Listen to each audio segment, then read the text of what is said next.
in maniera tecnica quelli che erano delle enunciazioni nel piano degli interventi, è quella riguardante i coefficienti obiettivi. I coefficienti di obiettivo sono vengono calcolati con un valore compreso tra 0,75 e 0,95 che permettono di ridurre il contributo dovuto quando l'intervento persegue delle finalità di interesse pubblico. Quali possono essere? Possono essere il contenimento del consumo di suolo, la rigenerazione urbana, la qualità dell'abitare, la riqualificazione ambientale e sociale. In altre parole, chi progetta interventi virtuosi, penso al recupero di edifici storici, alla bioedilizia, all'attività convenzionata, alla messa in sicurezza della viabilità, vede riconosciuto questo valore aggiunto con un contributo ridotto. Ecco, poi abbiamo inserito una questione riguardante il pagamento e la possibilità di rateizzazione di questo pagamento. Insomma, ci sono una serie di indicatori che vanno nella direzione di rendere il più possibile chiaro il quantum della perequazione urbanistica e del contributo straordinario per gli operatori e i cittadini in generale. Ora lascerei la parola all'architetto Madalosso, che ringrazio perché in questi mesi, insomma, tra le pratiche, appunto le molte pratiche che stiamo analizzando e le diverse difficoltà riscontrate anche nel tentare di scrivere un regolamento il più possibile chiaro e che andasse anche a rispondere, ripeto, a quello che era il nostro programma di mandato, diciamo è stata un'estate abbastanza calda.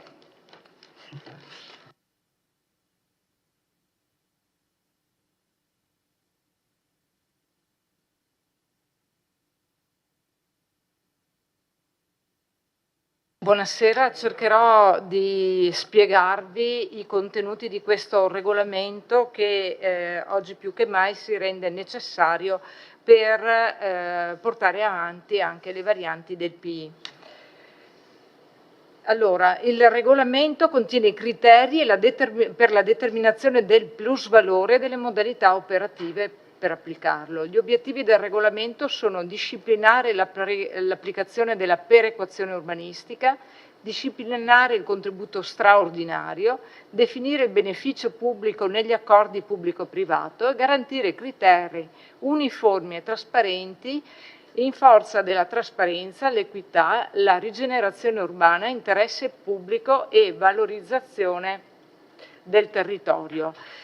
In questo regolamento sono stati recepiti tutti i punti essenziali del documento del sindaco approvato l'anno scorso, che è la base del PI, della redazione del PI. I riferimenti normativi di questo regolamento sono la legge nazionale sull'urbanistica, il DPR 380 del 2001, la legge regionale del Veneto 11-2004, il PAT, il PRG, il piano degli interventi in fase di redazione e il regolamento comunale. Le definizioni importanti per capire di cosa stiamo parlando. Il contributo straordinario è la corresponsione al comune di un valore non inferiore al 50% del maggior valore generato da interventi su aree immobili in variante urbanistica in deroga con cambi di destinazione d'uso in deroga. Solitamente queste sono le varianti a sportello alle previsioni del piano regolatore comunale. Perequazione urbanistica è l'equa distribuzione tra i proprietari degli immobili interessati dagli interventi, dei diritti edificatori riconosciuti dalla pianificazione urbanistica e degli oneri derivanti dalla realizzazione delle dotazioni territoriali. L'istituto della perequazione urbanistica trova applicazione prioritariamente nella trasformazione degli strumenti urbanistici, varianti vere e proprie, in attuazione di comparti edificatori e nei processi di pianificazione negoziata. Contributo straordinario. Abbiamo detto prima, quota pari ad almeno il 50% del maggior valore prodotto dalle varianti urbanistiche, deroghe e cambio di destinazione. Può essere corrisposto in denaro, cessione di opere o di aree pubbliche. Perequazione urbanistica, principio equa distribuzione tra i proprietari di diritti edificatori e oneri urbanistici, attraverso la cessione gratuita di opere, realizzazione di opere, monetizzazione. Questi due istituti operano secondo l'obiettivo di assicurare un'equa ripartizione dei diritti edificatori riconosciuti dagli strumenti urbanistici e degli oneri connessi alla trasformazione del territorio tra tutti i proprietari degli immobili interessati dagli interventi, nonché secondo il concetto che la trasformazione del territorio ha un impatto sulla società che deve essere almeno in parte ristorato. Tra i principi trovano concreta attuazione con la cessione gratuita al Comune di aree e opere o in alternativa alla monetizzazione in misura proporzionale al plus valore economico derivante al privato dall'intervento proposto, coerentemente con la definizione di plus valore economico che vedremo dopo. Plus valore economico, beneficio economico prodotto dalla trasformazione urbanistica. Il regolamento dà il metodo di calcolo. Plusvalore è uguale al valore del compendio post trasformazione meno il valore del compendio ante meno i costi di trasformazione per il CO, il coefficiente obiettivo.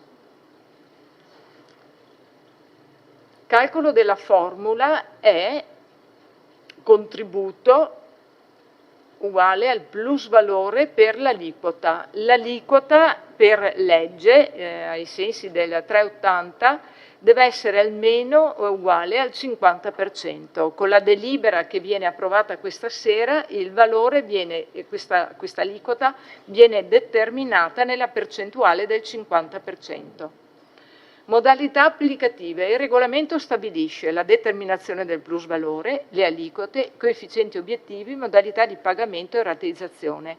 Perché determinazione del plusvalore? Perché abbiamo visto prima nella formula ci sono le determinazioni del valore post e il valore ante. Per il valore post trasformazione vengono definiti dal regolamento dei criteri, i criteri di compensazione delle aree agricole, i criteri di compensazione delle aree fabbricabili, edificate.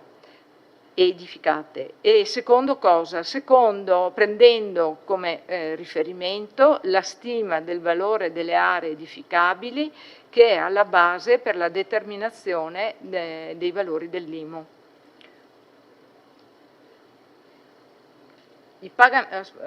Disposizioni principali per i pagamenti. I contributi sono aggiuntivi agli oneri di urbanizzazione e aggiuntivi al costo di costruzione, ai classici oneri che vengono compensati per l'attuazione di un intervento. Il plus valore viene determinato alla base di approvazione dell'intervento. La modalità è il pagamento del 30% entro 60 giorni dall'adozione della variante urbanistica e il 70% prima del rilascio del titolo edilizio. Possibilità di rateizzazione fino a 4 rate semestrali e la fideiussione obbligatoria quando le rate hanno un importo superiore ognuna a 30.000 euro. Obblighi del proponente. Per avere la rateizzazione e per pagare la rata di saldo deve fare un atto unilaterale d'obbligo e anche la fideiussione. Rispetto degli impegni e l'eventuale ricalcolo del contributo. Perché questo? Ritorniamo un attimo alla formula, giusto per comprendere. Allora, valore post del compendio post trasformazione meno valore ante trasformazione meno il costo della trasformazione per CO. Il CO è un coefficiente obiettivo che viene definito oggi prima dell'attuazione dell'intervento, che può anche subire delle modifiche. Il coefficiente obiettivo sono degli interventi che il privato si propone di fare e sono, ve li faccio vedere, sono riassumibili come consumo degli interventi relativi al contenimento del consumo del suolo, al centro storico e residenzialità, alla rigenerazione urbana, qualità dell'abitare, ambiente sociale e ambiente naturale. Ossia sono dei coefficienti che hanno un indice di riduzione che arriva fino a 0,75 e interessano sia interventi di restauro, NZEB e eliminazione amianto, sia adeguamento sismico, realizzazione a opere pubbliche o di inclusione sociale, con i tematismi che vi ho detto prima. Questo coefficiente viene determinato all'adozione della variante e viene effettivamente definito al momento dell'approvazione del progetto dell'intervento. Le regole di applicazione, vi ho detto 0,75, il coefficiente è prodotto dai singoli coefficienti, il massimo quindi possono essere adottati più coefficienti, più interventi che generano il coefficiente, con un limite massimo del 0,75. Vengono applicati previa un'istruttoria tecnica e il Comune ha la facoltà di accettarli o di respingerli. Ecco, altra considerazione sul valore del compendio sono i costi di trasformazione, che vanno in detrazione rispetto ai valori del compendio post e ante. Sono i valori di costruzione dell'intervento oppure ristrutturazione, di demolizione, di bonifica e altri oneri calcolati nell'ordine dell'8%.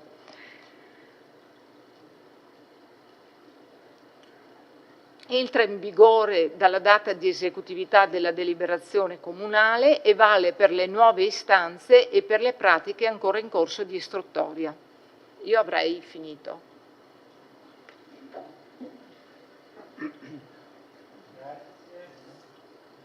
Detto. L'assessore, prego. Sì, questo punto è stato discusso in 2 commissioni consigliari dove abbiamo discusso abbastanza lungamente su alcune questioni tecniche e abbiamo proposto alcuni emendamenti che ora chiederei al Presidente della Commissione di presentare. Grazie. Né di uno né dell'altro?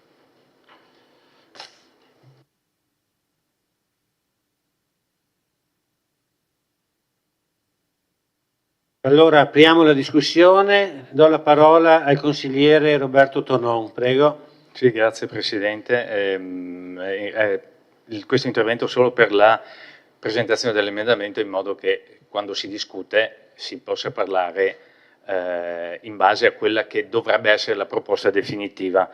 Allora, l'emendamento nasce, come ha detto il vice sindaco, dal fatto che abbiamo fatto 2 commissioni vista la novità del provvedimento, nel senso che questo tipo di regolamento non era ancora mai stato adottato né approvato, approvato in questo Consiglio Comunale.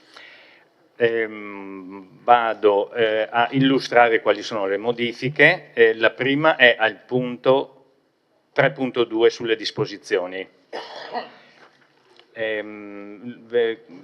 La dottoressa Madalosso cortesemente nella seconda pagina ha evidenziato quali sono i cambiamenti proposti. Al punto 3, diciamo il primo punto, quando si parla della rateizzazione, allora 30% in un'unica soluzione entro 60 anziché 30 giorni, dall'adozione anziché dall'approvazione. Perché abbiamo messo questo? Perché considerata la tempistica che passa fra l'adozione e l'approvazione, 60 giorni dovrebbero essere più che sufficienti come tempo utile per fare in modo che il richiedente si impegni, fra virgolette, nei confronti dell'amministrazione che sta provvedendo a una modifica chiesta appunto dal richiedente, e in modo che possa pagare la prima rata, quella relativa al 30%, ovviamente prima dell'approvazione, perché se no si potrebbe correre il rischio di approvare una richiesta e poi il richiedente, non dico diventa uccel di bosco, ma è difficile costringerlo, fra virgolette, a pagare, invece così almeno il 30% dimostra la serietà della richiesta. La seconda poi viene aggiunto alla fine di questo punto e comunque entro 5 anni dall'approvazione della variante. Perché 5 anni? Perché è il tempo, fra virgolette, di legge previsto per i PI, per i piani di intervento. Al punto successivo, numero 5, viene aggiunto l'impegno al pagamento della quota a saldo. Perché? Perché si lega direttamente col punto 4 precedente che riguarda proprio la possibilità di rateizzare qualora l'importo da pagare sia superiore a 30.000 euro. È stato aggiunto, meglio sostituito, l'aggettivo bancaria relativo alla fideiussione, ma per lasciare, diciamo così, più libertà di manovra ai richiedenti è stato sostituito con la fideiussione di primario istituto finanziario. Infine, vabbè, a parte il punto 9 ovviamente viene tolta bancaria perché il punto 5 è stato modificato. Infine, considerata, diciamo, la mobilità sempre più accentuata, sempre più dinamica, sia da un punto di vista sociale che lavorativo, si è ritenuto di abbassare l'impegno a mantenere la prima casa a 7 anni anziché 15, perché 15 sì, abbiamo ritenuto che fosse un periodo eccessivamente lungo.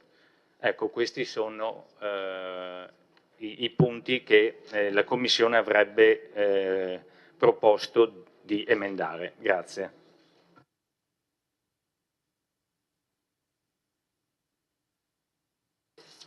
Grazie, consigliere Tonon.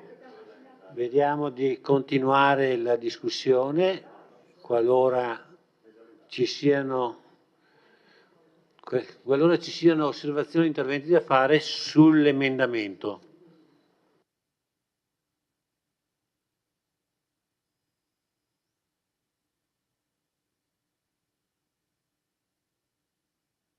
Quindi io chiudo la discussione sull'emendamento e apro il voto, votiamo l'emendamento, poi passiamo alla delibera vera e propria.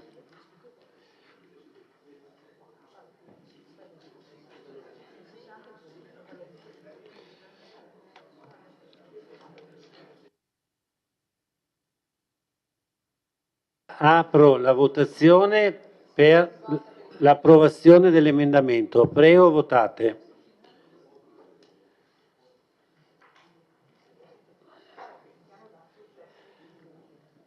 Bevilacqua. Posocco ha votato? Sì. Dare ha votato? Contrario. E Thomas Toffoli ha votato? Non vedo. Sì, ok. Allora hanno votato tutti. Chiudo la votazione. Favorevoli 10, contrari 2, astenuti 3. L'emendamento è votato favorevole, quindi chiudo.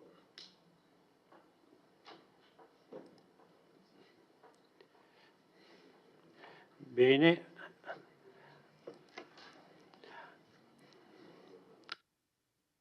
Allora, adesso abbiamo la delibera emendata, se ci sono interventi sulla nuova delibera. Prego, consigliere Posocco. Grazie, buonasera a tutti.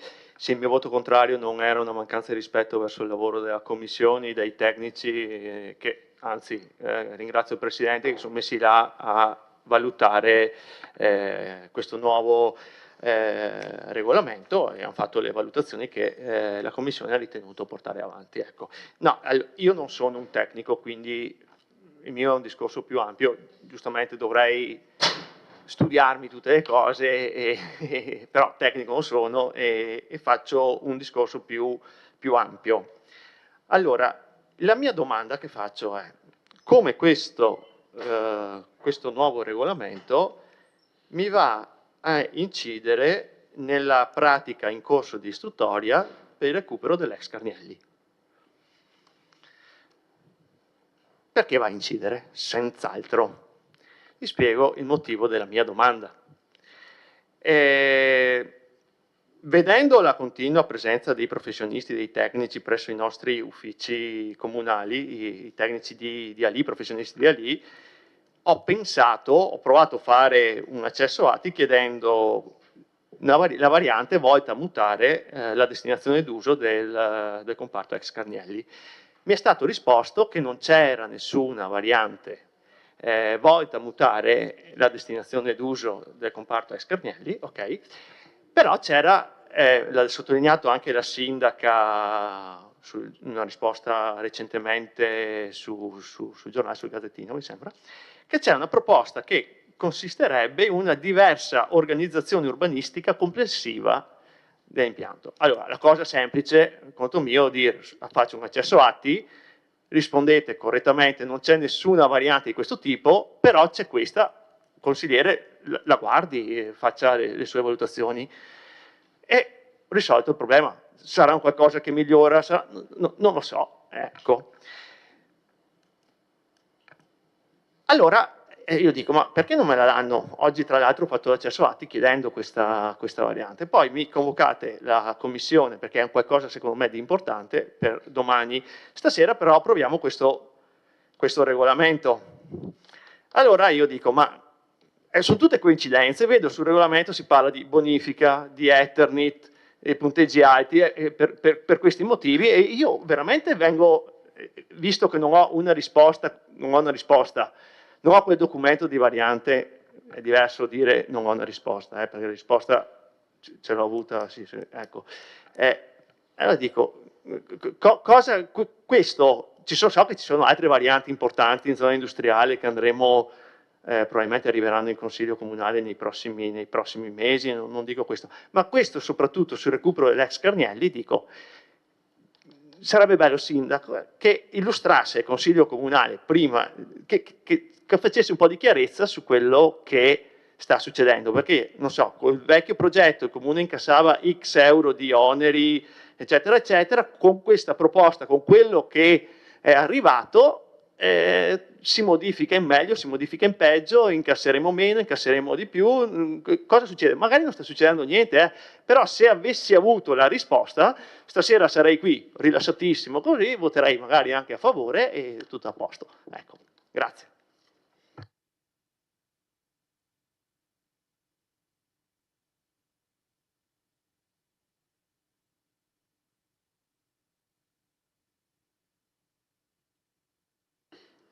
Se ci sono altri interventi, fate la prenotazione.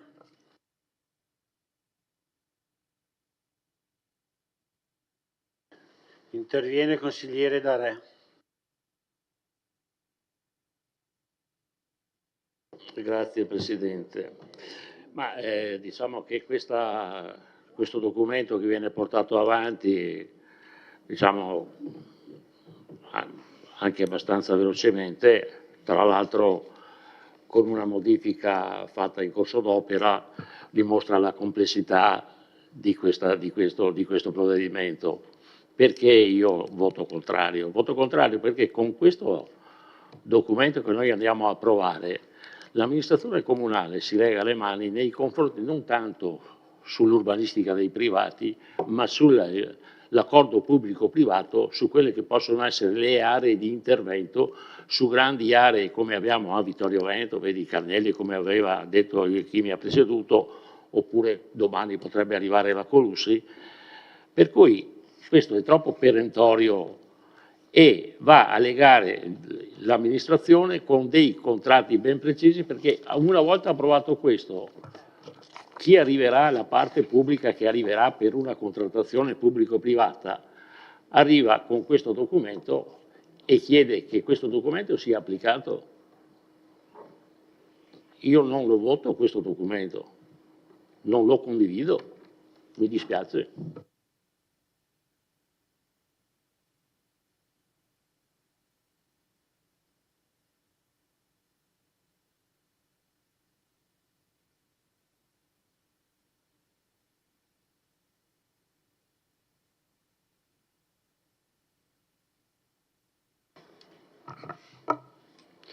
C'è qualcuno altro che deve intervenire?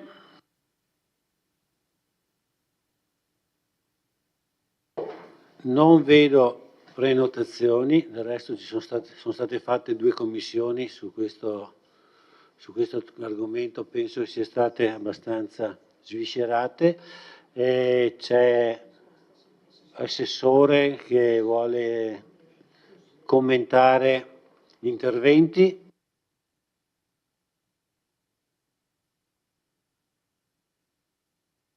Prego, assessore Dus. Sì, dunque, i regolamenti, questo in linea generale, non vengono realizzati e scritti pensando a un caso particolare, altrimenti sì, si chiamano in un altro nome. Per cui i regolamenti servono per normare quantomeno tutte le casistiche possibili. E questo è stato un po' il nostro lavoro che abbiamo cercato di fare in questi mesi. È chiaro che non è semplice normare tutte le casistiche, l'abbiamo visto perché nelle oltre 140 domande che abbiamo ricevuto, non dico che sia una diversa dall'altra, però hanno grandi complessità, nel senso che appunto hanno tutte una loro caratteristica, perché il territorio è complesso, il territorio, ogni proponente o investitore chiede una cosa diversa dall'altra e così è la natura dell'urbanistica in questa nostra città. Detto questo, ci siamo dati però delle linee guida, ci siamo dati degli indirizzi e questa è stata la consegna che è stata data ai tecnici, sulla quale poi loro hanno costruito l'impianto regolamentare. Ora, venendo al caso Carnielli, che lei ha citato, sono diverse le considerazioni da fare. Noi ci troviamo in una fase che dal punto di vista amministrativo mi spingerei a chiamare endoprocedimentale, nel senso che sono state presentate delle richieste da privati o, ripeto, investitori. Queste richieste sono state vagliate dagli uffici tecnici e dovranno essere portate poi alla parte politica successivamente. Queste richieste potranno trasformarsi, diciamo, nel percorso del piano di interventi, perché non è detto che quando uno presenta una richiesta, quella richiesta deve essere accolta così com'è. Le amministrazioni, in questo caso la nostra amministrazione ha scelto di aprire questo sportello dei cittadini e quindi accogliere le richieste esterne, però noi avremmo potuto fare un piano degli interventi senza ascoltare nessuno e pianificare come volevamo più o meno la nostra città.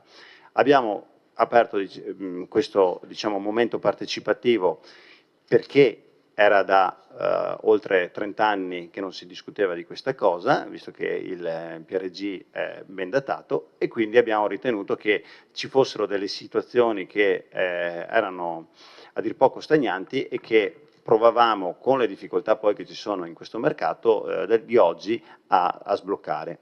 Non lo so se riusciremo a sbloccare una, 10 o 100 di queste varianti, perché come ho detto prima, il mercato è in una fase molto delicata, almeno questo è quello che mi viene riferito, gli investimenti sono molto cauti, la parte pubblica ha delle esigenze che a noi interessa che vengano espletate in una certa maniera, per cui abbiamo la necessità di darci delle regole chiare che valgono per oggi e anche per domani, in modo che almeno finché rimarrà in vigore questo regolamento, tutti possano seguire e non andare, diciamo, un po' a mercanteggiare un po' sulle singole operazioni. Perché poi c'è sempre, diciamo, che quando ci sono delle regole bisogna stare dentro dei binari, no? Altre volte invece, quando le regole non ci sono delle interpretazioni e ognuno poi ha la sua interpretazione. Queste regole hanno un fondamento che sono i valori IMU. I valori IMU sono stati disegnati anche questi con dei criteri sulla città. Alcuni di questi valori ci siamo accorti che sono fuori mercato o comunque mal si adattano a delle situazioni esistenti e quindi creano anche dei plusvalori eccessivi su una zona rispetto ad un'altra, però come tutte le regole bisogna a un certo momento creare delle soglie. Tornando alla questione Carnielli, è stata convocata per domani sera la commissione, gli aggiornamenti, quanto mi risulta, sono di due tipi, uno dal punto di vista ambientale e uno va nella richiesta che lei poco fa esplicitava, cioè quella di capire qual è la variante che è stata richiesta all'interno del piano di interventi, e sapendo che sono più di una, perché il comparto non è di una sola proprietà, ma sono diversi proprietari che hanno richiesto appunto diverso tipo di variante.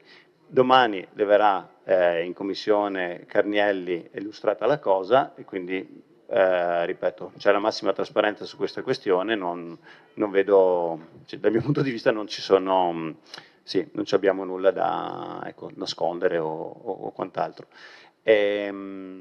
Non so se aveva qualcun altro, sì, se qualcos'altro da aggiungere. Sì. Volevo aggiungere qualcosa.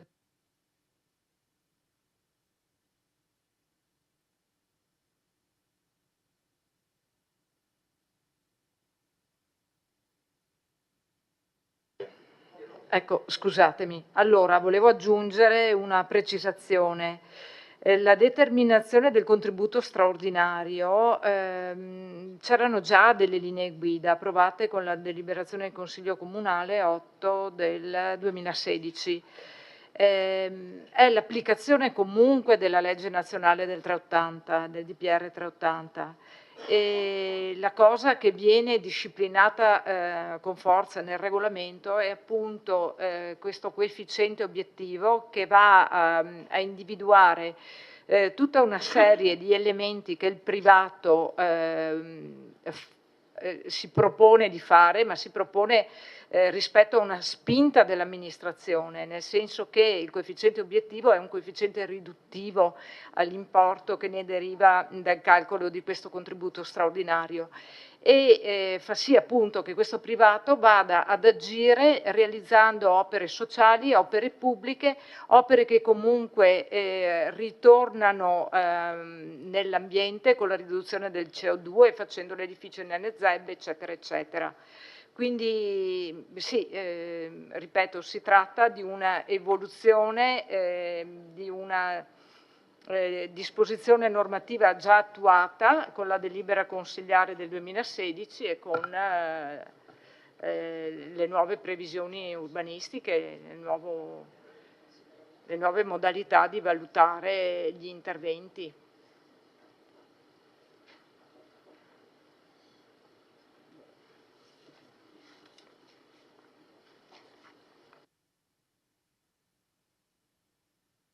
Consigliere D'Arè, prego, per una replica.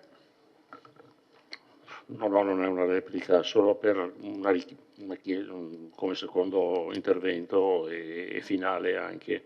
La perequazione urbanistica, contributo straordinario, da cosa è normato?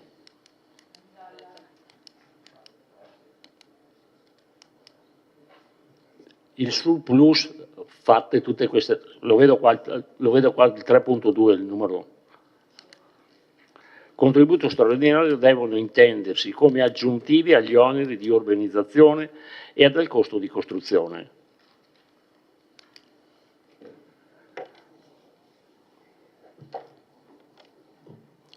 Ha un criterio, cioè, è soggettivo oppure ha un tabulato o qualcosa?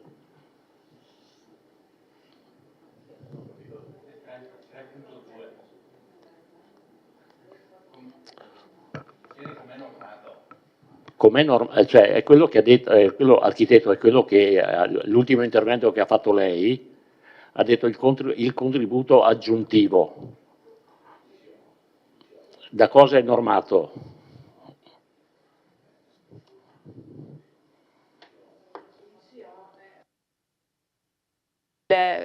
Il contributo riduttivo.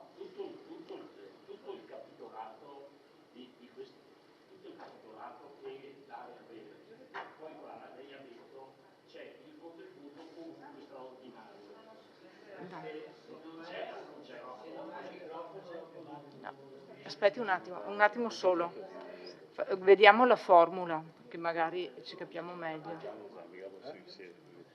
Eccola qua. Ecco, lei intende questo, il CO che è il coefficiente riduttivo?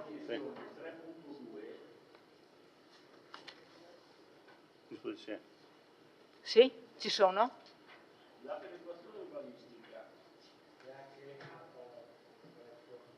Dove dice la perequazione urbanistica e il contributo straordinario devono intendersi come aggiuntivi agli oneri di urbanizzazione e al costo di costruzione.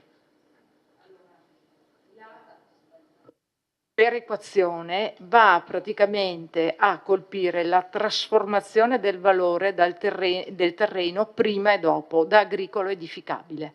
Sostanzialmente è questo. Come facciamo a calcolarlo? Dobbiamo calcolare il valore dell'intervento post, del valore del compendio che assume nel post trasformazione e il valore ante. Okay? Meno i costi di trasformazione. Allora, la formula è complessa, ci sono diverse anche modalità per il calcolo. Noi qui diamo delle linee guida per la determinazione del valore agricolo facendo riferimento al VAM medio, per il seminativo irriguo 8,5.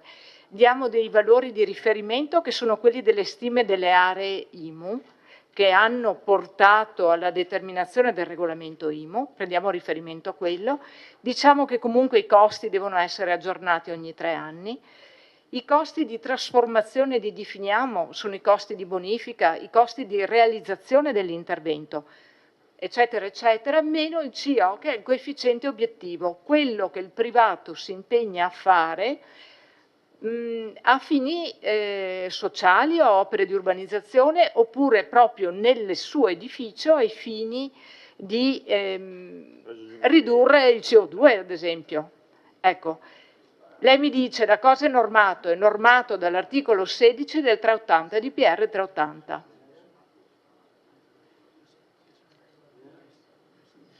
Cosa? Posso essere?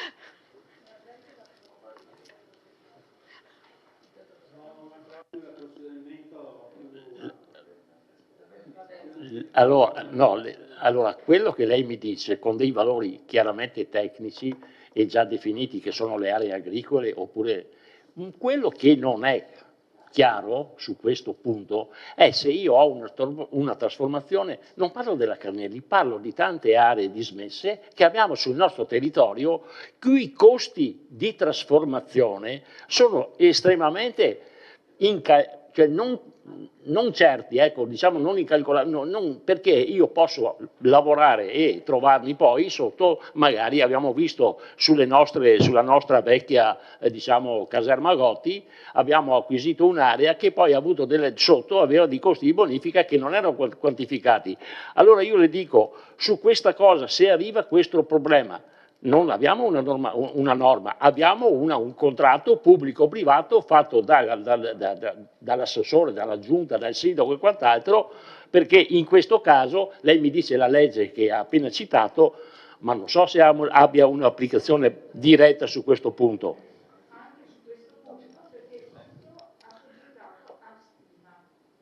A stima. Esatto, il valore dei costi è proprio determinato puntualmente da una stima, dalla stima della bonifica. D'altro canto, mi scusi, uno che ha un terreno che è da bonificare e vuole trasformarlo in edificabile, sia esso residenziale, commerciale, produttivo, lo trasforma nella misura in cui ha un interesse, altrimenti non fa l'intervento. Allora, se noi nella formula... Se è privato è così, ma se io faccio una trasformazione di un'area per cui diventa commerciale, i miei costi sono superiori, ma il mio interesse è nel patto commerciale che io faccio, non nel costo. È su questo che io le sto dicendo i costi aggiuntivi, perché l'imprenditore che fa l'intervento ha dei costi che possono essere certi o quasi certi o anche magari, però il suo guadagno sta nel fatto che poi ha un'attività commerciale o un'industria che gli permette di sopperire a quelli che sono i costi iniziali, certamente, ma con questo regolamento, secondo me, poi bisognerà andare a trattativa privata, perché così come avete fatto questo, secondo me, questo documento non è normato. Privata, richieste del privato di modificare una zonizzazione o far variante sportello o articolo 6, cioè sono su iniziativa privata le varianti. A meno, cioè, il comune se fa una variante la fa per individuare un'area di interesse pubblico, ma questo è tutto un'altra cosa. È tutta un'altra cosa. Bene, grazie. Ritorniamo alla normalità del svolgimento del Consiglio Comunale. Chiede la parola il consigliere Roberto Tonon, prego. Grazie.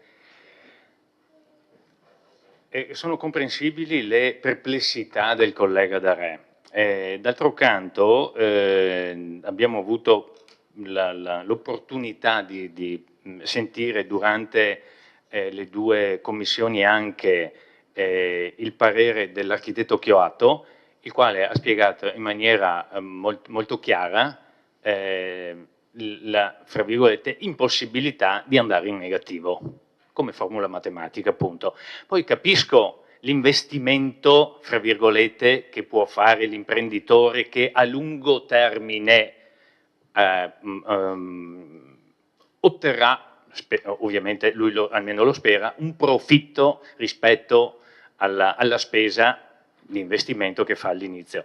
Ma come ha detto anche l'architetto Madalosso, non è che con questo regolamento non sia più possibile ricorrere al SUAP.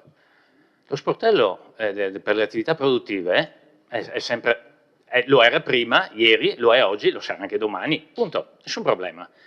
Per quanto riguarda le attività produttive, questo riguarda soprattutto quelli che sono gli interventi chiesti soprattutto dico non esclusivamente dal privato. D'altro canto ho dato un occhio molto velocemente peraltro sia al regolamento che c'è a Treviso, a quello di Conegliano, a quello di Valdobbiadene, sono, a parte alcune caratteristiche, sono tutte sulla stessa falsariga, tutte. Aggiungo anche che rispetto a questo regolamento diamo una certezza sia al comune che al richiedente di avere, prima di cominciare eventualmente il suo intervento o di chiedere la modifica, quindi il cambio di destinazione, di avere carta in mano, sapere quali saranno le sue spese e quale potrebbe essere il suo, fra virgolette, profitto, cioè il punto di partenza e il punto di arrivo. Perché? Perché questo è normato. Ha ragione lei quando dice ma io non so alla fine cosa spendo. L'architetto Maddalosso ha ben chiarito che alla fine è rivedibile, mi spiego. Se io presento un preventivo per la bonifica e poi il risultato è diverso, porterò la documentazione che attesta che la mia bonifica aveva un costo maggiore alla fine rispetto a quello preventivato. Siccome è normato negli indici, nei coefficienti di obiettivo, si ricalibra in più o in meno quella che è la spesa. D'altro canto, come è stato ricordato, le prime linee guida hanno già 10 anni, erano già state fatte nel 2016. Adesso vengono, visto che c'è stato a seguito del PAT, bisogna fare il PI, vengono normate in maniera più stringente, ma più stringente per tutti, non solo per il richiedente, anche per il comune. Punto. Grazie. Grazie consigliere.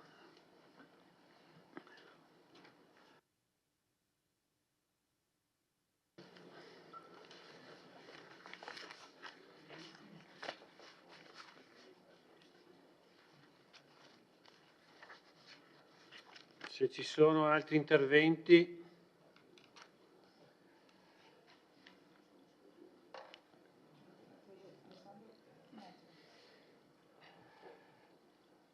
Interviene il sindaco. Sì, no, intervengo giusto per dire che ho seguito i lavori delle commissioni, ma avevo seguito anche i lavori che stiamo facendo all'interno con il PI e volevo anche ringraziare i tecnici che ci supportano per l'enorme mole di lavoro, perché oltre alle istanze ci sono tutti i regolamenti come questo da avviare e da prendere in considerazione. Come detto poc'anzi il consigliere Tonon, siamo sulla linea, sulle indicazioni di istituire questi nuovi istituti urbanistici, che voglio dire non siamo il primo comune a farlo, ma bensì prima di noi sono stati Treviso, Montebelluna, Silea e altri comuni. Naturalmente il nostro viene fatto con delle modifiche rispetto agli altri, proprio perché c'è un'azione migliorativa rispetto a questi istituti fatti su altri comuni. E mi premeva sottolineare che c'è poco di soggettivo in questo, nel senso che i calcoli poi che vengono fatti sono tutti basati anche sulle tabelle di realizzazione delle opere, quindi riferite alla gestione delle entrate, quindi tabelle in cui vengono parametrati i valori effettivi degli interventi. Quindi su quello noi andiamo poi ad valutare gli eventuali costi della realizzazione delle opere. Mi premeva sottolineare il fatto questo sì che non è una contrattazione tra pubblico e privato, ma bensì è regolamentato, come è stato detto poc'anzi, e quindi su basi, voglio dire, normative e anche di tabelle regionali. Grazie.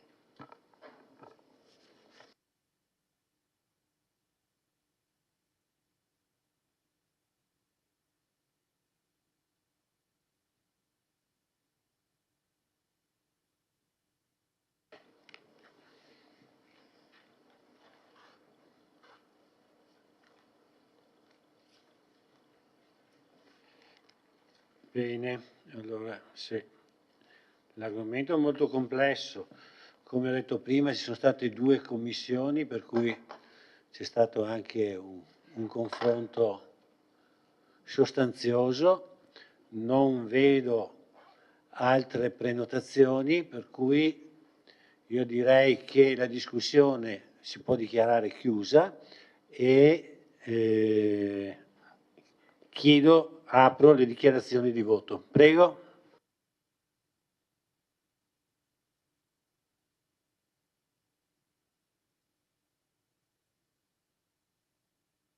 Non ci sono dichiarazioni di voto, quindi apro la votazione.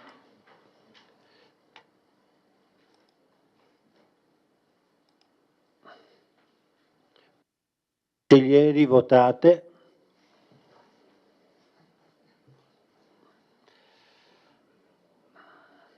Votato.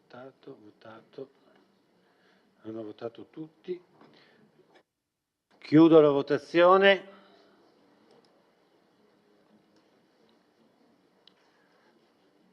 Ha fatto mantiene presenze?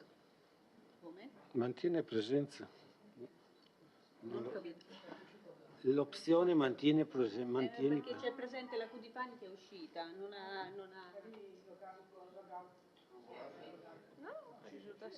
Sì, no, d'accordo, è giusto, sì, è giusto, no? È un passaggio che non... o l'ho fatto in automatico. Sì. Allora, la delibera è: il Consiglio approva, favorevoli 10, contrari 3, astenuti 2. Non c'è immediata esecutività, trattandosi di regolamento. Quindi chiudo il punto numero 12, sì che è diventato 6, vabbè comunque, l'ex 12,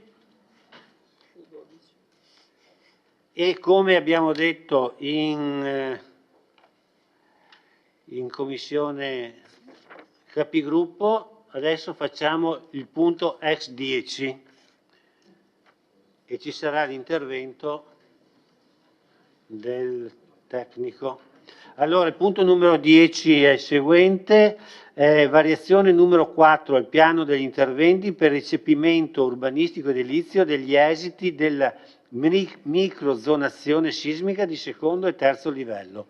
Adozione. Illustra l'assessore Dus.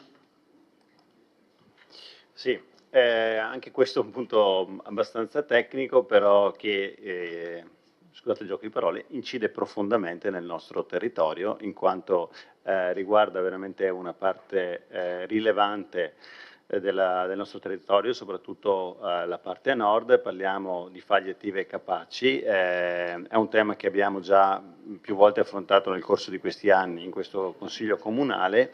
È un tema che è stato ulteriormente sviscerato, analizzato e che grazie a questo ulteriore studio specialistico permetterà di definire in maniera più precisa l'ambito territoriale interessato da queste faglie e anche andare poi a regolamentare, come vedremo dopo, gli interventi previsti in queste aree. Anche questo è uno degli argomenti che interessa ai cittadini nel momento in cui hanno poi degli interventi molto puntuali sulle proprie civili abitazioni, sulle proprie attività imprenditoriali, perché ne determinano poi la capacità e la possibilità di poter modificare la propria abitazione o la propria attività. Per cui sono veramente importanti questi studi, appunto perché permettono di andare un po' più in profondità sul tema e capire fin dove si spingono poi e che ripercussioni hanno poi sul nostro territorio queste attività geologiche, mi viene da dire. Ecco. Lascerei la parola al geologo Lucchetta, che in questo viaggio ci sta accompagnando da tempo, e lo ringrazio perché anche qui senza l'aiuto di specialistici del caso è molto difficile districarsi in questi ambiti. Se poi, grazie.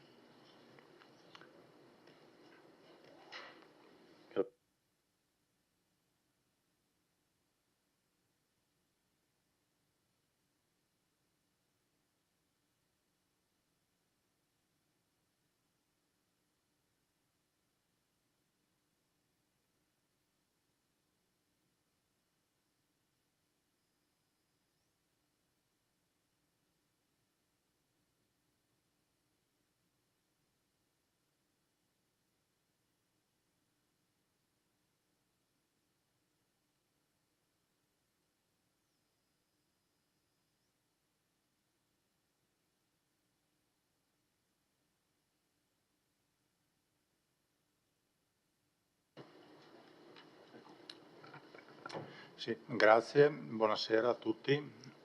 Si sente? Perfetto. Allora, questa presentazione è il ridimensionamento di quella che ho fatto l'anno scorso, a ottobre, in biblioteca a Ceneda, ovviamente per contenere i tempi. Ho ottenuto le cose essenziali, naturalmente alla fine se ci sono domande perché è troppo concisa sono a disposizione per le risposte se necessarie. Allora, per andare avanti è questo.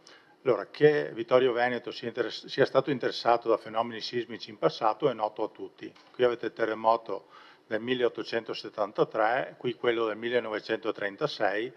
Da questi terremoti storici sono uscite le zone sismiche, note a tutti.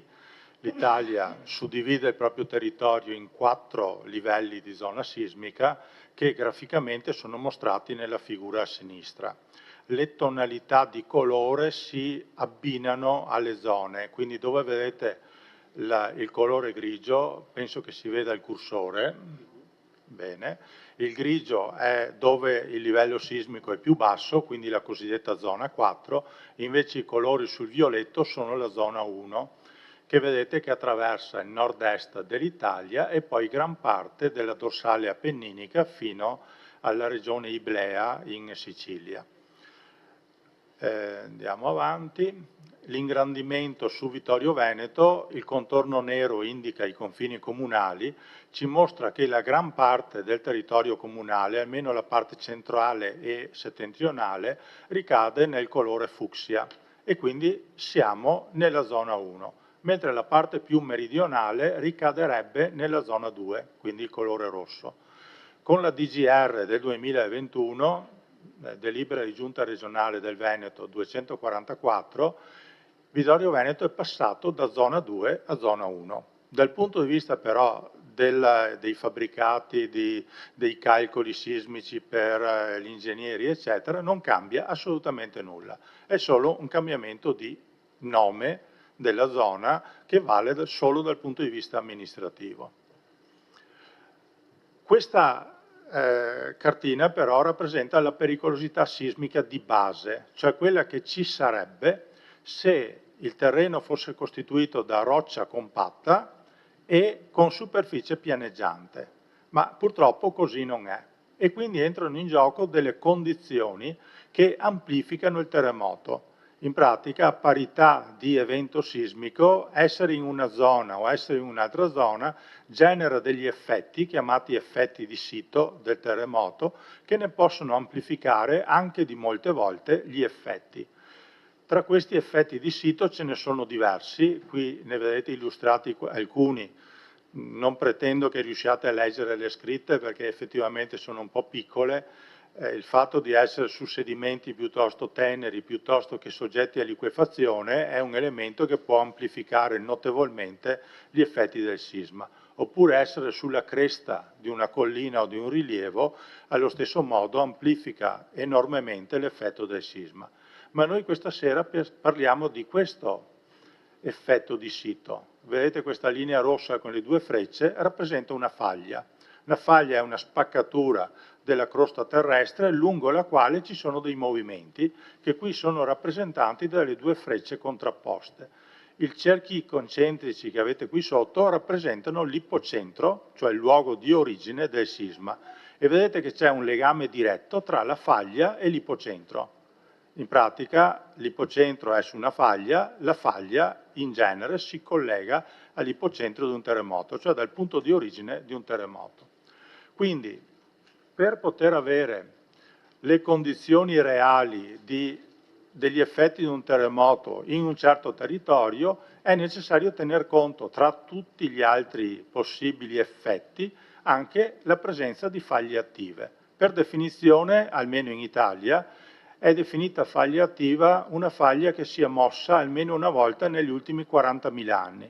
In altri paesi hanno una tempistica diversa, c'è chi si allarga fino a 50-60.000, altri che invece stringono fino a 25-30.000. Comunque in Italia 40.000 è il riferimento normale. Oltre a essere attiva, una faglia potrebbe anche essere capace e quindi in grado di rompere la superficie del terreno fino in superficie. Quindi non c'è una corrispondenza univoca tra faglia attiva e faglia capace. Possiamo avere faglie attive che non rompono in superficie, per esempio quelle che stanno sotto la pianura trevigiana, faglia di Montebelluna, la faglia di Nervesa, tanto per citarne due, e invece ce ne sono delle altre che sono attive e anche capaci, quindi in grado di rompere fino in superficie, e queste sono quelle più pericolose. Lo studio di questi effetti di sito viene praticato attraverso la microzonazione sismica, che si articola su 2 livelli più un terzo livello. Perché specifico 2 più 1 e non direttamente 3 livelli? Perché questo è uno dei fraintendimenti che succedono molto spesso. Il livello 1 si occupa di suddividere il territorio in aree omogenee, vengono chiamate microzone omogenee, che in pratica in caso di sisma dovrebbero comportarsi all'incirca allo stesso modo. Il livello 2 invece aggiunge a queste microzone dei parametri quantitativi, cioè dice il terremoto in questo punto ha una amplificazione locale di X, in cui X è un numero moltiplicatore della pericolosità sismica di base. Su tutto questo però si inserisce il livello 3.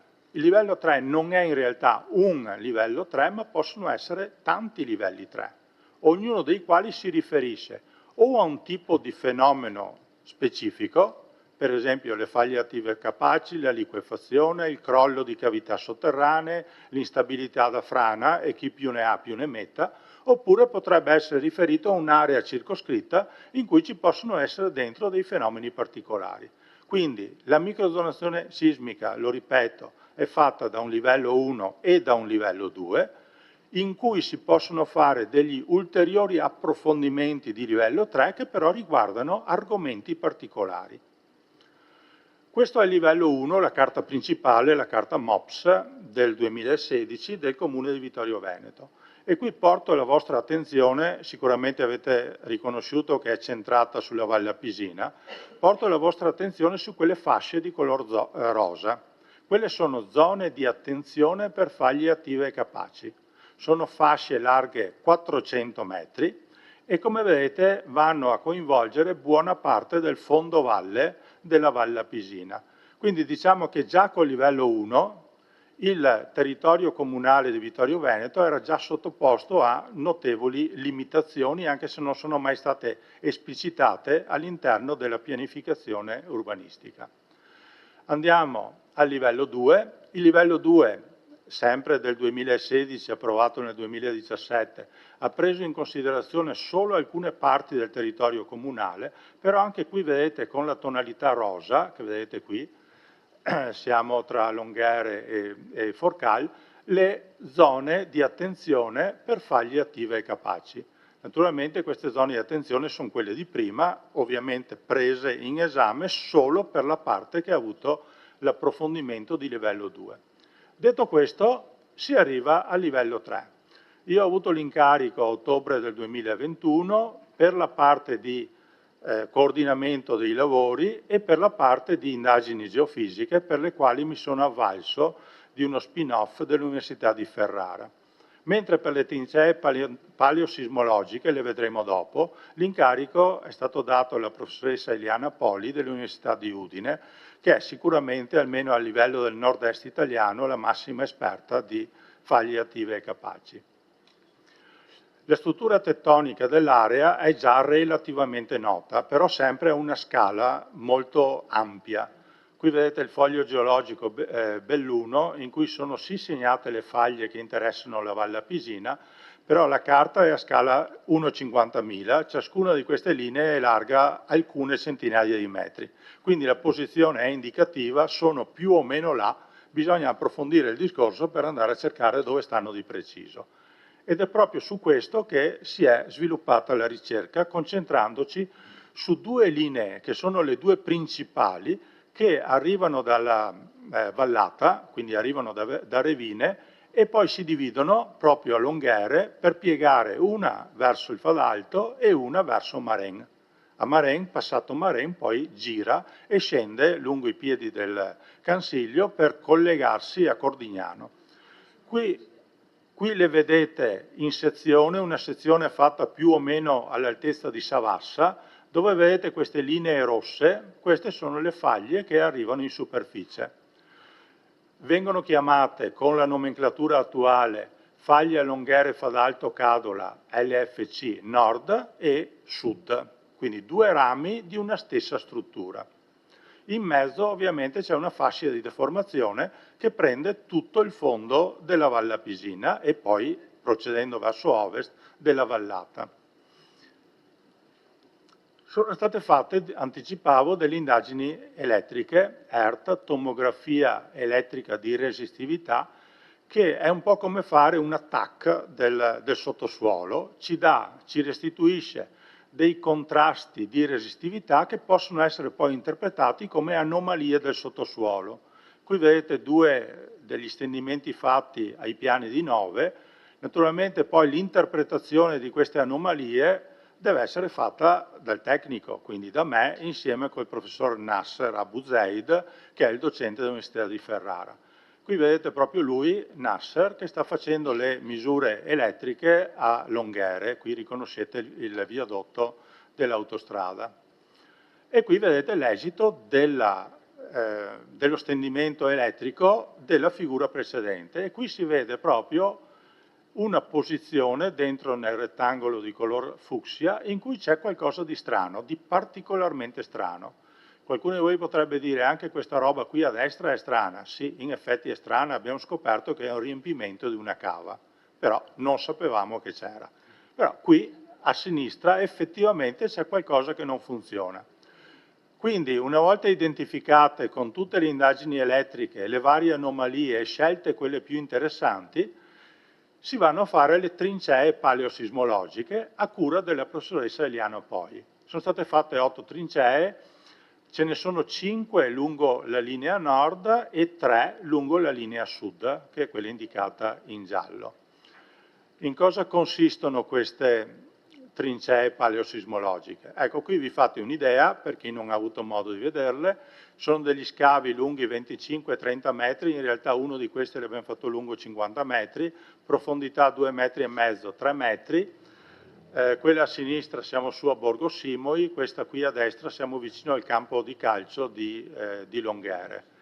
La scarpata della trincea viene allestita con un reticolo metrico e su questo reticolo metrico viene fatta la descrizione dei terreni con anche il prelievo dei campioni e la datazione a carbonio 14. Per quale motivo? Per poter individuare le anomalie, quindi gli spostamenti del terreno, l'interruzione degli strati, e avendo datato gli strati col carbonio 14 è possibile anche risalire più o meno al momento in cui è avvenuto lo spostamento e quindi a quale fenomeno sismico del passato è da legare quella particolare anomalia. Allora, qui sopra avete l'immagine della trincea di Borgo Simoi in cui dentro le 2 linee rosse avete la zona di movimento con lo spostamento che è indicato molto bene qua in alto tra i 2 segmenti gialli. È uno spostamento di 12 cm circa, ma questo lo vedremo dopo. Qui invece siamo in località Torrente Sora in cui lo spostamento è un po' più complicato, però anche qui si coglie chiaramente che la parte a sinistra è montata sopra a quella a destra. Qual è l'esito di tutte le trincee? Beh, tutte e 8 confermano la presenza di faglie attive e capaci. Si sono osservati rigetti, cioè spostamenti, fino a 49 cm cumulativi, cioè fatti da più scatti. Sono stati misurati singoli eventi da 10 cm. Considerate che 10 cm corrisponde a una magnitudo, Richter, tanto per usare un termine noto a tutti, una magnitudo 6. Quindi non robette. Le datazioni ci danno i movimenti tra 16.000 anni fa fino a qualche secolo fa, con un maggior numero di datazioni tra l'XI e il XII secolo d.C., quindi attorno al 1100 per dire un numero. In 2 casi, in via Cesana e a Marennes, l'ultimo movimento risale a circa 150 anni fa. Se fate la sottrazione si arriva circa al 1873, terremoto dell'Alpago. Quindi potrebbe essere un risentimento di quel terremoto. Quindi qual è la conclusione alla fine? Che tutti e 2 i rami della faglia sono attivi e capaci. Detto questo si arriva a zonare questo sul territorio.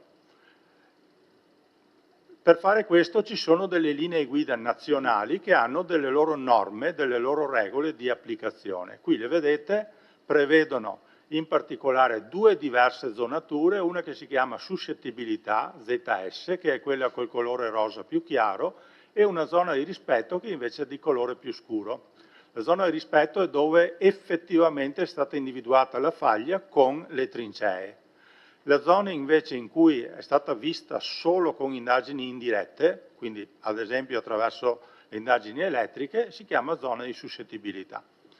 E ovviamente hanno larghezze diverse. Qui sopra avete i parametri metrici che dovrebbero essere utilizzati. La scelta che abbiamo fatto per Vittorio Veneto in accordo con la professoressa Poli è questa.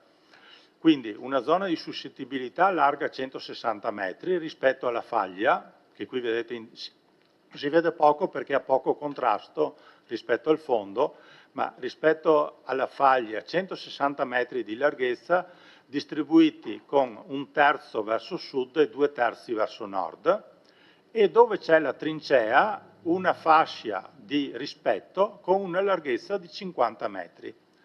50 metri è un po' di più del minimo previsto dalle linee guida, che sarebbe 30 metri, ma vista la complessità geologica dell'area si è ritenuto che 50 metri di larghezza fosse una quantità congrua per avere un po' di sicurezza in più.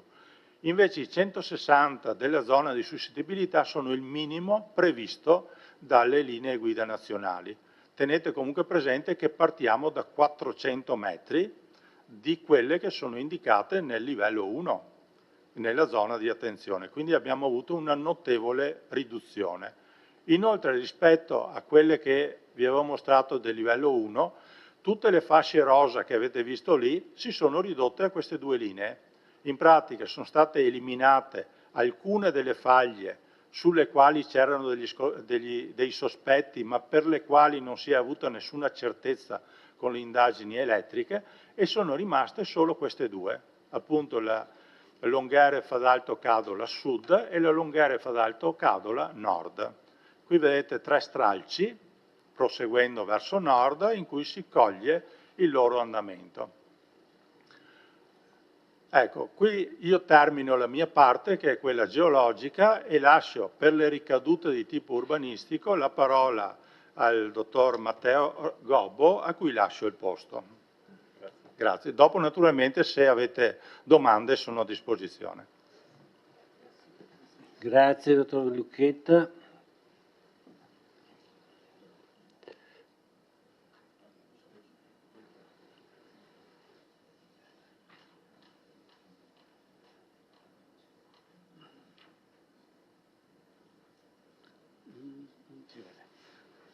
Buonasera a tutti, ringrazio il dottor Lucchetta per la esauriente e necessaria spiegazione del livello di microzonazione sismica e dei contenuti che caratterizzano il territorio vittoriese, contenuti che sono la base fondante della variante tematica che andremo ad illustrare questa sera ed ad adottare. Perché è necessaria una variante urbanistica? È necessaria per 2 motivi, perché la Regione Veneto si esprime sulla qualità dello studio presentato solamente su procedimenti urbanistici, ovvero su varianti urbanistiche. Secondo motivo, che è ancora più importante, è perché gli esiti di questo studio di microzonazione sismica sono condizionanti in termini di edificabilità. Come vedete, la variante, adesso salto la prima parte perché è stata ampiamente, in maniera molto esauriente, spiegata dal dottor Lucchetta. La variante riguarda una porzione del territorio, la porzione che, come avete ben visto, interessa la parte nord del comune, da Longhere lungo Fadalto fino ad arrivare al confine comunale nord.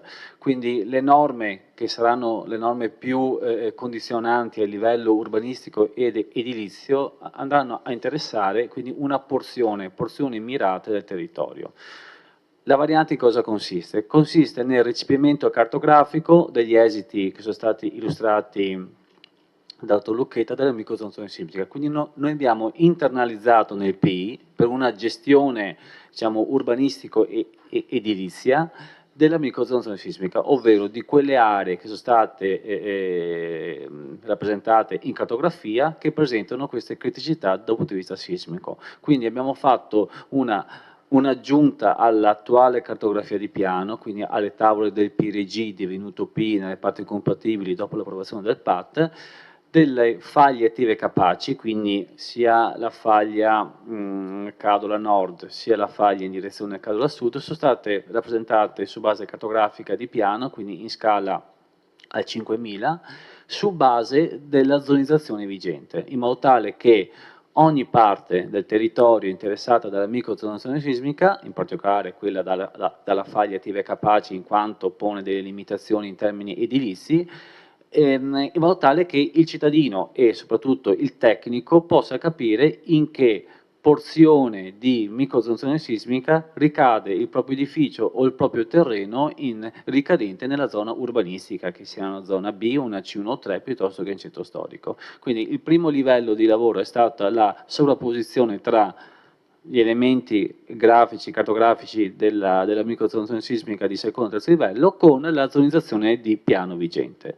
La seconda parte, anch'essa importante, è stata l'inserimento di un'appendice normativa alle norme tecniche del piano degli interventi vigente, che va a normare gli interventi all'interno delle faglie attive capaci in funzione della nomenclatura della declinazione del DPR 380. Noi abbiamo preso le linee guida nazionali di cui prima il dottor Lucchetta faceva cenno, le abbiamo tradotte in termini edilizi, quindi per ogni tipologia di intervento vi è la condizione abilitante o in alcuni casi, e vedremo poi nello specifico dove, c'è l'inibizione per la nuova edificazione. Quindi in sostanza gli esiti, cioè la presenza di faglie attive capaci nel territorio comunale di Vittorio Veneto, determina, in applicazione della normativa statale e regionale, delle condizioni di inedificabilità nel territorio comunale. Salto i livelli di microzonazione perché sono stati ampiamente descritti. A livello cartografico, come è stato prima rappresentato, abbiamo queste due faglie attive capaci, la Longare Fadalto Cadola Nord e la Longare Fadalto Cadola Sud, che nel passaggio tra il secondo e il terzo livello assumono un'ampiezza, una profondità diversa e di conseguenza merito del terzo livello aver precisato la profondità, perché in caso alternativo, in caso contrario, il vincolo sarebbe stato molto più diciamo, presente e molto più esteso nel territorio di Vittorio. Quindi è stato ridotto, come mi ho detto, a 160 metri e a 50 metri per quanto riguarda le zone di suscettibilità e le zone di rispetto. Come vedete, nell'appendice sono state riportate le due faglie che abbiamo visto prima nella presentazione del dottor Lucchetta, e nello specifico abbiamo introdotto questa appendice normativa che può essere tradotta in maniera sintetica nella seguente tabella. Abbiamo preso ovviamente le zone di attenzione per instabilità, in questo caso faglie attive capaci, e le abbiamo ripartite per tipologie. Le linee guida nazionali prevedono la suddivisione in aree edificabili, in questo caso abbiamo preso tutta la zonizzazione vigente del piano, ovvero le zone A, le zone B1, B3, le C1, le D1, le D9, ovviamente tutte le sottozone nell'intervallo e le zone F attuate, e le abbiamo separate perché vengono assoggettate a una normativa diversa dalle aree non edificate con previsioni di trasformazione, che sono le zone C2 non attuate, le schede normative di nuova previsione, le D3 che sono le zone produttive di espansione e le zone F non attuate. Questo sempre in funzione della normativa delle linee guida nazionali. E altra categoria prevista dalle linee guida, l'individuazione delle aree non urbanizzate a trasformabilità limitata, che sono tutto il resto, diciamo, del mosaico del piano regolatore, che sono le zone E e le relative sottozone. Per queste categorie noi abbiamo declinato, specificato l'intervento e la condizione per poter fare l'intervento. Esempio, nelle aree edificate ricadenti in zone di suscettibilità o di rispetto di faglia attiva capace, ai sensi della norma nazionale, è inibita la nuova edificazione. Quindi questo per mettere in evidenza come la presenza di faglia attiva capace porta a questa conseguenza urbanistico-edilizia. Ovviamente la presenza dell'inibizione all'edificazione comporta l'attivazione, diciamo, parallela, e questo sarà prevista anche dal redigendo piano di interventi, dell'applicazione di istituti compensativi come credito edilizio o diciamo compensazioni di carattere edificatorio in zone che anche ai sensi della microzonazione sismica o anche per quanto riguarda l'altra componente critica che è il PGRA sono ritenute idonee ai fini edificatori. Per quanto riguarda invece l'edificato esistente, gli interventi sono ammessi, quindi ristrutturazione edilizia, risanamento conservativo, solo con contestuali interventi di miglioramento, di adeguamento o di rafforzamento locale. Tutto sempre in riferimento con il DM 2018 che regola le costruzioni, quindi è il DM di riferimento che ogni ingegnere, ogni geologo conosce e ha menadito, sul quale si fa riferimento per gli interventi nell'edificato e nelle nuove edificazioni. Ovviamente la slide ha riportato in maniera sintetica l'approccio e degli esempi di norma. Ovviamente l'appendice è formata da parecchie pagine e per ogni categoria di zona, quindi aree edificate, aree di prossima edificazione e di aree non edificate, vi è la tipologia di intervento che va dalla manutenzione ordinaria alla nuova edificazione, passando per la ristrutturazione edilizia e la condizione di poter fare, quindi è fattibile senza far nulla, è fattibile a condizione che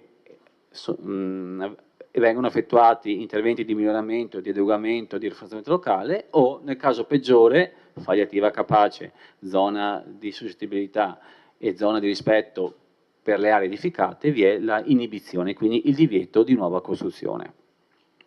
La variante, come tutte le varianti urbanistiche, viene corredata da asseverazioni o valutazioni per quanto riguarda la parte idraulica sismica. Questa, la parte sismica, non serve in quanto è l'esito, è frutto della microzonazione. Per quanto riguarda invece gli aspetti ambientali, sono, diciamo, adempimenti e recepimenti normativi, anzi di apparati e di norme sovraordinate e pertanto non necessita l'attivazione di procedure VAS e VINCA. Per quanto riguarda ovviamente il carico considerativo e il carico urbanistico, si può dire che la variante comporterà delle limitazioni, quindi una edificabilità minore in quelle porzioni, per fortuna limitate, del territorio, ma che attraversano la parte settentrionale di Vittorio, che portano quindi una riduzione del potere edificatorio per il territorio comunale e ai sensi del PRG vigente, del P vigente. Io mi fermo qui, ovviamente rimango a disposizione per quesiti in merito e vi ringrazio per l'attenzione. Grazie ingegner Gobbo, quindi l'esposizione è stata completata. Do la parola ai consiglieri, prego. Toccare il punto.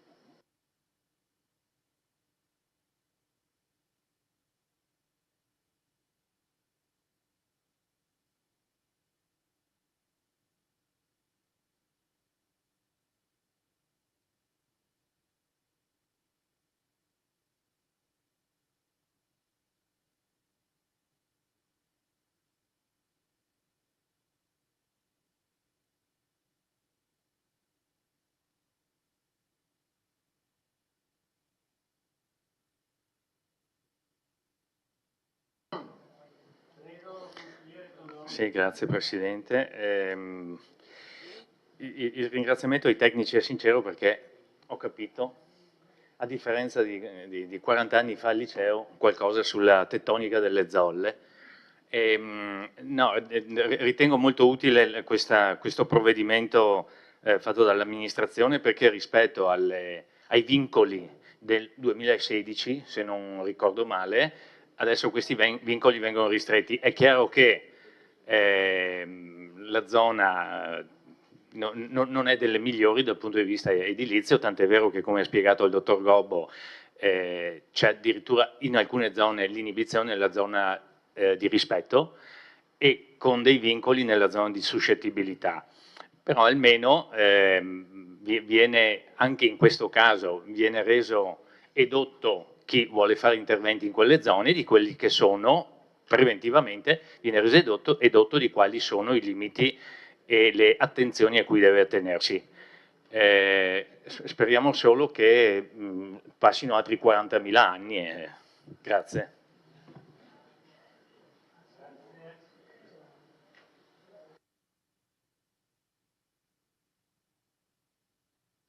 Consigliere Darè.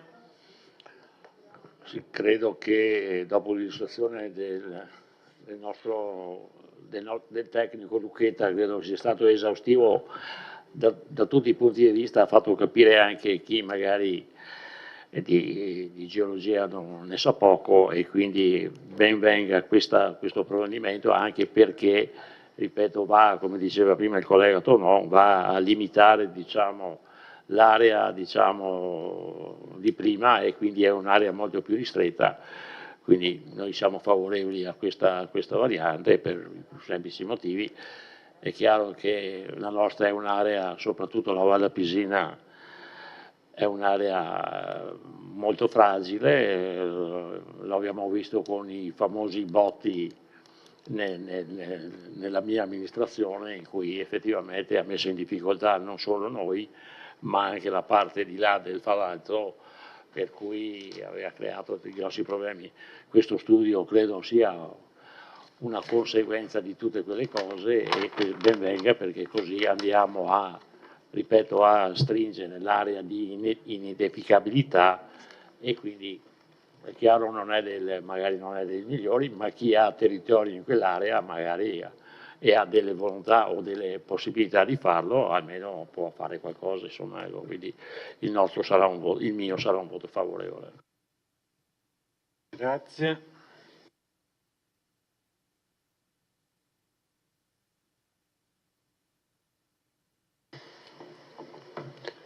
Non vedo altre prenotazioni,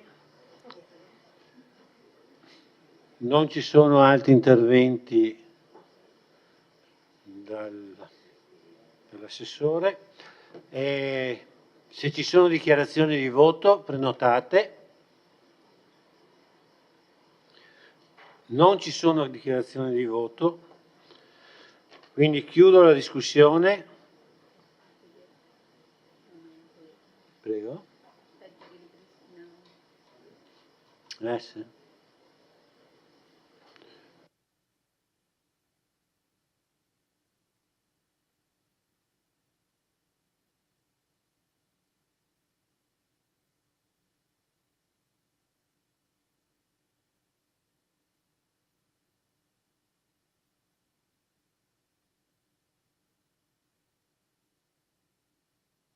Consiglieri?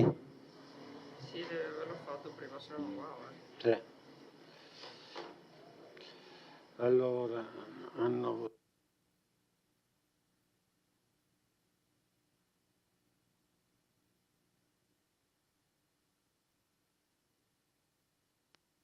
Chiudo la votazione. Il Consiglio approva, favorevoli 14, contrari 1, astenuti nessuno. Immediato.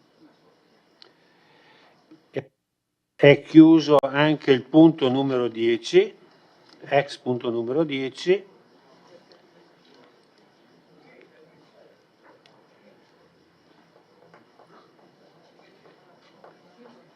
Andiamo al punto numero 5/6, riconoscimento debito fuori bilancio. Corte di giustizia tributaria di primo grado di Treviso, sentenza del 2013-2026, illustra l'assessore Giulio D'Antoni, prego. Sì, bene. Sì, buonasera a tutti.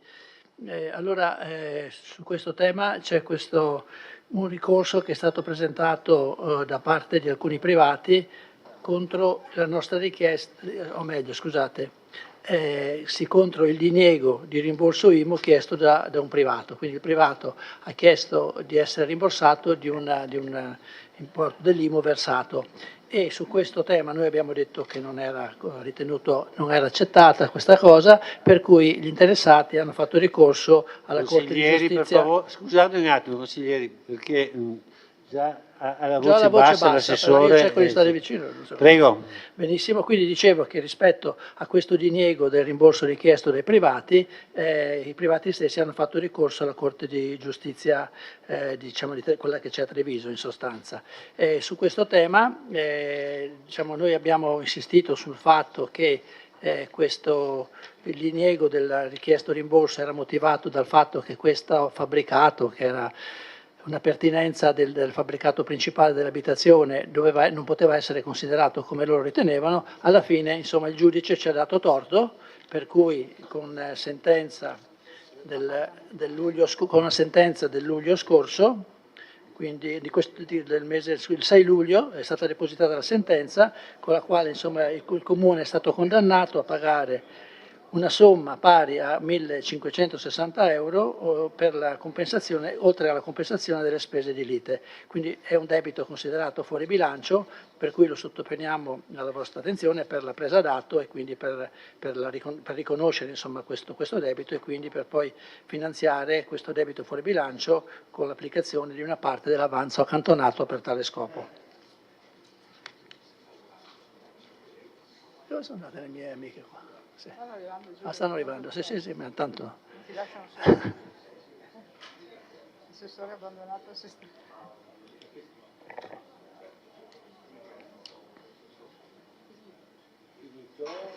Ho finito di illustrare brevemente quello.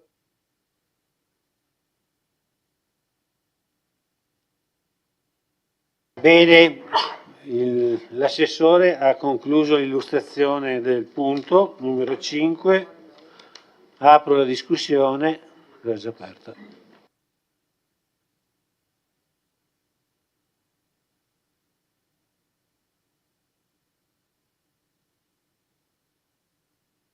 Non vedo prenotazioni. C'è qualcuno che deve intervenire? No?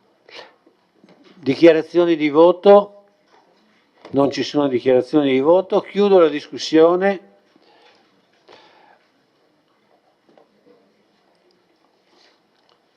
Apro la votazione. Prego, votate.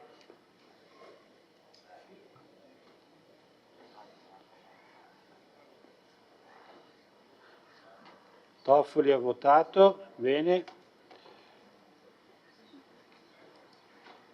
Chiudo la votazione, favorevoli 14, contrari 1, astenuti nessuno.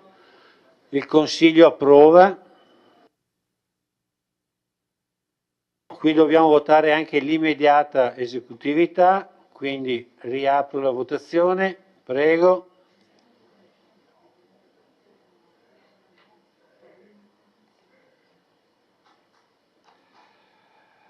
Manca il voto di nessuno. Chiuso. Favorevoli 14, contrari 1, astenuti 0. Il Consiglio approva.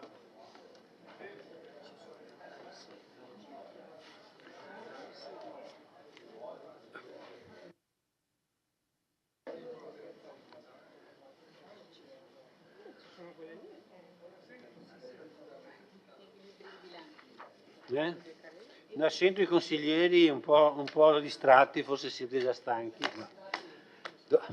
O facciamo un po' di pausa, facciamo 5 minuti di pausa, sennò...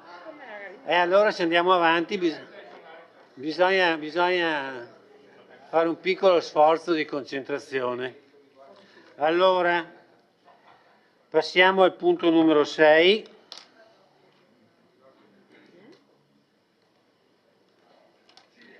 Aggiornamento al DUP, piano delle opere pubbliche e piano delle alienazioni e valorizzazioni 2026-2028.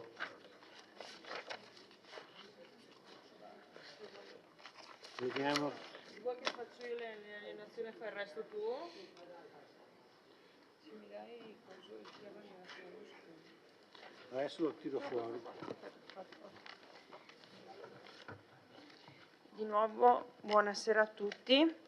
Per quanto riguarda la parte relativa alle modifiche al piano alienazioni, mentre per quanto riguarda le opere pubbliche sarà poi il collega Di Antonio a spiegare, l'unica modifica è il reinserimento, perché era stato tolto, dell'immobile ex scuola elementare di Fais per l'importo di 23.800 euro, che è l'importo in riduzione rispetto all'importo precedentemente iscritto ridotto di quanto previsto dal nostro regolamento per la gara non fruttuosa. Abbiamo reinserito l'immobile che, se ricorderete, era stato eliminato per procedere alla demolizione dell'immobile, perché nel frattempo diciamo che ci sono state delle manifestazioni informali di interesse all'acquisizione, per cui proviamo a vedere se con il nuovo inserimento è possibile riuscire a dare una nuova proprietà e quindi anche una nuova vita a questo immobile. Grazie. Se continuo io, praticamente stiamo aggiornando il documento unico di programmazione che è stato approvato ancora nel dicembre 2025. Quindi una parte l'ha illustrata la collega De Nardi, io illustro la parte relativa alle modifiche del piano delle opere pubbliche. In pratica con questa modifica noi facciamo alcuni inserimenti, diciamo l'inserimento di un nuovo piano, che è un nuovo progetto, scusate, che è il recupero dell'area dismessa ex caserma Gotti.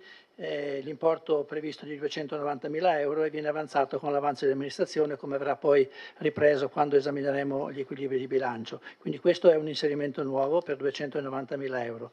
Poi c'è un altro intervento che era già previsto nel piano delle opere pubbliche, che era la messa in sicurezza del corpo centrale di Villa Papadopoli.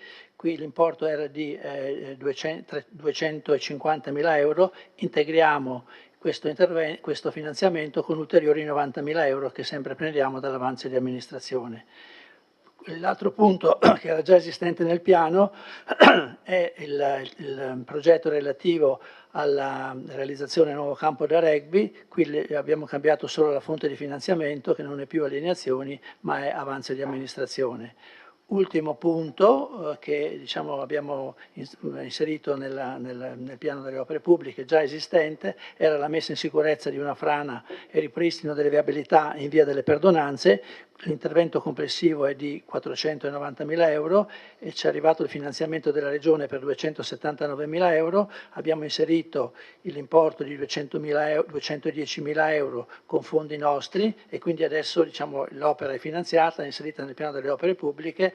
Abbiamo già il progetto esecutivo e quindi a breve, dopo questo Consiglio Comunale, potremo partire con l'intervento, che è un intervento da tempo, insomma, da quasi un anno, insomma, lo stiamo aspettando, avendo realizzato un'opera provvisoria per consentire diciamo, ai residenti nella zona di raggiungere le proprie abitazioni. Adesso è ora che questa opera provvisoria venga realizzata, venga superata con un intervento definitivo più sicuro, che richiede quindi un investimento totale di 490.000 euro.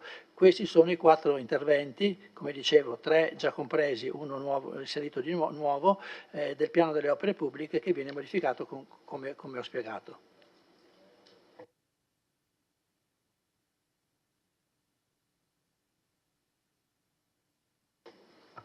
Bene, quindi considero conclusa l'illustrazione del punto numero 6.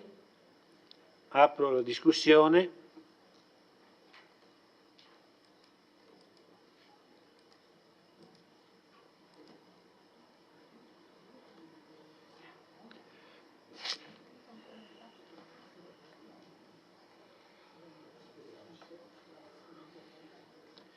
Prego, consigliere Posocco. 2 domande e 3 tecniche solo.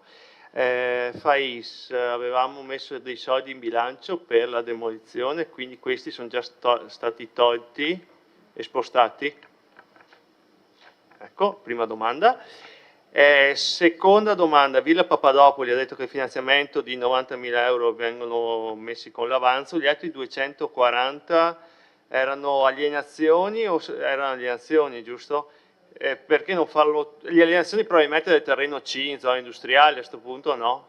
No, perché se ne mettiamo 90 di avanzo e ne abbiamo 240 di prima di alienazione non facciamo niente. Sì, questa è la domanda. A parte che con 300.000 euro, io bene l'impegno, ma con 300.000 euro facciamo col costo solo dell'impalcatura, sappiamo che facciamo pochissimo, ma comunque l'impegno c'è. Poi un'osservazione sempre sul piano delle azioni, visto che mi date l'opportunità, l'8C, zona industriale via Callarga per capirci, che andrete a concludere la vendita penso a brevissimo. Siccome confina con un lotto interessato dal sottopasso, il sottopasso ho la certezza, seppur nel piano opere pubbliche abbia priorità 1, che l'assessore non lo voglia fare, ma siccome, sentendo anche gli industriali che hanno chiesto il casello dell'autostrada addirittura, in uno sviluppo futuro della zona industriale il sottopasso va fatto, senz'altro il prossimo assessore lo prenderà per mano, magari adesso costa 5 milioni, fra 5 anni costerà 10, ma è un'opera in ottica di sviluppo dell'area che va fatta, anche perché comunque abbiamo speso dei soldini. Chiedo un'attenzione alla sindaca, supportato dall'ufficio tecnico, che quando andiamo a vendere il terreno sul frazionamento, se possiamo aspettare a farlo, perché con non vorrei che chi compra la terra a confine sulla terra dove dovremo fare il sottopasso, poi ci siano dei vincoli, eccetera, eccetera. Quindi una particolare attenzione al frazionamento, se si può, io non sono, ripeto, il tecnico, se si può evitare, ecco, basta, grazie.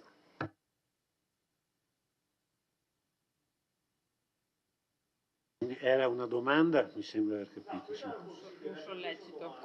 Prima era la domanda, dopo una considerazione. Consigliere Uliana, prego. Allora, io vorrei avere dei chiarimenti riguardo alla voce nuova biblioteca comunale con 3 milioni per il 27. Cosa significa nuova biblioteca comunale? Avete dei progetti? Che cosa intendete finanziare con questa somma?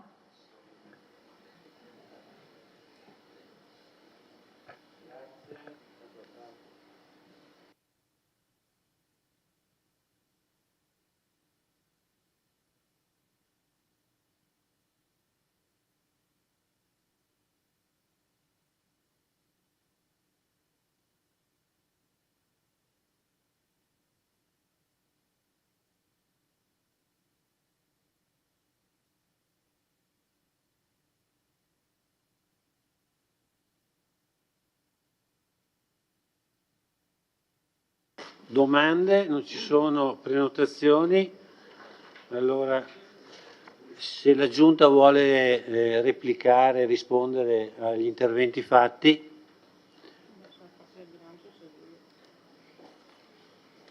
Prego, consigliere, assessore. Sì. Quindi per quanto riguarda la Villa Papadopoli, il finanziamento di 250.000 euro è già stato finanziato e l'integrazione di 90.000 euro è stata richiesta dai tecnici che stanno lavorando sulla predisposizione del progetto necessario a mettere in sicurezza una parte del tetto di Villa Papadopoli. Questo a seguito del sopralluogo che è stato fatto ancora lo scorso anno, credo, con la nuova sovrintendente, in cui non dico che ci ha consigliato vivamente di intervenire per evitare un ulteriore degrado della villa che per tanti anni insomma, è stata abbandonata, e quindi questi interventi vanno solo a fare delle opere per difendere l'edificio stesso da ulteriore degrado, e questa sono la cifra che è stata richiesta dai tecnici che stanno lavorando su questo tema, complessivamente di 340.000 euro. Non sono entrato nel merito ecco, il finanziamento comunque c'era già ed era finanziato nel passato con alienazioni, quindi noi lo integriamo solo per 90.000 euro.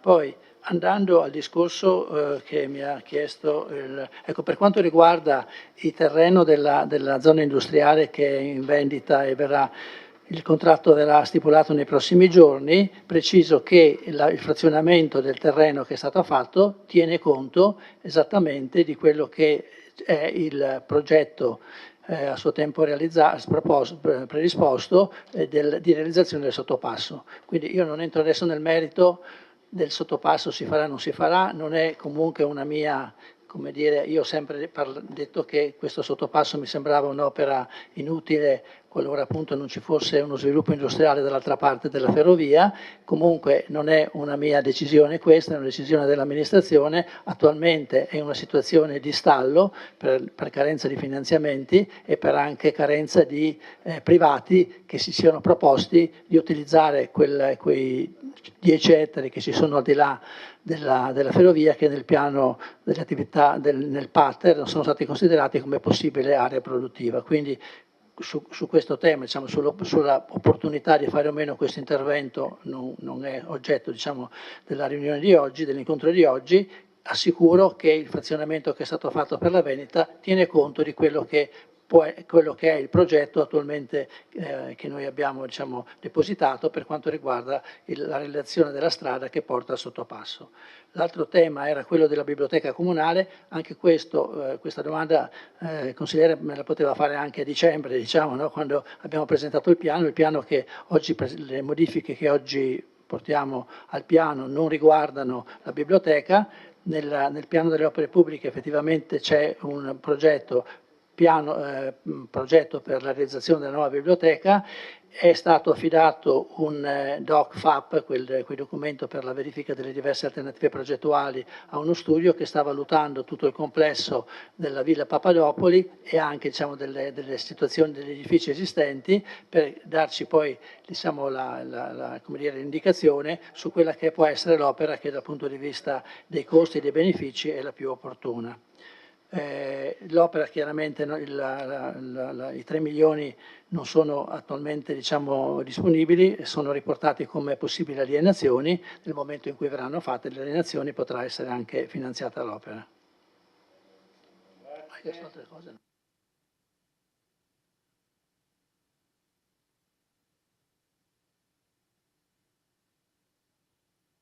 Pensavo fosse una cosa che doveva rispondere la collega. Avevamo previsto il finanziamento per demolire entrambi gli edifici, che erano uno la scuola di San Lorenzo e poi questo fabbricato, la scuola di Fais. Erano previsti entrambi gli investimenti. Adesso è venuto avanti questa ipotesi di una possibile vendita di Fais, per cui i soldi, diciamo, non sono stati, diciamo, utilizzati e sono ancora, credo, disponibili, e sta andando avanti solo il progetto della demolizione della scuola di San Lorenzo.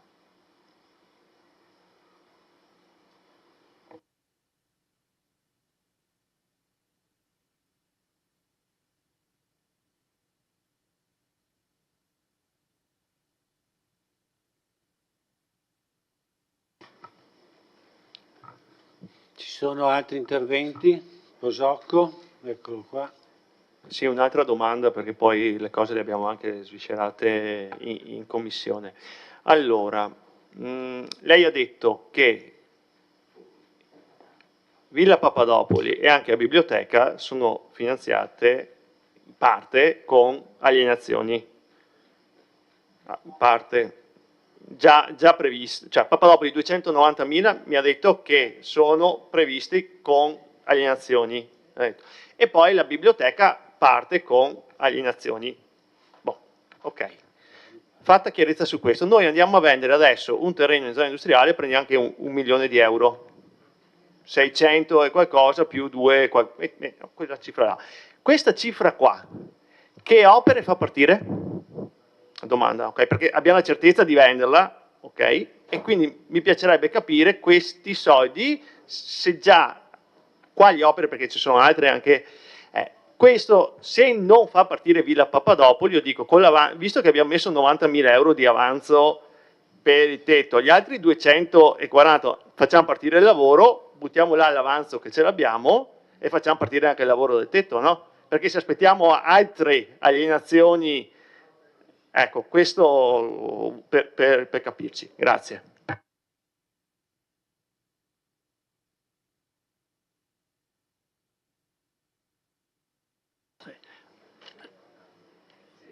Diciamo, le alienazioni si può stabilire come utilizzarle una volta che sono state incassate, no? Quindi in questo momento non sono incassate, non abbiamo deciso esattamente che cosa fare, cioè non è stato, come dire, formalmente stabilito quello che vogliamo fare. Per quanto riguarda Villa Papadopoli, non so se mi sono spiegato male, ma prima ho detto, no, che erano stati, diciamo, impegnati nel bilancio 250.000 euro per l'incarico per la progettazione e la definizione degli interventi necessari a mettere in sicurezza quel tetto. Diciamo, dagli elaborati, dal lavoro che hanno fatto i professionisti, hanno rilevato che servono altri 90.000 euro. Questi 90.000 euro li finanziamo con l'avanzo di amministrazione. Oggi possiamo fare solo questo e quindi questo ci consente di andare avanti velocemente, mentre, diciamo, le risorse che verranno dalle alienazioni, una volta che le avremo incassate, decideremo di cosa possiamo fare con queste. Non è ancora deciso, no? E non poteva essere fatto, ma non poteva neanche essere fatto, perché fino a che non porti a casa i soldi non hai la certezza. Esatto. Ok.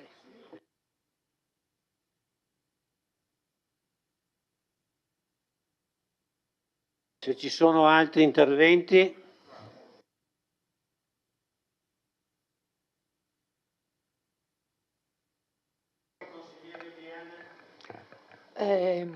Assessore Di Antoni, lei mi dice che potevo chiederlo prima. Beh, io l'avevo chiesto prima e non avevo avuto una risposta. L'avevo chiesto perché, insomma, un po' mi diverto anch'io a fare come l'assessore Padoan, che fa la cronostoria di tutti quanti i vari passaggi con date, affermazioni, eccetera. L'ha fatto prima per il fondo Zagonel. Allora, nel marzo del 25 l'assessore Padoan dice: dobbiamo decidere quale strada prendere, ampliare in loco la rotonda di Villa Papadopoli. Una scelta verrà fatta entro l'anno 2025. Allora, io credo che lei non mi possa censurare se io chiedo a questa data, se avete una progettualità, se avete idee, che cosa intendete fare. Così come credo di poter dire anche la mia, visto gli attacchi che io ho sempre subito da assessore alla cultura, e sto guardando proprio lei, Presidente De Bastiani, ma guardo anche la sindaca, riguardo al tema Villa Papadopoli. Allora, riguardo al tema Villa Papadopoli, anche qui mi sto continuando a divertire a trovare tutte le affermazioni, mi ha dato un bel insegnamento Assessore Padoan questa sera. Nel maggio del 21, i due consiglieri di allora, De Bastiani e Bagliana, in questa sede, usano queste parole, in particolare lei, De Bastiani: siamo indignati e stupiti che non si intervenga. Allora, tra l'altro, io, insomma, non è per togliere i sassolini dalle scarpe, ma forse un po' anche sì, lasciatemelo fare adesso che sono da questa parte della barricata. Io mi sono sentita attaccare anche molto pesantemente da parte sua, Presidente De Bastiani, anche con offese alle quali non ho prestato il fianco per non cadere nelle polemiche. Ma ora sì posso dirlo. E posso dire che quello che all'epoca vi sembrava una cosa urgentissima, improcrastinabile, questione di vita e di morte, adesso che siete qui voi, dopo 2 anni quasi e mezzo, 2 anni, non si vede alba di tutto quello che voi volevate fare.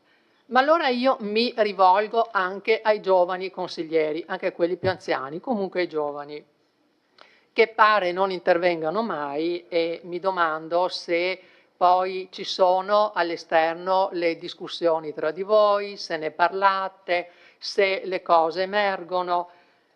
Non voglio assolutamente criticare nulla, ma è una domanda che io mi pongo, perché vi vedo non intervenire. Eppure io vi ho visti molto impegnati durante la campagna elettorale, perché volevate la nuova piscina di un certo tipo, perché si parlava della nuova biblioteca. Ne parlavo prima, lo chiedevo prima, non dovevo farla la domanda secondo l'assessore Di Antoni. Questa benedetta nuova biblioteca non verrà fatta, perché se evidentemente, allora a questo punto, dopo 2 anni, credo che le cose si possano anche chiaramente dire. Le cose devono essere chiaramente guardate in faccia, non ci nascondiamo dietro i proclami e dietro le parole. Allora io mi domando se voi giovani consiglieri avete chiesto dove questa nuova biblioteca, a cui voi tenevate tanto, verrà fatta. E magari mi rispondete anche voi, mi piacerebbe sentire anche un dibattito tra consiglieri all'interno di questa sala. La cosa incredibile poi, e ditemi se sbaglio, è che un altro tema importante sul quale voi davate battaglia era l'adeguamento per i disabili della biblioteca, l'eliminazione delle barriere architettoniche. È stato fatto? Domanda, sono passati 2 anni, almeno questo è stato fatto? Allora io dico, non avete alba di dove verrà fatta una nuova biblioteca? Beh, voi potreste anche dirmi, certamente, noi abbiamo partecipato a un bando ministeriale con Valdobbiadene e Villa dei Cedri, la nostra idea era quella di farla lì a Villa Papadopoli, ma che meraviglia! Ma lo sapete che i bandi si possono anche perdere? E proprio in previsione del fatto che un bando si possa anche perdere, un percorso, una strada alternativa, una soluzione B, non è pensabile o viviamo la giornata? Questo è quello che vedo. E poi, permettetemi un altro sassolino, l'archeologico. Allora, anche l'archeologico, la nuova sede dell'archeologico, mi rivolgo anche alla consigliera Bevilacqua, che so sensibile al tema. Anche questo dove è finito? Sparito totalmente dai radar. Anche questo abbiamo appreso che non si farà. A voi sta bene, consiglieri? Perché se l'impianto previsto per il polo museale è per il 28, in un anno aprite, Presidente De Bastiani, la nuova sezione dell'archeologico. Sa quante accuse, si ricorda, lei mi ha fatto per questo motivo. Oh, che bene. La sto guardando negli occhi e vedo che ricorda molto bene. Bene, e ora che cosa mi dice? Allora, io lo dico tranquillamente, non ho problemi. Noi non siamo riusciti a farlo. Io, come assessore alla cultura, non ho trovato la soluzione a dei problemi grossi. Però voi ne avevate fatto il cardine della campagna elettorale, della vostra battaglia su in questo ambito. E adesso è tutto passato in cavalleria? Dimenticato? Cancellato? È evidente che la sezione dell'archeologico non c'è alcuna volontà di farla.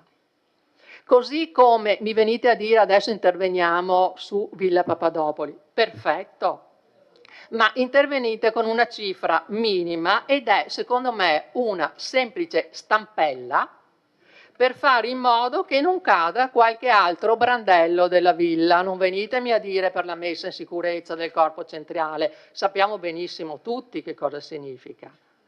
Una villa che per favore è concluda, in degrado consigliere, sono già totale. passati... Sono fuori tempo? Dichiarazione di voto, ok, a dopo. Grazie. Dovrò intervenire anch'io, penso.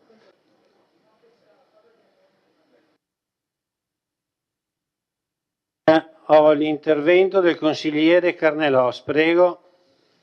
Sì, interviene un consigliere vecchietto anziano, perché a dire la verità la collega Uliana mi è sembrata notevolmente ingenerosa e notevolmente puntuta. E allora credo di dover intervenire. Allora, io non ero in questo consiglio nel quinquennio precedente, ma un dato di fatto che rilevo è che per Villa Papadopoli nel quinquennio precedente nulla è stato fatto, né poco né tanto. Adesso ci dice, noi in qualche modo 300.000 euro li troviamo per fare in modo che non cada il tetto.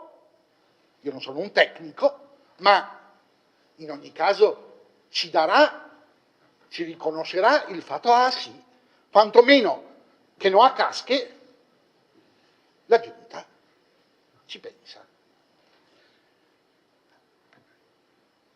L'archeologico, è salta fuori l'archeologico, e anche lui, a dire la verità, alla fine l'ha detto, è passato un quinquennio passato, e dell'archeologico zero e meno di zero. E io da fuori dico, capisco anche, non è semplice, nessuna amministrazione ha la bacchetta magica, magari l'avessimo.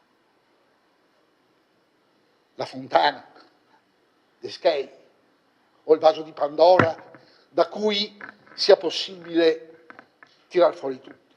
Fra l'altro, se dovessimo ascoltare quello che emerge e che è emerso anche stasera, addirittura noi basta 10 milioni di euro per la piscina, che per me è anche massa, ma in ogni caso per venire incontro ai desiderata di qualche consigliere dobbiamo tirarne fuori 13 milioni di euro.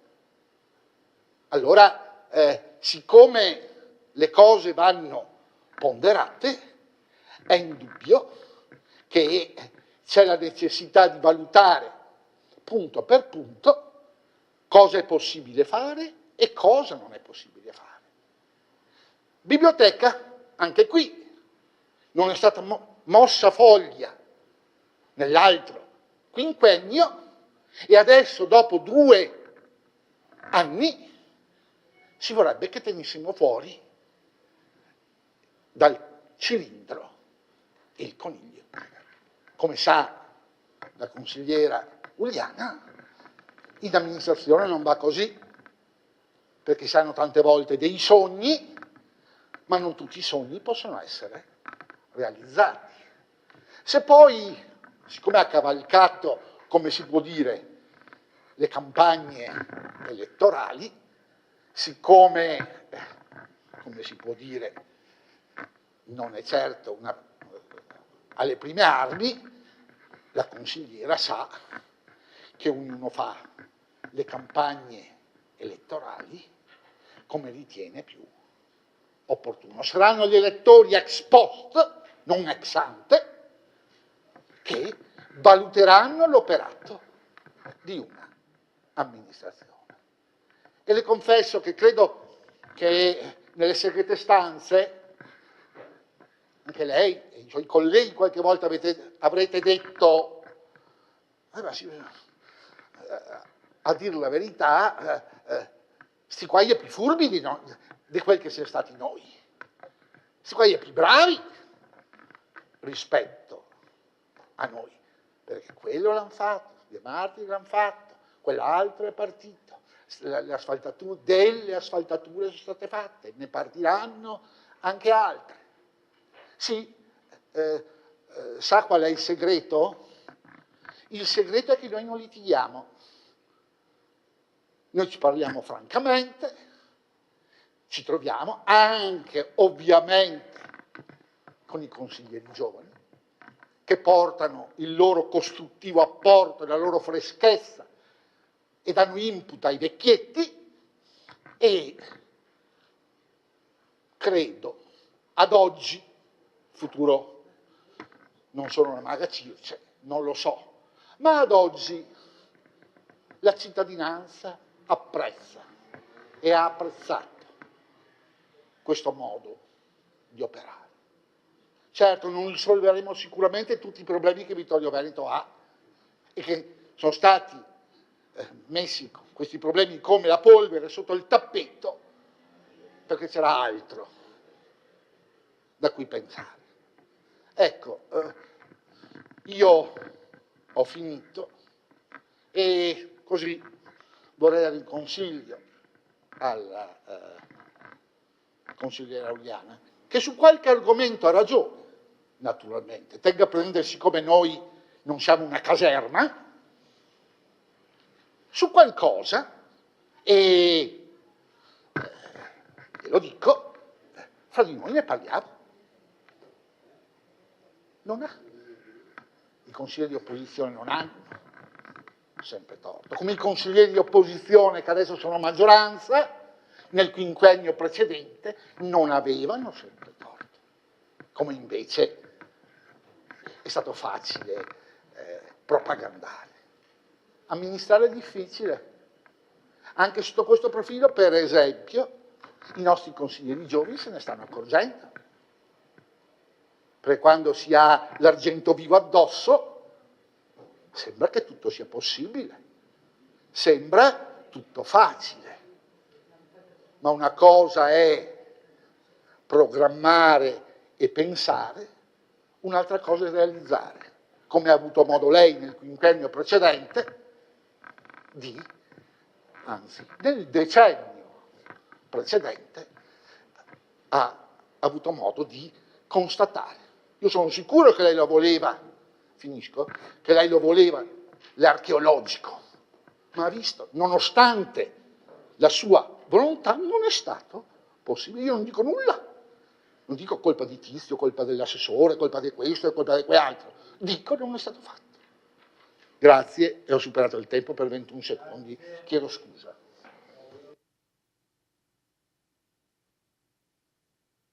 Consigliere Bassetto, prego. Grazie Presidente. Ci rimango sempre un po' male quando sento interventi che vengono fatti con richieste ai giovani consiglieri, non sapendo mai esattamente a chi si faccia riferimento quando si parla dei giovani consiglieri. Consigliere Uliana, pensavo di intervenire dopo, intervengo adesso, seppur con un intervento molto breve. Tornerò con un'altra proposta di delibera che sarà nei punti seguenti all'ordine del giorno. Lei ha parlato della biblioteca, ha parlato delle piscine, tutti temi su cui ci siamo spesi in campagna elettorale nella promozione del programma elettorale che era stato stilato. Lei crede che io non tenga alla biblioteca? Io sono anni che aspetto la biblioteca. Penso che lei se lo ricordi quando era in amministrazione con l'allora sindaco Tonon. Già all'epoca si parlava della biblioteca, quindi non è un tema che è qui da pochi mesi. Le piscine sono probabilmente l'impegno più grande per questa amministrazione e non solo per questa, probabilmente anche per quella che verrà. Ovviamente non è che questi temi siano passati in cavalleria, non sono passati in cavalleria i temi che questa amministrazione all'epoca aveva posto all'interno del proprio programma di mandato. È solo che quando si arriva in amministrazione ci si trovano di fronte a delle situazioni e a delle esigenze, a delle necessità e a delle priorità che portano anche a dover cambiare le proprie priorità che si erano definite. Prego. Ne parleremo dopo, eventualmente, in una delle prossime delibere di questa sera. E dunque ci sono delle cose che non possono essere rimandate, però mi chiedo quante centinaia di migliaia di euro ha stanziato questa amministrazione per portare a compimento progetti già avviati. Cosa dovevamo fare? Lasciarli fermi? Queste sono anche le priorità, il portare avanti dei progetti già avviati che non possono essere evidentemente abbandonati.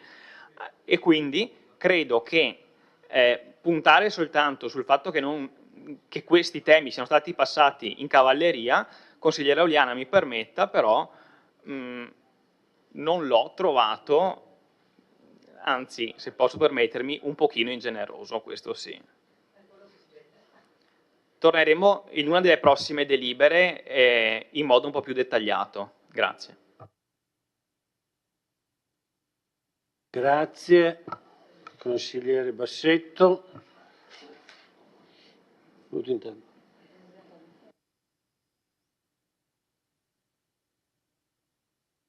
Un mio intervento, sono anch'io consigliere, molto breve, visto che sono stato nominato più volte. Allora, consigliera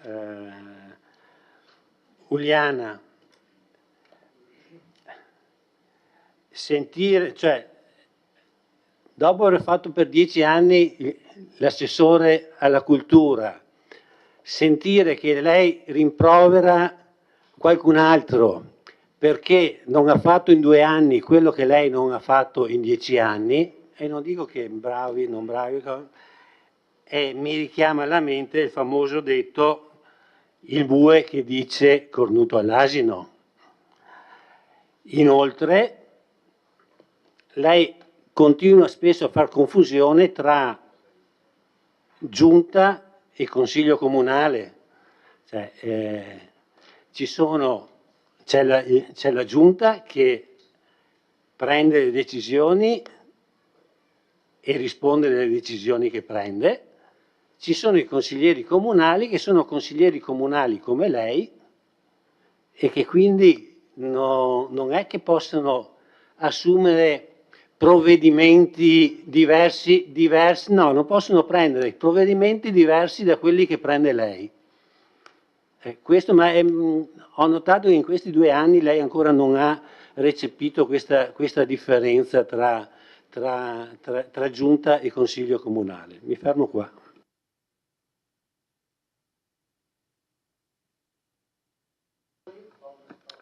Prego, Toffoli. Sì, grazie per la parola Presidente, buonasera a tutti, Sindaco e consiglieri presenti. Parliamo di Villa Papadopoli. A me dispiace che ci troviamo ancora oggi in questa situazione, vedo che Villa Papadopoli purtroppo la stiamo perdendo.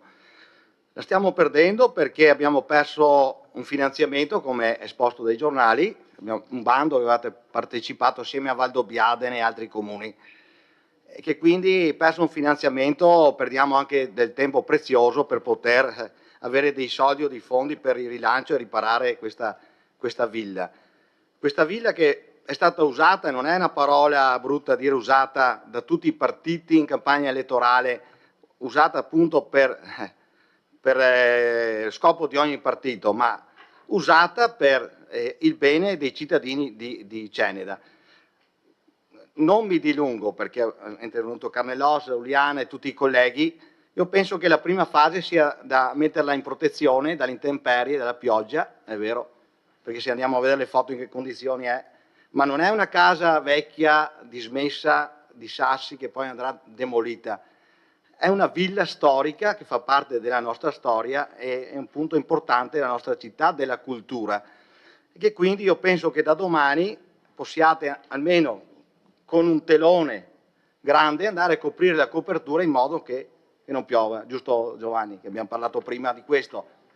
Questa è la prima fase, poi è ovvio che bisogna pensare a un ottimo destino, un ottimo cambio d'uso eventuale, con il coinvolgimento di tutti. Deve pensare come mettere il tendone, secondo me. Mi deve concentrarsi. Come utilizzare, ci sono tanti modi. Fai un summit del pensiero. Io penso che ci si deve unire tutte le forze politiche per portare avanti questo progetto di rilancio di Villa Papadopoli, della biblioteca civica, della rotonda della Papadopoli e quant'altro. Inutile, le polemiche vanno bene, le discussioni, ma a me piace la concretezza, come avremmo fatto con Giovanni Braido se fossimo stati eletti in Consiglio Comunale. Permettetemi un po' questo incipit.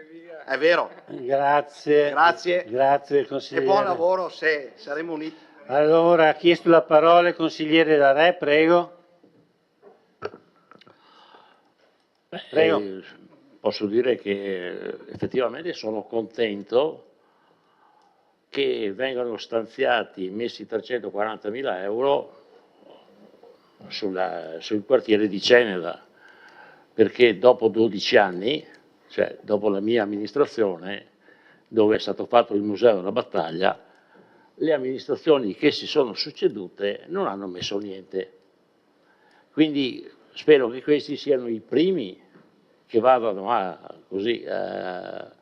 rimettere in piedi un quartiere importante dal punto di vista storico, dal punto di vista anche di comunità, e finalmente dopo 12 anni vengono stanziati dei fondi per questo quartiere, quindi io faccio un plauso, però ripeto, le disponibilità economiche che ha questa amministrazione sono diverse da chi è arrivato prima, per i motivi che ben sappiamo, insomma, ci troviamo a finanziare, diciamo, delle opere molto importanti, perché abbiamo lasciato, diciamo, certamente i conti in ordine, e anzi di più, e quindi spero che questi siano i primi che arrivino, magari cercando di attingere a dei progetti nazionali o europei, e chiaramente perché credo che, vista la vicinanza della biblioteca a Villa Papadopoli, si possa pensare a un intervento, diciamo, per allargare, diciamo, e costruire su Villa Papadopoli la nuova biblioteca, se mai riusciremo a vederla o a farla, ma quantomeno l'idea di pensarci per fare un'opera, credo, così importante, che non è di un'amministrazione, può essere di più amministrazioni, perché i soldi e la coperta è corta su tutti i comuni, quindi chi prima e chi dopo, io dico finalmente dopo 12 anni vengono impegnati 340.000 euro sul quartiere di Ceneda.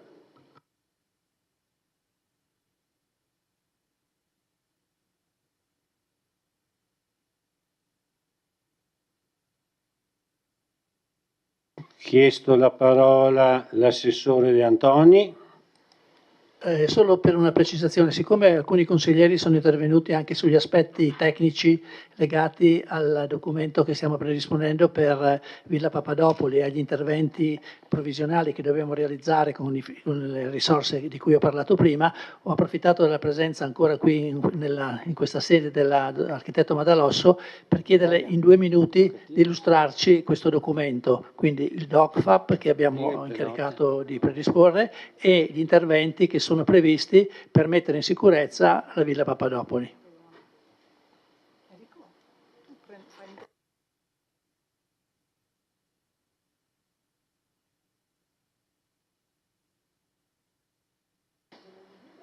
Vediamo se ci sono altri interventi. La dirigente che sta provando a... Si riesce?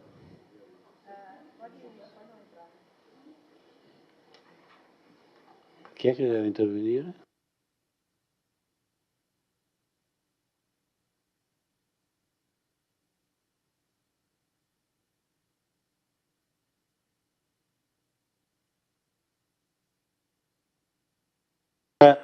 Do la parola all'architetto Madalosso, prego. Allora, la progettualità su Villa Papadopoli si articola in 2 filoni. La prima è la volontà di fare un documento di indirizzo alla progettazione e valutare alternative progettuali su dove fare la biblioteca. Alternative progettuali che vanno a riconsiderare anche progettualità già fatte nel tempo sì, negli anni scorsi, ad esempio il progetto di Follina fatto per quell'ambito. Per fare questo però è necessario fare un intervento mirato sull'immobile per cercare di capire cosa abbiamo come struttura. La struttura che è molto articolata perché c'è un corpo storico che è la parte centrale della villa e poi c'è la rotonda, fatta anche quella in anni diversi, in 2 parti, il corpo di collegamento e poi la rimanente parte della villa dopo il corpo centrale. Per fare questo abbiamo già dato un incarico per le indagini, anzi già fatto un progetto delle indagini, già affidato e abbiamo l'autorizzazione della sovrintendenza richiesta, cioè appena arrivata e con quelle partiremo.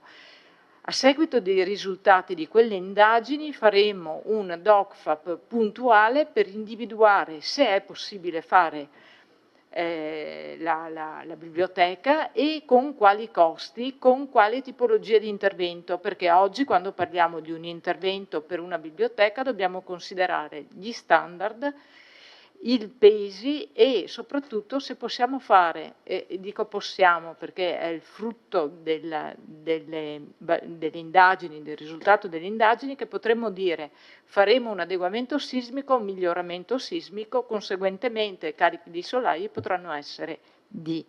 E quindi collocare anche le varie attività nei vari spazi.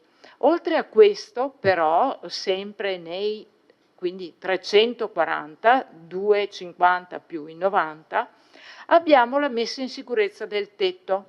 Anche qui il progetto l'abbiamo presentato ancora a fine dell'anno scorso, integrato o comunque modificato nella formulazione a marzo, e di questo non abbiamo ancora l'autorizzazione, perché secondo la sovrintendenza dobbiamo fare un intervento di restauro puntuale e non di messa in sicurezza. Mi spiego meglio. L'intervento di pura messa in sicurezza comporta la realizzazione di interventi che non vanno a incidere sulla struttura muraria, quindi sull'involucro storico.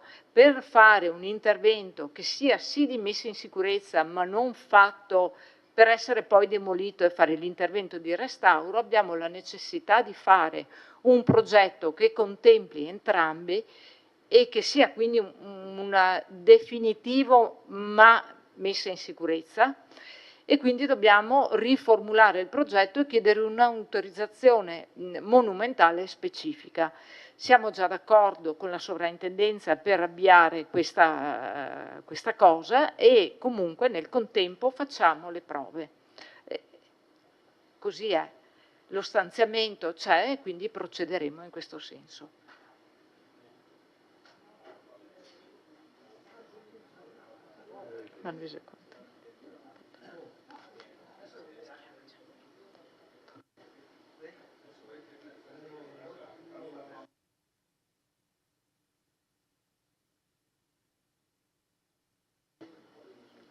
Sì.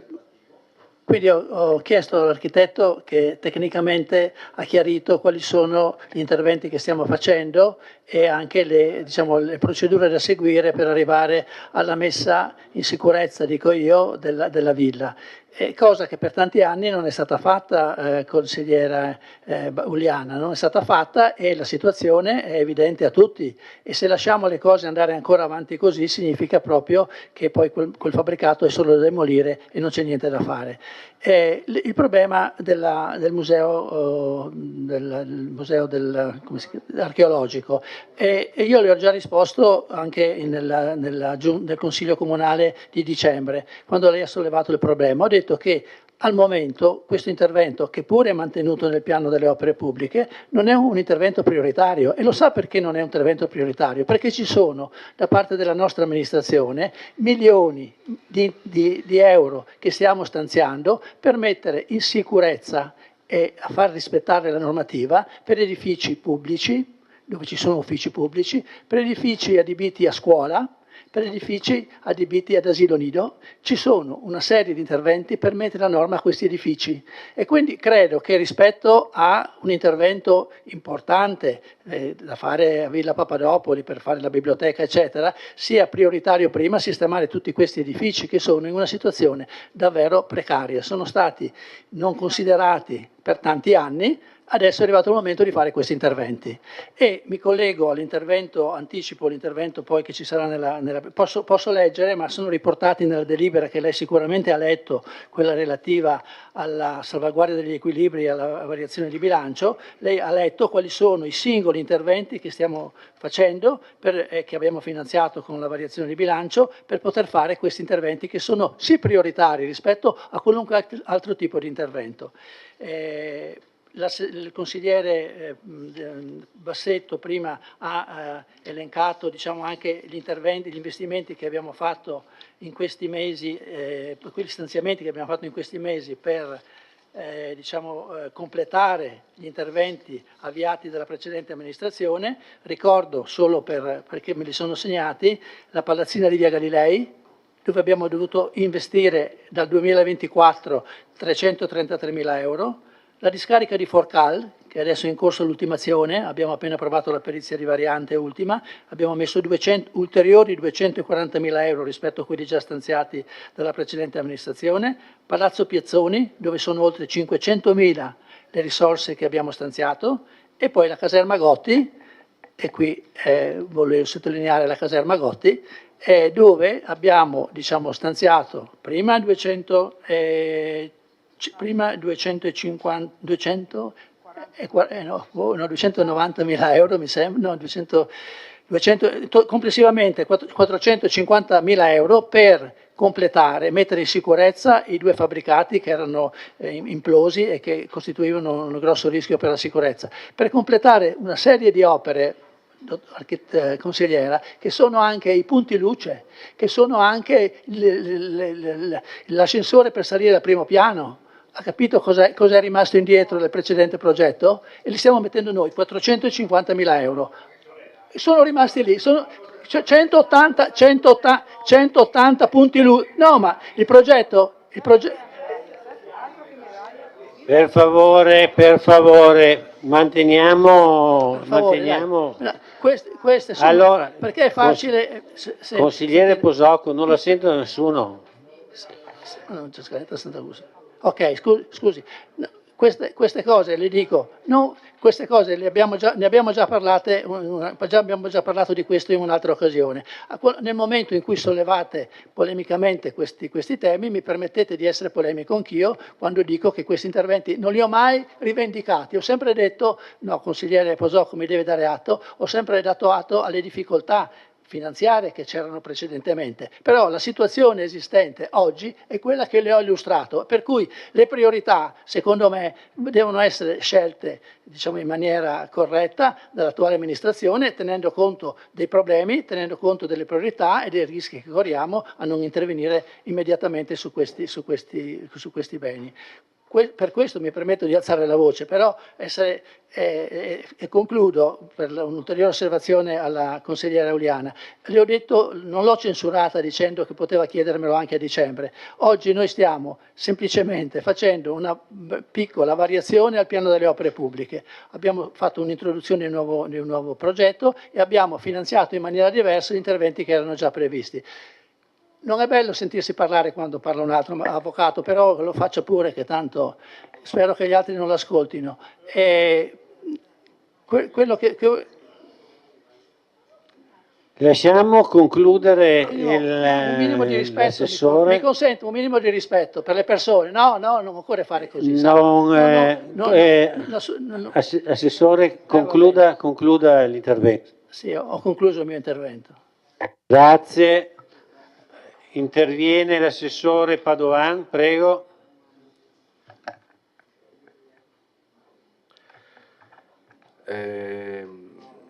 Sì, io trovo che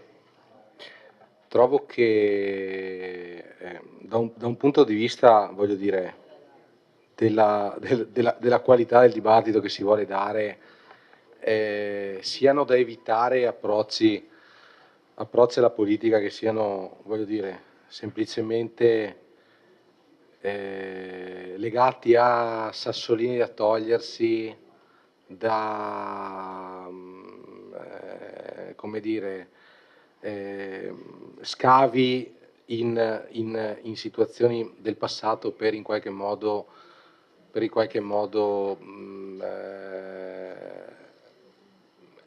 apparire incisivi, cosa che non accade perché si rimane a dibattiti stantii senza peraltro fare un'analisi concreta di quello che eventualmente nel passato non è andato per il verso giusto.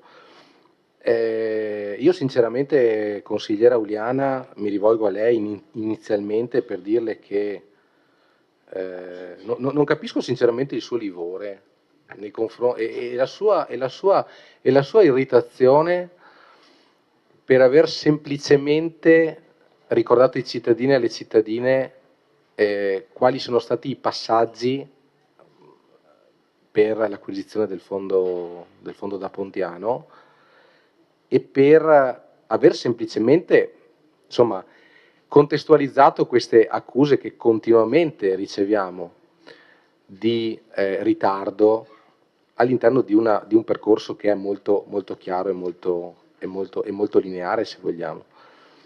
E poi le critiche ci stanno, meno, diciamo così, giustificato secondo me è rivolgersi, come dire, in modo secondo me anche un po' provocatorio, affermando basta che chiediate, nella misura in cui veniamo da un'opposizione che alcuni hanno scelto di rendere pregiudiziale, di rendere, ripeto, livorosa, di rendere volta, appunto, come cito testualmente il suo intervento, a togliersi i sassolini dalle scarpe. Legittimo il ruolo di membro di una giunta è sicuramente un ruolo di alta esposizione, e quindi ci sta, voglio dire che caratterialmente non si riesca a mantenere una visione politica e ci si limiti a battaglie, secondo me, un po' di retroguardia, però non credo sia questo quello che faccia il bene della città. Siamo qui per fare il bene della comunità, i consiglieri e le consigliere sono qui per rappresentare le istanze dei cittadini. Per quanto riguarda la scelta della collocazione, probabilmente abbiamo idee diverse e come amministrazione riteniamo che investire su Ceneda per riprendere l'intervento del consigliere D'Arè sia una scelta importante, strategica e anche di una valenza simbolica molto forte.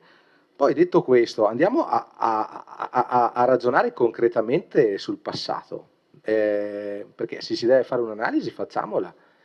C'è stato un PNRR nel passato, quali fondi rispetto ad altri comuni paragonabili sono stati attratti? Abbiamo attratto poco e quel poco che abbiamo attratto non aveva, voglio dire, copertura finanziaria, tant'è che stiamo investendo in maniera pesante il disco per completare le opere, così consigliere Posocco.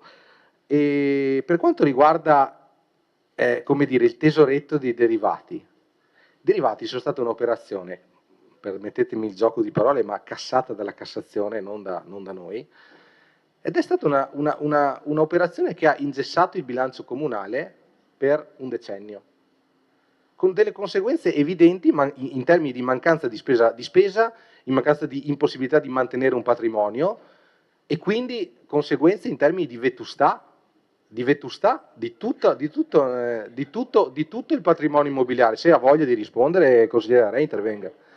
Ci siamo trovati, allora, per favore, scusate un attimo, manteniamo. Scusate, io credo scusate un attimo, scusate. Presidente, posso parlare? No, è inutile che parli. Scusate un attimo. Allora, un attimo di calma. Voi sapete che ci sono due interventi, uno di 7 minuti, uno di 5 minuti. Per favore, se non parlate tra di voi, riusciamo ad andare anche avanti più veloce, perché effettivamente avere un brusio di sottofondo disturba e non aiuta la concentrazione. Assessore, concluda il suo intervento. Scusa? Non ho capito.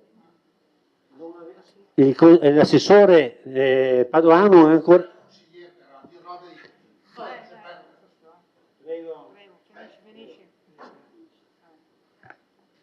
Grazie. No, io reputo, voglio dire, corretto ricordare, perché poi nell'azione dell'amministrazione si deve finire per intervenire su quelle che sono diventate priorità, cioè Villa Papadopoli, cioè tanti investimenti in immobili comunali, su quali insomma credo che come amministrazione ci stiamo spendendo non poco, ed è giusto quindi ricordare quello che è accaduto nel passato per come dire, esporre alla cittadinanza interessata il perché certe scelte sono dovute diventare prioritarie, pur nel rispetto del programma elettorale. E concludo riferendomi un attimino alla sezione archeologica, perché anche qui c'è veramente, credo, da portare, voglio dire, a conoscenza lo stato dei fatti. Io personalmente sono uscito sui giornali con onestà nei primissimi mesi, dicendo la sezione archeologica, considerato l'intero, come dire, l'intera situazione degli interventi da portare avanti, non può essere considerata al momento una priorità, salvo la ricerca di finanziamenti, di bandi, di soluzioni. Io mi sono dovuto, voglio dire, imbattere con delle richieste della sovrintendenza che a dicembre 2020 riceveva dall'amministrazione precedente una promessa di intervento per avviare l'allestimento della sezione archeologica, senza che questo venisse minimamente comunicato a nessuno, salvo poi, voglio dire, scoprire che quantomeno rispetto alle amministrazioni precedenti si aveva avuto l'onestà di parlare chiaro, Cioè, l'amministrazione precedente è entrata con un obiettivo e non ha mosso un dito per perseguire questo. E questa era una priorità politica chiaramente stabilita. Che ora si venga a contestare lo stato di fatti, secondo me è abbastanza curioso, ecco, tutto qua. Però, ripeto, è giusto che i cittadini sappiano di quello che era stato promesso a livello elettorale e a livello di istituzioni, che poi non venne minimamente tenuto in considerazione nell'azione concreta degli anni successivi. Grazie.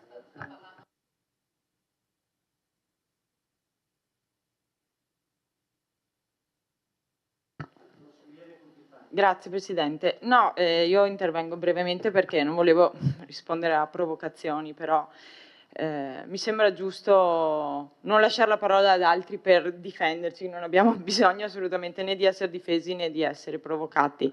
Il fatto che a volte non interveniamo o magari non ci esprimiamo, magari è anche per una diversa visione della politica e del fare politica. A volte cioè, mi dispiace anche dirlo sinceramente, un po' me ne vergogno anch'io perché sono seduta qui, c'è un livello di discussione che io reputo abbastanza basso e piccolo e quindi a volte preferisco anche non intervenire e mi dispiace anche scaldarmi perché non è il mio. Comunque al di là di questo, noi credo di parlare a nome di tutti, stiamo portando il nostro punto di vista, la nostra visione, le nostre idee e cerchiamo di portarli avanti, certo con le difficoltà, con tutta una macchina che c'è dietro e mi permetto anche di dire il fatto che in passato siano state fatte delle scelte molto discutibili dal mio punto di vista, questo sì ci ha fatto arrabbiare, ci fa arrabbiare perché siamo arrivati dentro le stanze dell'amministrazione comunale e abbiamo trovato dei lavori che dovevamo terminare e che ovviamente non potevano, come appunto diceva anche il collega Bassetto, lasciare là, ma per una responsabilità politica e i giovani sono stati forse molto più responsabili di altri e questa cosa mi piacerebbe sottolinearla, perché potevamo venire qua e anziché ringraziare a volte del fatto che non abbiamo anche rinfacciato certe cose, si continua a dire i giovani sono qui e sono anche a volte presi da priorità che non sarebbero le loro per responsabilità. Ecco, grazie. Grazie. Interviene il consigliere Denardi.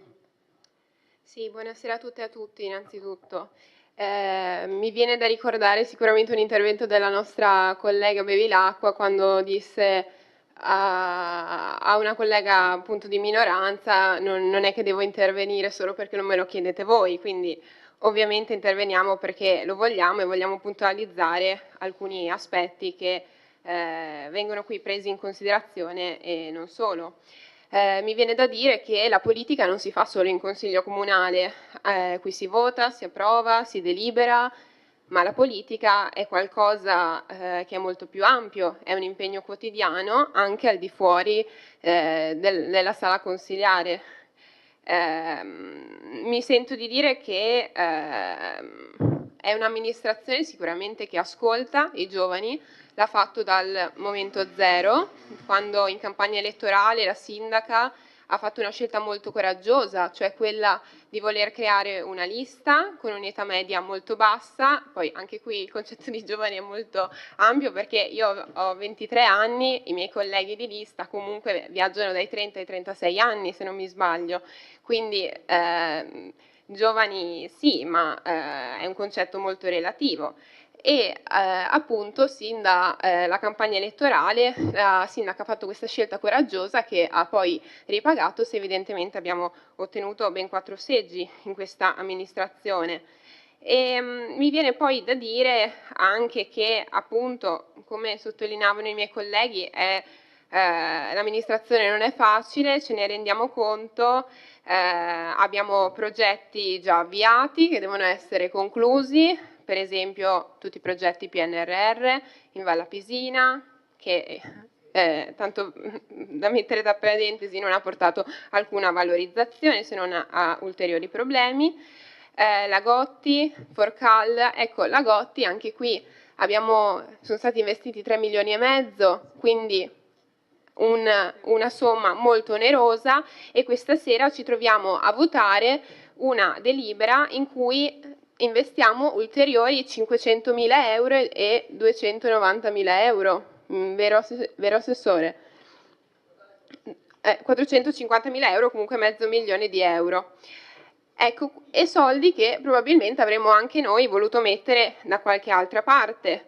Stiamo portando avanti Sant'Augusta, c'è stata un'opera di riasfaltatura delle strade ingenti, tra cui appunto la storica Via Martiri.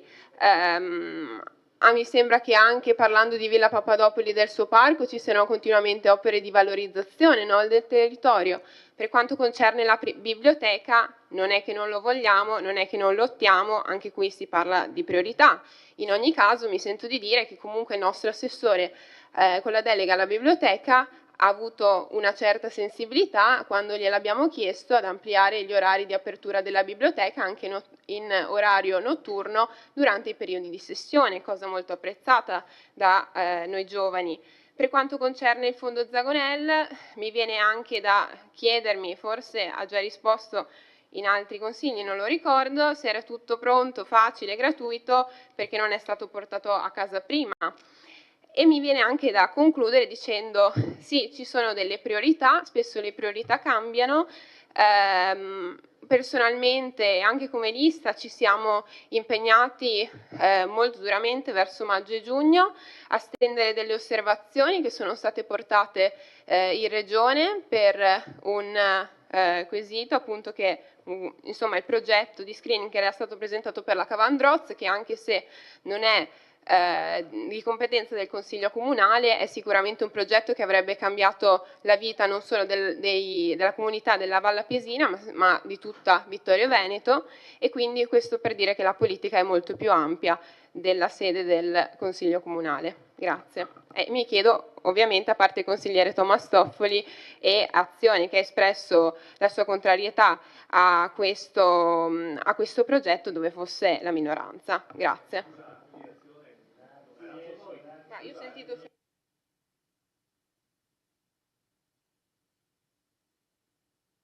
Prego.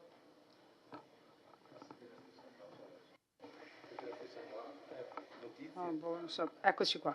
No, e allora io intervengo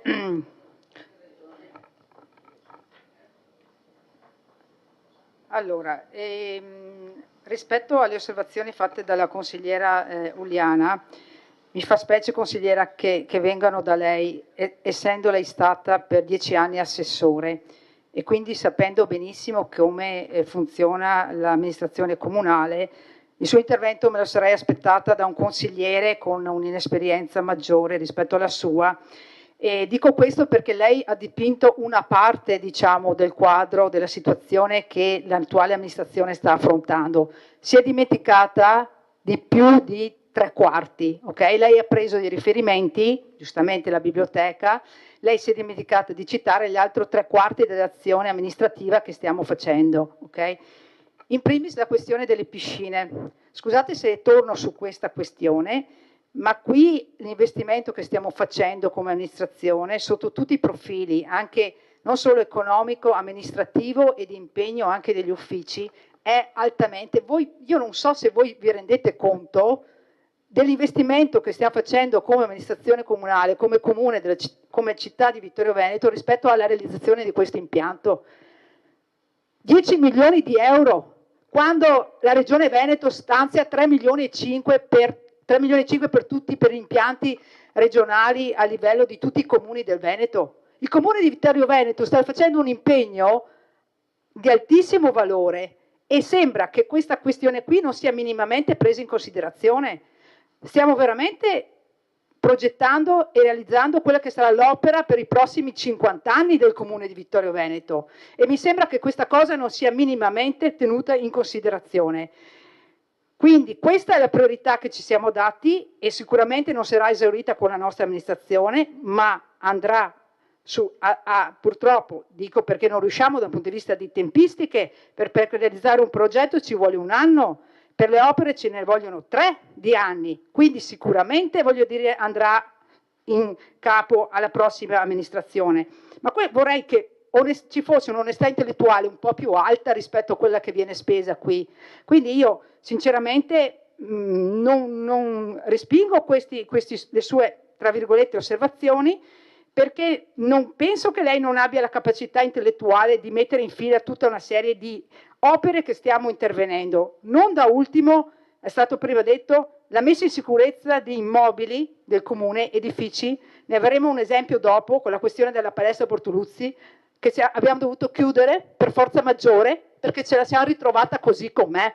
E qui voglio dire, non scarico la responsabilità, ma gran parte di queste situazioni, di questi edifici dovevano essere stati sistemati ben prima della nostra amministrazione. Adesso noi dobbiamo far fronte a questi, ma non perché la scadenza è arrivata adesso. No, sì, vabbè, uso il tono che preferisco usare a consigliere Posocco. Quindi, tornando a noi, stiamo investendo milioni di euro per la messa in sicurezza di edifici. Primo. Le opere che stiamo facendo a fronte, l'abbiamo detto prima, non abbiamo l'elenco dettagliato, perché ogni volta dico portate l'elenco in Consiglio Comunale perché è un elenco veramente lungo. Altra considerazione, me ne scusi se glielo dico, ma la scelta che avete fatto voi col PNR, perché lei non ha preso i fondi PNR e realizzato la biblioteca con quei fondi là? Veda il comune di Conegliano. Conegliano ha realizzato con i fondi PNR la biblioteca alla caserma Marras, 8 milioni di euro. L'amministrazione precedente non è riuscita a fare, ha avuto altre priorità. Avete scelto la Gotti rispetto al restauro della biblioteca o la sistemazione della biblioteca. È stata una vostra scelta che oggi non saremo qui a discutere se allora, come noi avevamo suggerito dai banchi di minoranza, quei fondi di PNR fossero stati destinati alla biblioteca comunale. Io quello che voglio dire è che sono veramente consapevole e sono anche, permettetemi, orgogliosa del lavoro che sta facendo questa amministrazione di fronte a tutta una serie di problematiche e ne sopraggiungono tante altre, e ringrazio la Giunta che sta lavorando tantissimo, sta affrontando situazioni veramente importanti. Voglio ringraziare anche tutti gli uffici per il lavoro che stanno facendo e stanno correndo. I fronti in città aperti sono tantissimi e voi continuate a dirci di aprire altri fronti. Quindi è sinonimo di irresponsabilità aprire altri fronti in questo momento, perché vorrebbe dire ricadere sulla popolazione, sugli impegni di spesa della popolazione. Sa anche lei quant'è il bilancio di un consiglio comunale, di un comune, scusi? Non è che non lo sappia. Come fate a dire facciamo questo, facciamo l'altro, facciamo su, e i soldi dove li troviamo?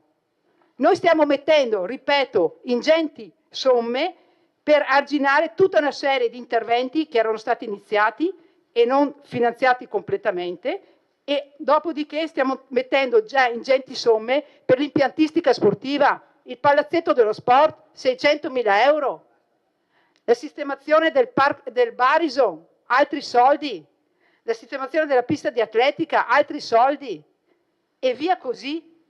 Quindi quello che chiedo è di fare le osservazioni sì, ma che siano anche responsabili. Grazie. Interviene il consigliere Tonon. Grazie. Senza foga, perché devo solo fare un elenco a memoria soprattutto del collega D'Aren, che se non c'è, perché giustamente ha ricordato il Museo della Battaglia, un finanziamento regionale, ottima opera, fra l'altro credo di averlo sempre riconosciuto, peccato che poi non ci fosse nessun progetto culturale, ma chi è venuto dopo, tutte le amministrazioni che sono venute dopo qualcosa hanno fatto. Ma dopo di quello, io ricordo, alcune cifre non me lo ricordo, ma se vogliamo parlare di Ceneda, ricordo l'acquisto delle aree per la rotonda di Via della Bresciana, opera poi fatta dall'amministrazione successiva. Ricordo il parco giochi di Via Foscolo, l'adeguamento sismico dell'ex scuola Zanette, i 130.000 euro per la scuola Costella, i 50.000 euro per l'antincendio dell'asilo Nido, ne era del tutto sprovvisto, i 400.000 euro per le abitazioni di Via da Ponte, cioè, non è che non si sia fatto niente dopo, cioè non c'è stato il vuoto dopo l'amministrazione da Re a Ceneda. In altre parti si è fatto di più perché c'erano più possibilità o più fondi, ma non è che sia stata trascurata del tutto. Chiaro che, come ha appena detto la sindaca, sarebbe bello poter fare di più, ma ci sono anche limiti oggettivi per quanto riguarda le possibilità della macchina comunale, cioè non possiamo chiedergli se vanno a 120 in autostrada, no, dovete andare fuori norma di più, appunto si fa quel che si può umanamente. E poi ricordo che l'amministrazione Miato ha fatto anche 2 progetti, uno diverso da quello che avevamo fatto noi, ma ognuno può portare le proprie progettualità per la biblioteca e per piazza Giovanni Paolo I, se non ricordo male erano stati dati a Tony Follina, alcune decine di migliaia di euro ciascuno. Progettualità ci sono, dopo i soldi sapevate benissimo che non avevate un euro, così come quando avete fatto quell'ipotesi futuristica, dico io, li chiamavano le Ramblers di Vittorio per via Rizzera, non c'era una lira, non c'era una lira e lo sapevate benissimo. Dopodiché l'amministrazione attuale ha asfaltato, punto. Cioè non è che si possa fare miracoli, come abbiamo sempre detto, nessuno. Dopodiché ancora tornano fuori i famosi 5 rotti milioni portati a casa. Sì, ho capito, un impresario della zona che lavora pure all'estero mi ha detto che mediamente dopo il Covid l'aumento dei costi edilizi dopo il Covid è del 40% mediamente. Quindi se la vostra amministrazione ha fatto progetti durante il Covid, ne risente quella successiva. Quindi onestà intellettuale, questo sì posso dirlo, serve a dire, se noi abbiamo progettato un'opera da 1 milione, adesso costa probabilmente 1,4, 1,5, non è che possiamo chiedergli fatene 2 anziché una, quella che noi, cioè voi, non siete riusciti a fare. Alcune addirittura, via Rizzera, manco non finanziata, non era neanche progettata. Quindi per cortesia, correttezza da tutte le parti, perché se mi venuto a fare polemica mi diverto anche, ma mi pare stasera di aver fatto semplicemente un elenco di quello che è stato fatto e dei problemi, li conoscete tutti perché siete stati tutti in giunta, e dei problemi che ci sono nell'amministrazione, quindi realismo da un lato, pacatezza dall'altro, ma realismo non vuol dire non essere in grado di sognare. A quanti bandi avete partecipato voi con la vostra amministrazione e noi con la nostra e non abbiamo vinto? Quando si partecipa e ci sono 1100, non importa, partecipanti, uno vince, poi arriva il secondo, il terzo, il quarto, quando sono finiti i fondi, gli altri 97, zero. Allora, per cortesia, non facciamo polemica su queste robe. L'archeologico non l'avete fatto, la biblioteca, ho capito, è vero, non l'ho fatta nella mia amministrazione, non l'avete fatto voi, su quel fronte non abbiamo ancora fatto quello che avremmo voluto noi, ma la copertura, diciamo così, che era stata progettata con tanto di adeguamento sismico e energetico, che era stata ipotizzata con uno studio preliminare nel 2012, 18/19 della piscina coperta costava, come ipotesi, allora 500.000 euro. Oggi con 500.000 euro, come si dice, noi pianta neanche un cantiere.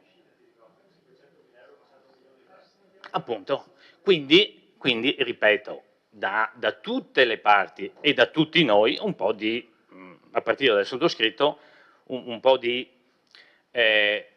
interventi con grano sali, sapendo quello che è stato fatto, sapendo quello che non è stato fatto, e ciascuno di noi qualcosa non è riuscito a fare, e sapendo anche che un impegno da oltre 10 milioni per un'amministrazione credo sia da...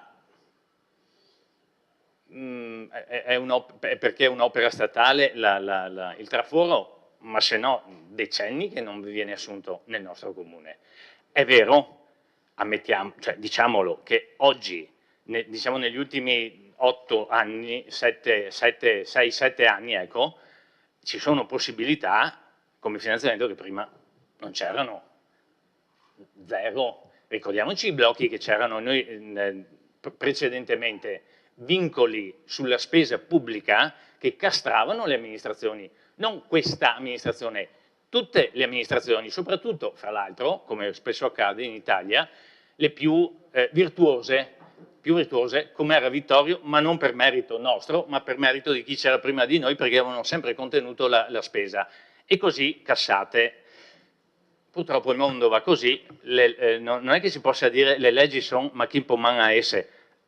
Dura lex ad lex, bisogna rispettarle, punto. Piaccia o non piaccia. Grazie.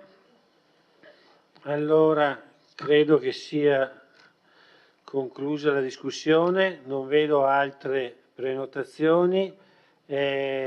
Passo alla dichiarazione di voto, prego.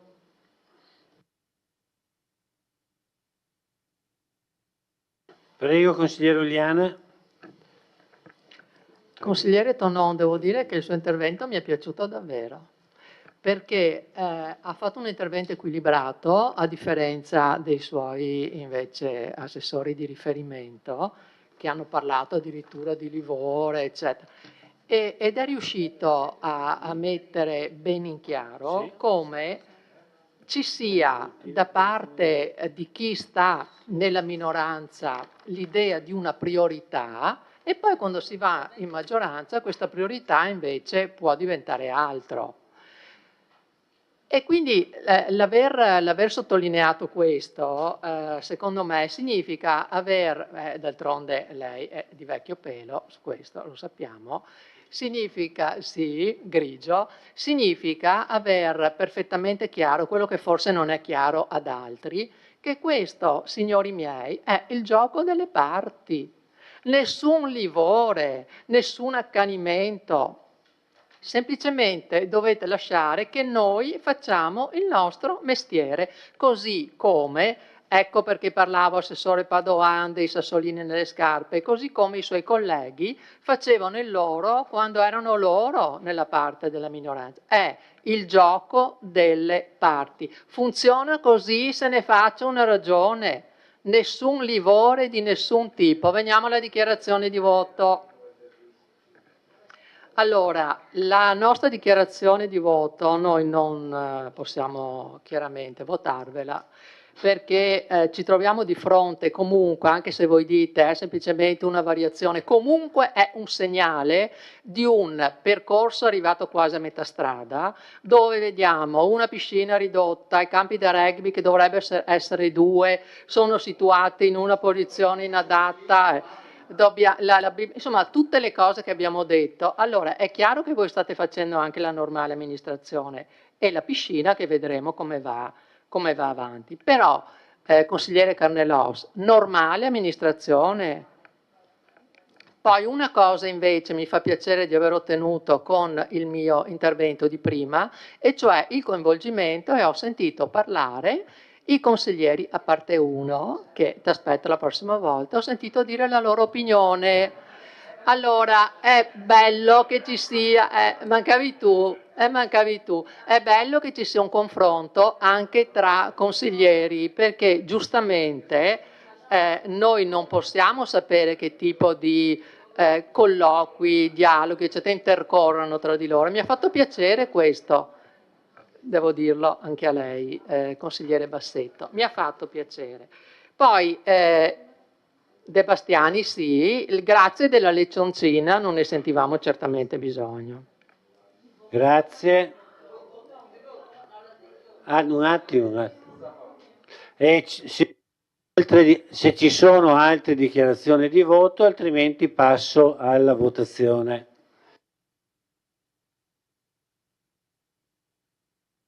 Consigliere Bassetto, dichiarazione di voto. Sembra sia la prima volta che intervengo in questo consiglio comunale e se posso permettermi, consigliera Uliana, quante volte ci siamo confrontati in questi 2 anni, a volte anche abbastanza duramente. Non è la prima volta che intervengo, che mi ha chiamato in casa. Faccio la dichiarazione di voto contento del fatto che comunque ho visto dei cenni di apprezzamento da parte del consigliere Posocco e della consigliera Uliana nei confronti dell'intervento del consigliere Tonon. Vuol dire che la vediamo grosso modo allo stesso modo. Il gioco delle parti. Sì, ho capito il gioco delle parti, lo conosciamo bene il gioco delle parti, sappiamo qual è il gioco maggioranza e minoranza. A qualcuno piace di più, a qualcuno piace meno. A me personalmente non piace il gioco delle parti. La minoranza fa il suo mestiere come la maggioranza fa il suo e su questo siamo d'accordo. Al di là di ciò, credo che il consigliere Tonon sia riuscito a riassumere bene il concetto di prima, delle priorità. Alla fine gli interventi di cui abbiamo parlato questa sera in questa proposta di delibera attengono alle priorità. E penso che questo sia chiaro a tutti, l'apprezzamento che vedevo di Posocco poco fa a Tonon, credo che andasse in questa direzione.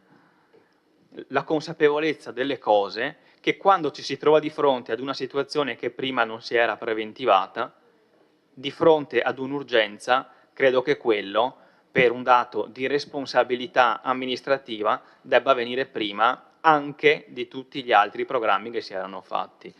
Concludo dichiarando il voto a favore della lista civica Mirella Baliana Sindaco. Grazie.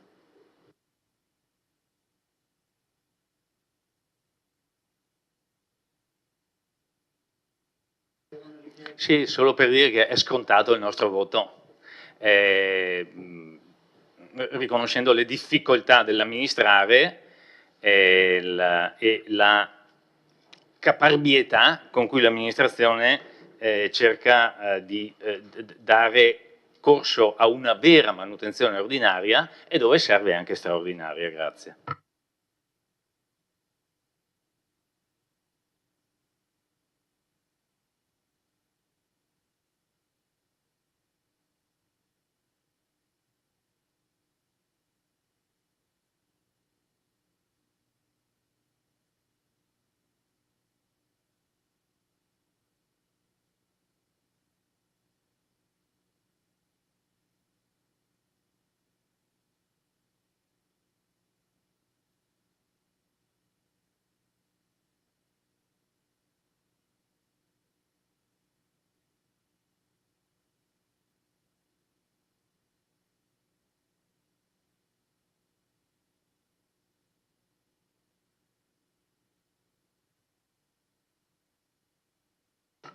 Allora, favorevoli 11, contrari 3, astenuti 1. Il Consiglio approva. Immediata.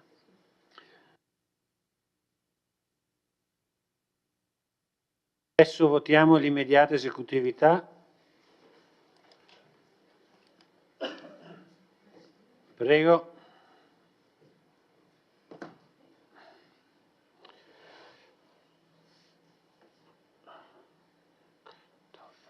Ok, ho votato tutti. Favorevoli 11, contrari 3, astenuti 1. Questo era il punto numero 6 e passiamo al punto numero 7. Salvaguardia degli equilibri di bilancio, Assestamento generale al bilancio di previsione 2026 e 2028. Immagino che illustra l'assessore De Antoni, prego. Sì, il decreto legislativo 267 prevede che entro il 31 luglio di tutti gli anni i comuni sono tenuti ad approvare tramite delibera di Consiglio Comunale l'assestamento generale al bilancio di previsione, in questo caso il 2026-2028. L'assestamento è una verifica generale di tutte le voci di entrata e di uscita del bilancio, compreso il fondo di riserva e il fondo cassa, al fine di assicurare il mantenimento del pareggio di bilancio. Il nostro servizio finanziario, qui oggi c'è la dottoressa Dalla Torre, non c'è più, sì, anche la dottoressa Da Parè. Il servizio finanziario del nostro comune, sulla base della ricognizione generale effettuata dai singoli settori, ha condotto un esame delle poste in entrata e in uscita e ha verificato l'andamento della gestione finanziaria complessiva. Il risultato di questo lavoro è stato riportato nell'allegato A della delibera, nella quale viene esposto, con dovizia di informazioni, la rappresentazione della situazione contabile e viene confermato il permanere degli equilibri di bilancio. Darei la parola a una sintesi veloce da parte della dottoressa di questo documento, che è un documento importante che in qualche modo rassicura anche, insomma, deve rassicurare anche il Consiglio Comunale sul fatto che il bilancio che abbiamo approvato a dicembre è un bilancio, insomma, che tiene nonostante tutta una serie di problematiche che poi cercheremo di illustrare.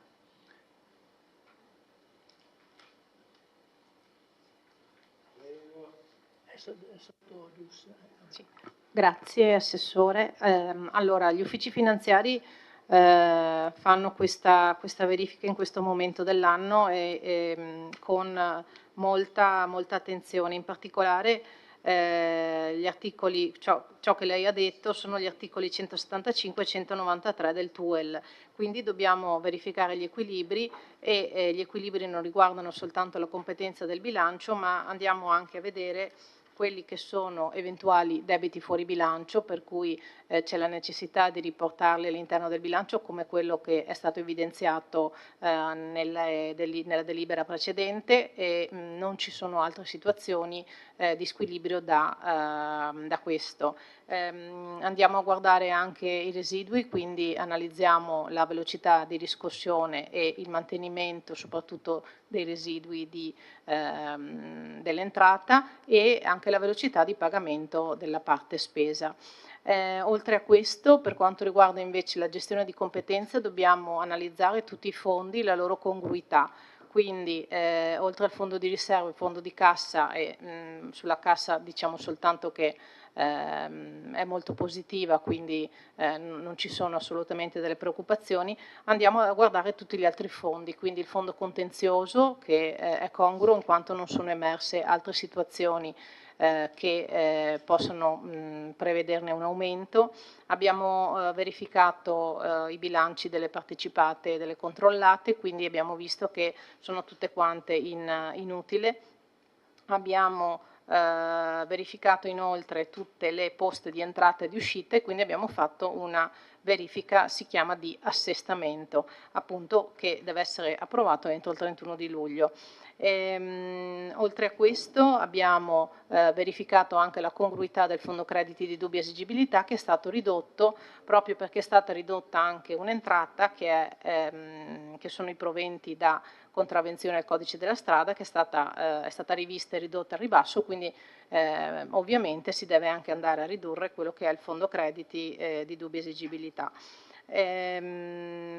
Nella delibera abbiamo indicato tutte le particolari maggiori e minori spese ed entrate che poi l'assessore continuerà ad illustrare.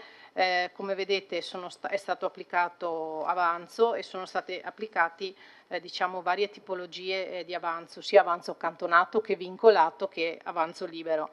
Come avevo già spiegato in commissione, siamo andati a ripristinare i capitoli di spesa di personale utilizzando l'avanzo accantonato per i rinnovi contrattuali, lo vedete nell'allegato alla delibera. Abbiamo utilizzato un avanzo che avevamo costituito come fondo rischi per le maggiori spese dovute a dei rimborsi tributari e anche quello dovuto al debito fuori bilancio di cui alla delibera precedente e le maggiori spese per l'energia, quindi calore ed energia elettrica. Abbiamo applicato dell'avanzo investimenti, abbiamo utilizzato l'avanzo libero per degli accantonamenti e delle spese correnti non ricorrenti, abbiamo applicato 10.000 euro di avanzo vincolato per delle spese sociali e il resto dell'avanzo è stato utilizzato per le spese di investimento.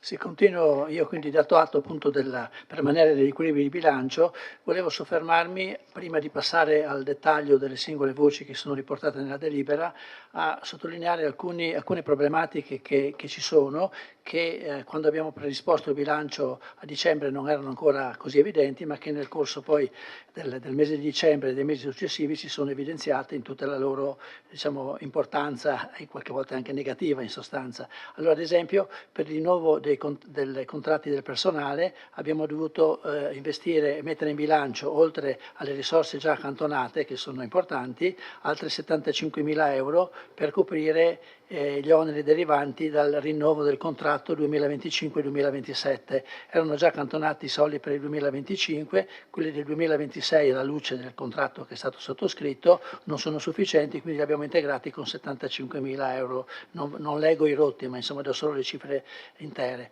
Poi, come diceva la dottoressa, incremento delle spese di energia elettrica, calore e acqua, oltre 94.000 euro, incremento delle spese per il sociale, 230.000 euro, poi ci sono alcuni mancati finanziamenti, ad esempio c'è una contestazione in atto con il BIN di Venza che solitamente ci riconosceva, diciamo, dei sovraccanoni e quindi un riparto annuale di 162.000 euro. Nel 2025 abbiamo accertato 60.000 euro e abbiamo riportato la stessa cifra anche nel 2026, quindi c'è stata una riduzione di oltre 100.000 euro. Se non riusciremo a vincere il contenzioso, insomma, che comunque so che è in atto, ci sono praticamente 100.000 euro di minore entrate che non erano prevedibili. C'è stato un minore gettito dell'IMU nel corso del 2025, quindi l'abbiamo tenuto un po' più basso anche nel 2026.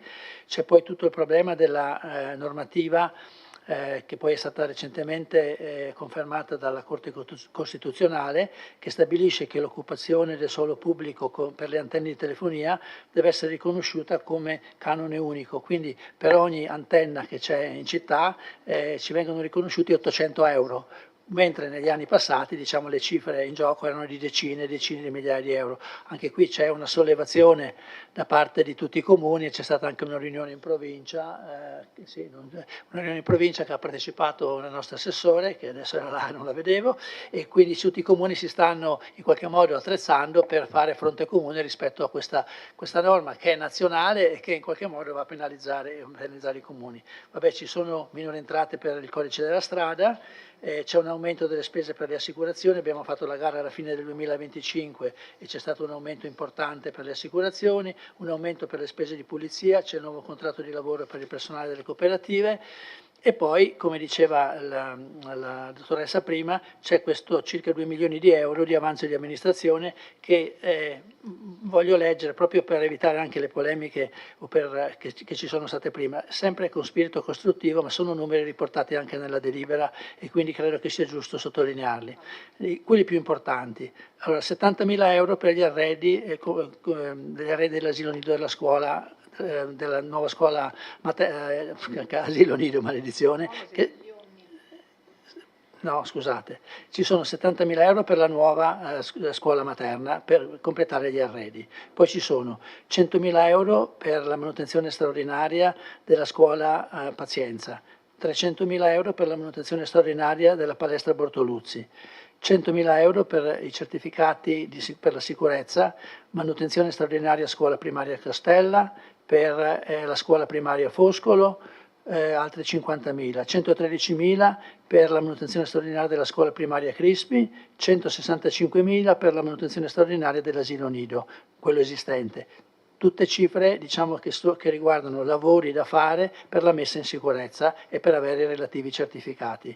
55.000 euro per la palestra di via Carducci, 70.000 euro ulteriori rispetto ai 300.000 per la palestra Bortoluzzi, 70.000 per manutenzione e impianti sportivi, alcuni sono stati citati prima, 165.000 euro per manutenzione straordinaria di immobili, diciamo, occupati dal Comune. Poi abbiamo ancora 30.000 euro per interventi sulla strada comunale La Vecchia, è un'opera che abbiamo quasi completato, era finanziata dall'Unione Montana in parte, e il finanziamento nostro non è riuscito a completare tutti i lavori, abbiamo bisogno di altri 30.000 euro. Poi ci sono 322.000 euro, ne parlavamo prima, per i contratti di quartiere, quindi Palazzo Piazzoni. Poi c'è 90.000 euro per la messa in sicurezza del corpo centrale di Villa Papadopoli, ne abbiamo parlato, 103.000 euro, un altro lavoro su un impianto sportivo per i lavori al Palasport, oltre 600.000 che sono già in bilancio e sono finanziati, 290.000 lavori presso l'area rimessa delle caserme Gotti, ma ne abbiamo parlato, poi ci sono alcuni incarichi professionali per la microzonazione sismica, per il piano del commercio e altre piccole cifre. Ho voluto leggere questi importi perché sono stati un po' oggetto di polemica prima, e ribadisco non pretestuosa, ma solo per diciamo, segnalare le difficoltà che abbiamo incontrato per fare tutti questi lavori, e non sono tutti quelli che sono stati fatti, perché giustamente la sindaca mi ricordava i lavori già eseguiti nel corso del 2025 e per l'inizio del 2026 sono importanti, sono dell'ordine di almeno 2 milioni di euro. Questa è la situazione complessiva che poi porta appunto a fare questa variazione di bilancio che in qualche modo ci consente di guardare con un po' di serenità anche i prossimi mesi per arrivare quindi al 31 dicembre. Io credo che non ci siano altre cose da dire, dottoressa, e quindi sono a disposizione per le vostre richieste di chiarimento.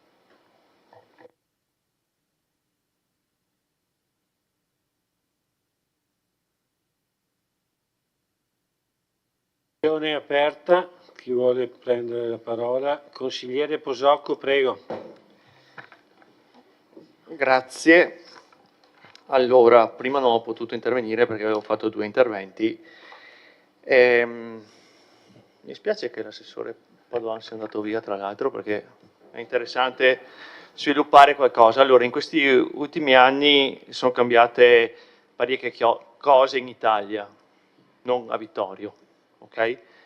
E quindi il collega Tonon lo sa bene perché ha fatto il sindaco, prima del Covid facevi i progetti, li finanziavi con una cifra, dal 2023 in poi quel progetto che aveva finanziato che costava 100 costava 300. E quindi le amministrazioni tutte hanno dovuto fare le variazioni o tenere fermi i progetti perché il bilancio del comune doveva coprire quei soldi. Esempio che voi citate della Gotti. La Gotti è un progetto nato prima del Covid che con 3 milioni e mezzo si faceva veramente, era un gran bel progetto.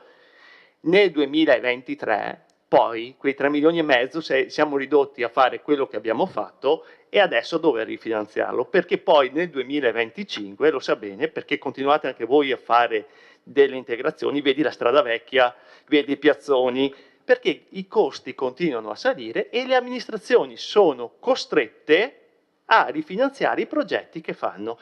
Quindi, ecco, la differenza tra questa amministrazione, tra l'amministrazione Tonon e Miatto, è che questa amministrazione ha i bilanci perfettamente in ordine. Siamo d'accordo? Con l'amministrazione Tonon IMU e Tasi era l'8,6 per 1000, è diventata 10 per 1000 con l'amministrazione Miatto perché le rate dei derivati aumentavano, ok? Adesso fortunatamente il comune ha un bilancio sano, quindi si può muovere meglio. Su questo siamo tutti assolutamente d'accordo, per fortuna. Il problema è che a livello nazionale continuano a aumentare i costi in una maniera folle e non so dove andremo a vedere, ma questo riguarda l'amministrazione di Vittorio Veneto come tutte le altre amministrazioni in Italia. Quindi bisogna essere un attimo, sapere dove andiamo a finire. PNRR.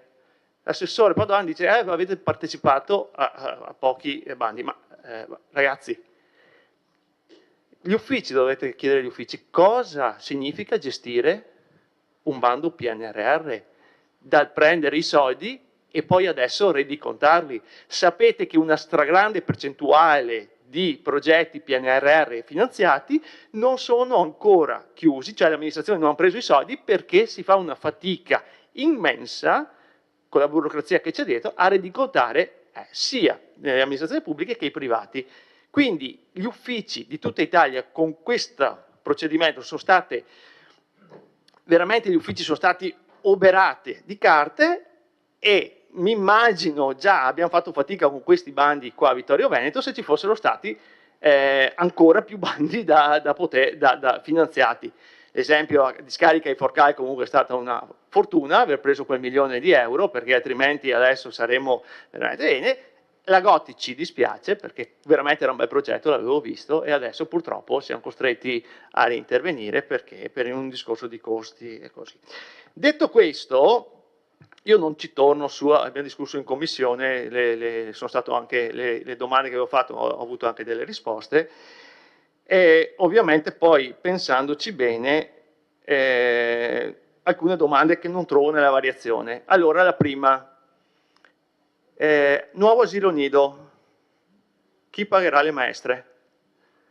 Non vedo una variazione sul personale che tenga conto del costo che dovremo giustamente sostenere per il nuovo personale del nuovo nido.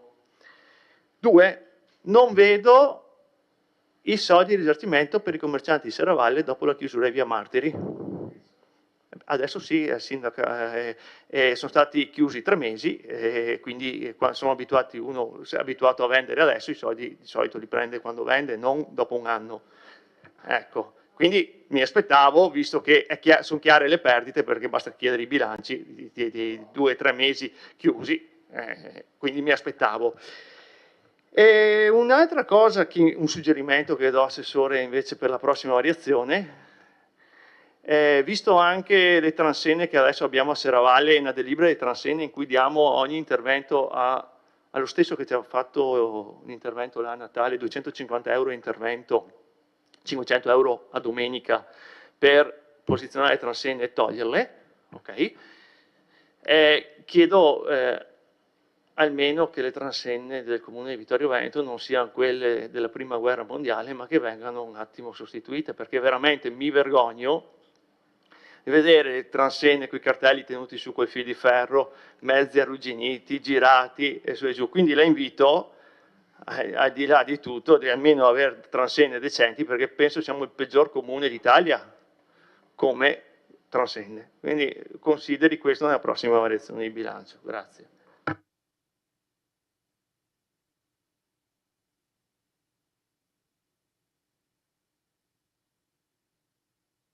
Sì, è sempre prima, poi faccio. Allora, quello che mi piace comunque di questa variazione di bilancio, che c'è una cosa che mi piace, che date un indirizzo certo alla vostra politica di amministrazione. Quindi intervenite, mettete tutte le risorse, quasi tutte le risorse, sulla cura degli immobili comunali. E questa è la linea chiara che avete scelto. Posso dire sono d'accordo o non sono d'accordo, però almeno si vede la linea che prendete. Sul certificato di prevenzione incendi ho visto cifre importanti, 100.000, 50.000. Abbiamo un progetto, perché mi sembra caretto. Costa così tanto un certificato? 100.000? Ok, no, ok, perfetto. E quindi l'ultima cosa, la sindaca, la differenza tra quello che dice lei e quello che penso io, è una differenza che non so chi ha ragione tra me e lei. Parlando di piscine, lei dice il comune investe una cifra importantissima, 10 milioni di euro, cosa mai vista, posso essere d'accordo, ma facciamo un progetto monco. Allora io gli dico, interverremo adesso, interverrà lei e fra 50 anni interverrà qualcun altro. Facciamo le cose fatte bene, spendiamo quei 3 milioni in più e facciamo un impianto serio. Siamo lungimiranti, perché sta cosa che se non mi fa la vasca a 50 metri, che non deve essere profonda 2 metri, la alza a 1,60 m, 1,70 m, 1,80 m, quel che è, sta cosa poi si ricorderanno di lei perché ha tirato via la piscina a 50 metri, ricordo che la più vicina è a Monastier, adesso per chi vuole andare a fare un po' di sport deve andare a Monastier, altrimenti per la 50 metri, e quindi se fate un impianto nuovo, importante, impianto sportivo vuol dire sport, vuol dire fatelo bene, investite quei 3 milioni in più e fatelo bene perché si tornerà a intervenire fra 50 anni poi. Questo è quello che io farei. Lei la pensa in una maniera diversa, io non dico ho ragione io, ho ragione lei, però abbiamo veramente una visione completamente diversa della politica cittadina. Qua mi dite, noi interveniamo sugli immobili comunali, va benissimo, questa è la vostra politica. La lungimiranza per la città, dov'è? C'è un progetto che mi dà una visione di città fra 20-30 anni, qui. No, devo intervenire perché nessuno me l'ha fatto prima. Ma fate qualcosa, ditemi dove andiamo a finire fra 20-30 anni, dove va la città, dove sta andando? È questo che manca, cioè, apprezzo l'impegno, la scelta, così, ma manca l'anima, capite? Manca la visione, manca una cosa che devi avere dentro al cittadino, la passione. No, ok, sistemiamo gli immobili, facciamo i certificati, andiamo avanti, bene, ok, perfetto, bravi, ok?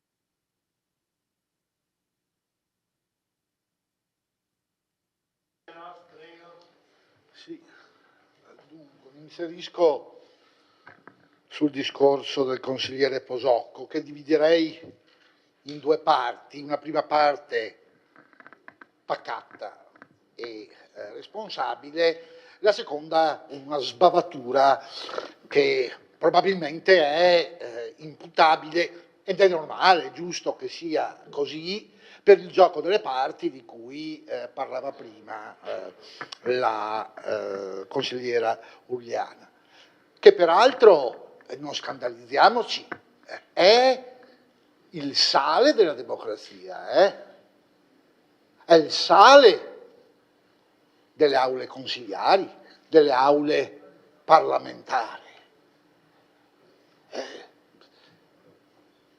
Le aule in cui non ci si scontra non sono aule democratiche. Le aule in cui ciascuno non fa la sua parte, quella che gli elettori gli hanno dato di fare, non sarebbe democrazia.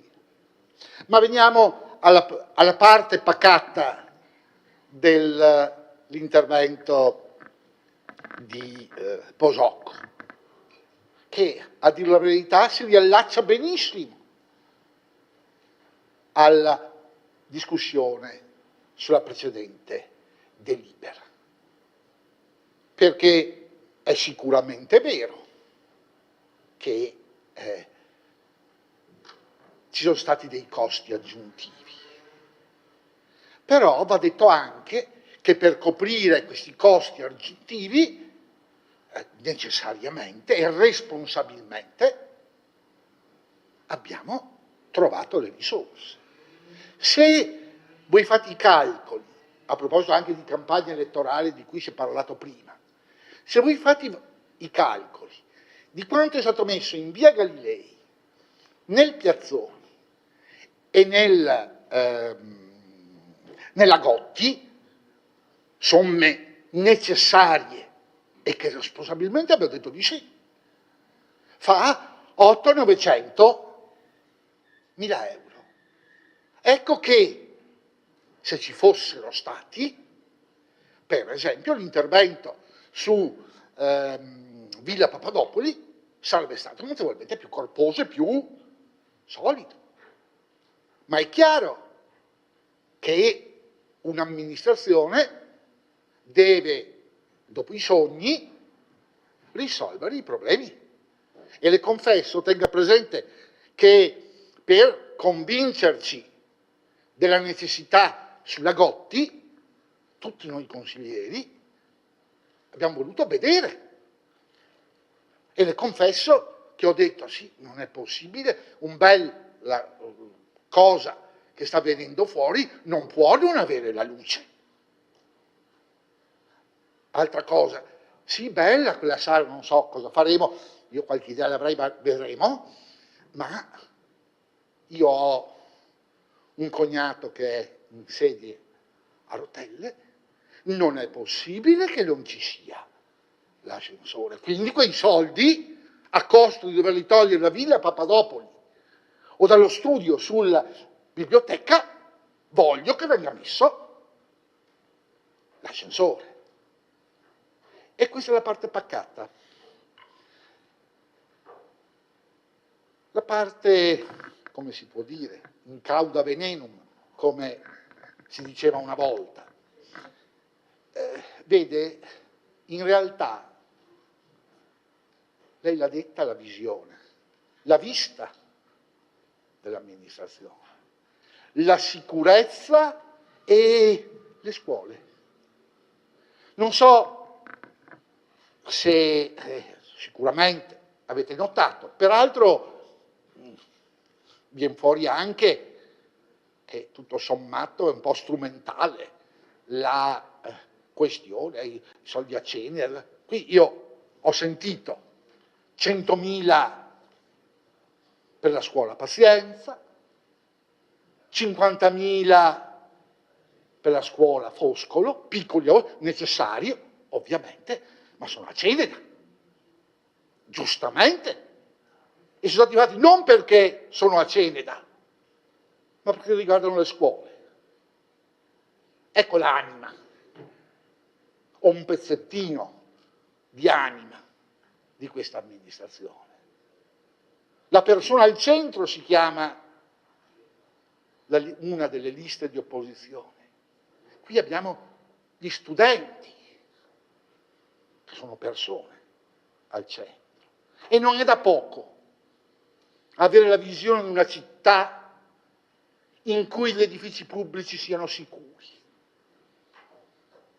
in cui gli edifici pubblici hanno la prevenzione incendi. Se per la prevenzione incendi serve trovare 100.000, perché altrimenti, ovviamente per l'applicazione delle leggi, non te lo danno, bisogna assolutamente trovarli.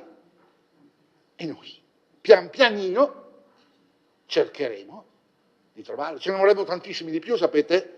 Nelle nostre discussioni salta fuori che se dovessimo mettere a posto al 100% tutti gli edifici pubblici di proprietà comunale, altro che 10 milioni di euro. E anche lì, vede, io credo che avere una piscina così come quella che ipotizziamo ancora è una grande visione di città, perché l'ultima piscina risale al 1968, è fatta peraltro con dei fondi specifici che la finanziaria aveva stanziato, proprio perché una volta la politica funzionava. Una volta non avevamo gli yes-men in Parlamento, come adesso, che l'unica funzione è quella di alzare la mano. E Vittorio Veneto aveva avuto il finanziamento, 68, cos'era l'80, il centesimo, insomma, ecco, il 50° della fine della prima guerra mondiale. Noi, speriamo, cercheremo di farlo, nessuno ci mette 10 milioni o 5 o 3.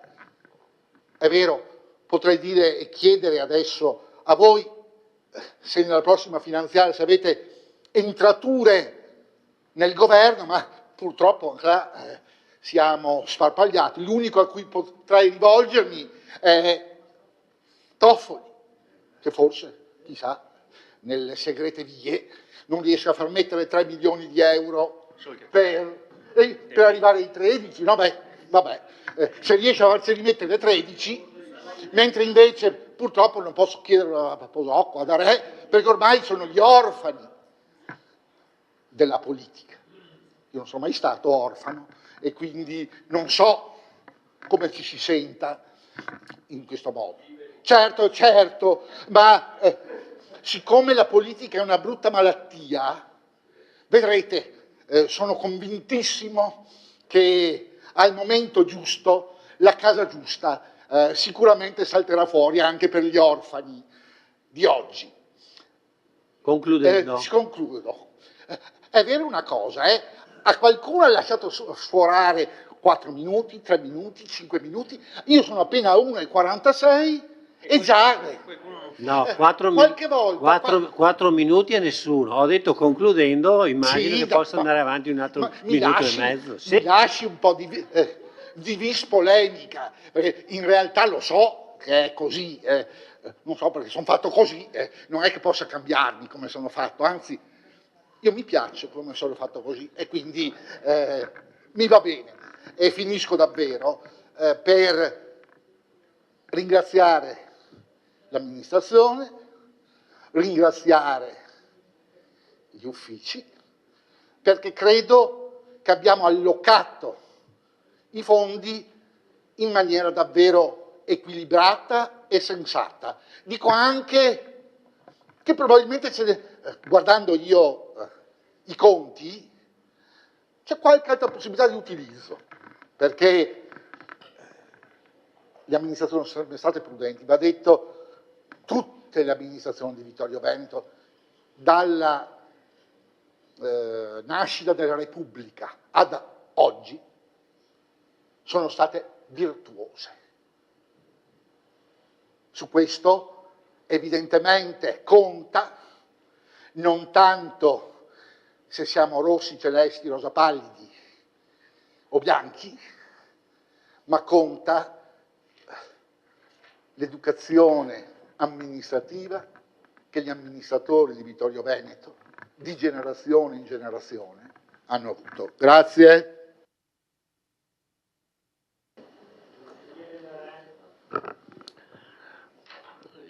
Io starò molto meno del collega Carnelos. Allora io dico sull'impianto natatorio, sulle piscine, è un appello che faccio alla maggioranza, dico aspettiamo piuttosto qualche anno, ma facciamo un impianto dei 50 metri, come dovrebbe essere, non facciamolo peggiorativo di quello che è. Aspettiamo qualche anno, d'altra parte non è che la possibilità di andare a nuoto non ci sia. Se dobbiamo fare un qualcosa di nuovo, facciamolo nel carisma e con le cose che bisogna fare, aspettiamo qualche anno, non è che è perentorio, cioè serve alla città, non si vive, non si mangia, ma se si aspetta e si fanno le cose fatte bene, anche perché poi una volta fatto l'impianto, fatto bene, rimane, insomma questo ha più di 50 anni, cerchiamo di farlo bene. Questo è l'appello che voglio fare. Dopo l'amministrazione, i soldi li avete voi e fate come meglio credete.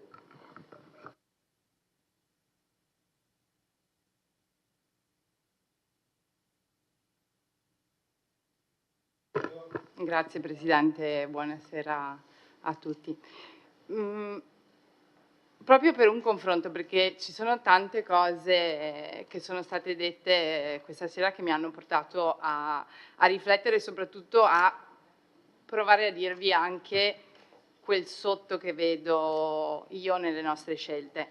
E anche perché anche la scelta o comunque il prendere in considerazione la piscina così come la stiamo prendendo in considerazione, secondo me rientra in questa visione.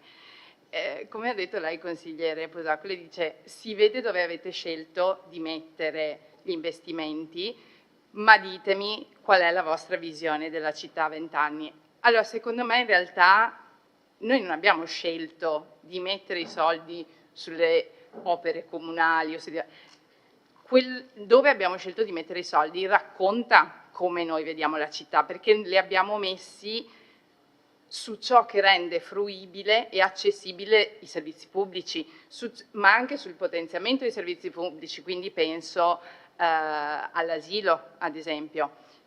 questo racconta come vediamo noi la città tra 20 anni, racconta una città dove la vita dei cittadini è più semplice, dove l'amministrazione e il comune ti dà tutta una serie di servizi, te li rende fruibili, accessibili, possibilmente anche economici o accessibili anche economicamente parlando, quindi va oltre dove avete deciso di mettere i soldi. Dove abbiamo deciso di mettere i soldi racconta come vediamo la città. E questo, secondo me, al di là della responsabilità degli investimenti che invece servono a portare a termine delle opere, ma siamo tutti d'accordo che sono cambiate le premesse ed è responsabilità farlo, racconta esattamente la stessa storia che noi abbiamo raccontato in campagna elettorale. Quello che noi abbiamo detto è che volevamo una città che fosse più vivibile per tutti. Gli strumenti che noi abbiamo nell'immediato per farlo è quello di assicurare i servizi i più ampi possibili, i più trasversali possibili ai cittadini. Perciò abbiamo deciso di allocare così gli investimenti. Una cosa invece mi piacerebbe capire e approfondire con voi il perché di questa lungimiranza che voi vedete nella piscina da 50 metri.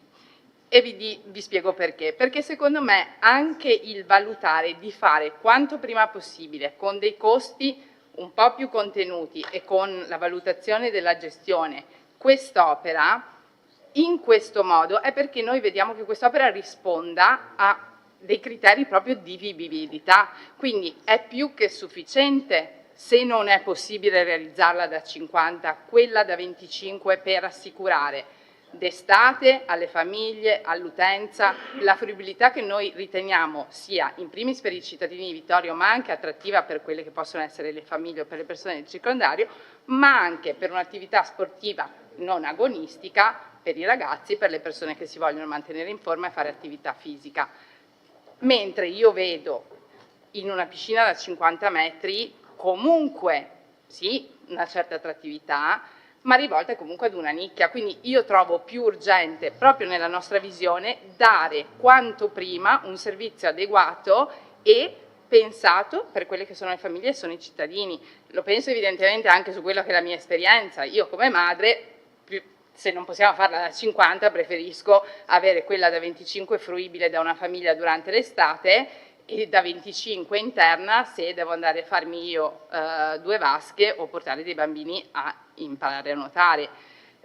Però su questo invece mi sarebbe davvero utile e interessante un confronto, perché se questa per me è lungimiranza, anche dire forse quei 3 milioni li investo diversamente sempre ai servizi al cittadino, piuttosto che perché voi invece vedete più adeguato e più lungimirante l'altra opzione, cosa vi aspettate che possa portare, cioè qual è il ritorno sull'investimento di una scelta diversa o anche dell'aspettare, perché in realtà a me sembra abbastanza urgente adeguare quel servizio.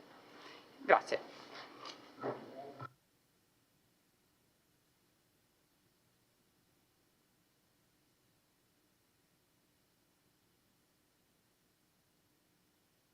Consigliere Tonon, prego. Grazie.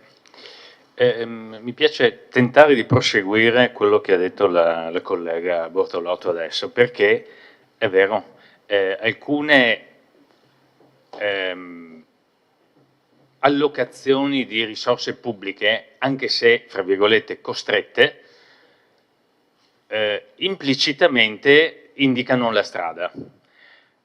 Noi abbiamo cominciato nel 2014 con 5 scuole, mi ricordo, per le quali era stato prevista l'adeguamento / miglioramento antisismico, Paravicini, Da Ponte, Zanette, Collodi, Crispi, eccetera. E poi ricordo che grazie allora anche all'allora direttore generale dell'UIS, il dottor Deitos, abbiamo perseguito e ci siamo arrivati a fine mandato ad avere il finanziamento regionale per il miglioramento in realtà sismico dell'ospedale, cioè il pensiero prima dell'amministrazione allora, e vedo una analogia con quello di adesso, garantire sicurezza in primis dove c'è il futuro. Punto. o dove ci sono persone in stato di necessità, scuole e ospedali. Non l'abbiamo fatto con tutto il rispetto ovviamente di tutti i presenti sulla la sala consigliare o il municipio, sono venuti dopo, anzi devono ancora venire in realtà. Vabbè, lì abbiamo sistemato i balconi perché erano pietosamente decadenti, diciamo, ecco, almeno quelli sì, visto che avevamo il 2018 in arrivo. Il fatto di intervenire in maniera pesante, ma perché pesanti sono i costi rispetto ai CPI e agli adeguamenti energetico-normativi delle scuole, è un indice di visione. Vuol dire voler mettere in sicurezza la cittadinanza, a cominciare dagli edifici più sensibili della nostra città. Fare, come ha detto la collega Bortolotto, un nuovo asilo nido. Certo che poi è un impegno anche da un punto di vista di spesa corrente, ma è una dimostrazione della visione che questa amministrazione ha della città, accoglienza e servizi per le famiglie. Quella è la prima. Poi, fra virgolette, non è che si vogliano trascurare quelli che fanno agonismo perché non si fa la vasca da piscina da 50 metri. Sindaco, quanti soldi stiamo mettendo nelle strutture sportive? Palasport, la Bortoluzzi, il Bari, una marea di soldi anche per lo sport. Anche questa è una visione, quindi ma non va bene se non fate la vasca a 50 metri, ma quanto si sta mettendo per lo sport che fanno i ragazzi, i ragazzini, le ragazzine, le bambine della nostra città e i giovani? Tanti soldi. Quelli, con tutto il rispetto degli agonisti, ripeto, non so quanti sono in città, vengono prima. Quelli vengono prima. La sicurezza dei nostri bambini, i miei ormai sono grandi, dei figli di chi è qua, nipoti eccetera, viene prima di chi fa sport agonistico, a parer mio. E questa è la nostra visione di città, punto. E i provvedimenti, non solo questo ma anche il precedente di stasera, vanno in questa linea.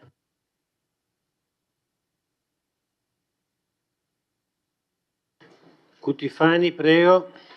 Sì, colgo proprio la palla al balzo per tornare al discorso di prima e far vedere che ci può essere anche un'altra visione, un altro punto di vista, no? Siamo qui a parlare della piscina, 10 milioni, ma aggiungete altri 3 milioni, cioè come se stessimo parlando di noccioline. Io vorrei anche evitare di fare quella politica che si allontana, che vive in un mondo tutto suo, in una bolla in cui si parla di queste cifre allucinanti senza pensare che di là noi stiamo lavorando per dei cittadini che queste cifre, la maggior parte perlomeno, non le vede neanche in 3 vite. La media degli stipendi in Italia penso si aggiri intorno ai 1.500 euro e noi siamo qua che diciamo mettiamo 3 milioni di euro, facciamo una piscina fatta bene come se noi la volessimo fare male. No, non è farla male e farla bene, è farla bene, farla funzionale e fare una piscina per tutti che funzioni però e che sia anche, che non tolga troppe risorse, e già 10 milioni sono tanti e come diceva la sindaca prima c'è una grande responsabilità in questo e va benissimo anche, per carità, il gioco delle parti, però magari delle parti che sono responsabili nelle scelte che prendono. Stiamo parlando appunto di piscina, che non è un bene primario, è una cosa molto importante e appunto una nuova piscina, Vittorio Veneto ha anche bisogno, secondo il mio punto di vista, di una nuova piscina, la facciamo con responsabilità e come deve essere fatta, cioè bene, non male. Per quanto riguarda la visione, sono d'accordo con i colleghi che hanno parlato prima di me che gli interventi nelle scuole, l'asilo nido, le palestre, tutto quello che riguarda l'attività sportiva, il campo da rugby, delineano proprio una visione di una città che vuole andare avanti e che vuole anche guardare a nuove generazioni. E un'ultima cosa, sentir parlare di come vedete la città tra 20-30 anni parlando di piscina, quindi parlando di acqua, mi fa un po' ridere perché tra 20-30 anni probabilmente, se ci saranno ancora, chi lo sa, le amministrazioni non potranno più scegliere su cosa stanziare i soldi, perché purtroppo è il mondo in cui viviamo che lo deciderà per noi, con il cambiamento climatico e tutto quello che stiamo vedendo nel mondo. Grazie.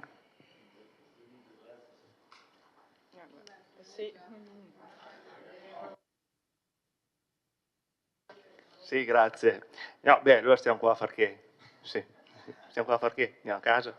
Scusi, No, no, nel senso, qua non è tanto il gioco delle parti, è comunque affrontare dei temi che sono stati affrontati in campagna elettorale. In campagna elettorale sono state dette tante cose, ho di tutto a casa, dagli insulti e tutto.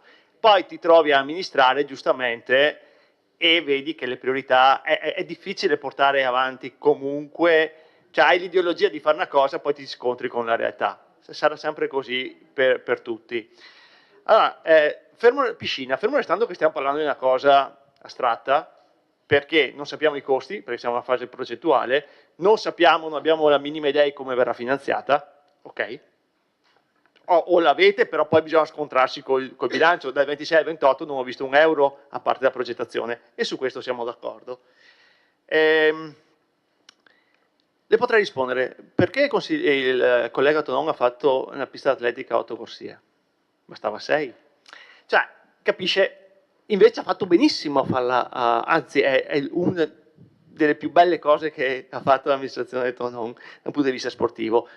Fermo restando che tutte le amministrazioni sportive investono sullo sport, noi abbiamo investito 2,5 milioni, questi investiranno, ognuno fa il meglio che può. Allora, le faccio un esempio: in piscina entravano nel 2000 anni 2000, 2002, 2000, d'estate 600-700 persone, ok?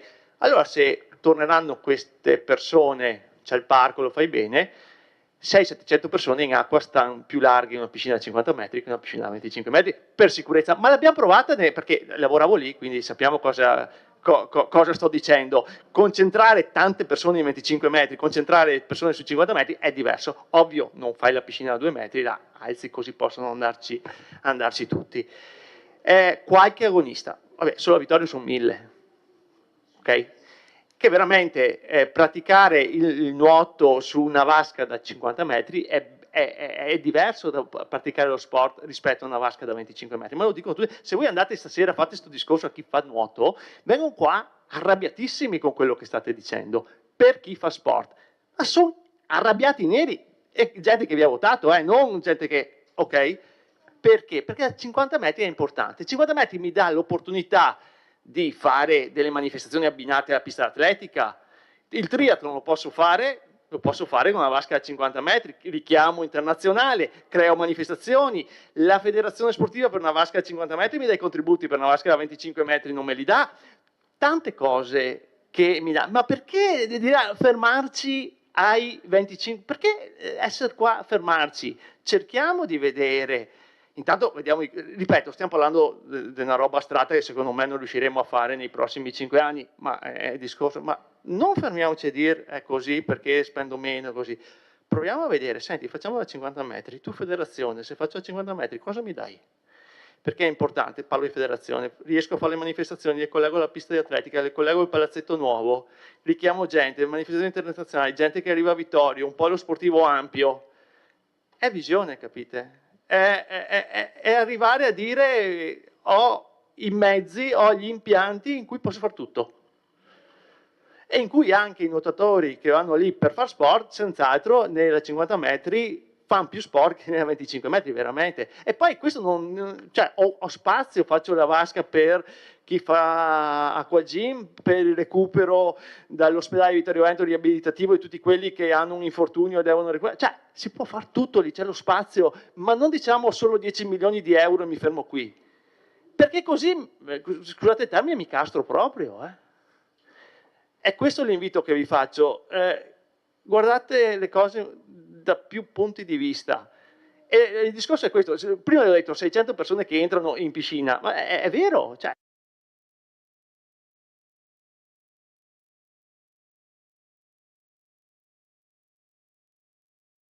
assurdo. Sono cose veramente, prendetele in considerazione, non ponetevi questo limite, insomma. Ecco, grazie.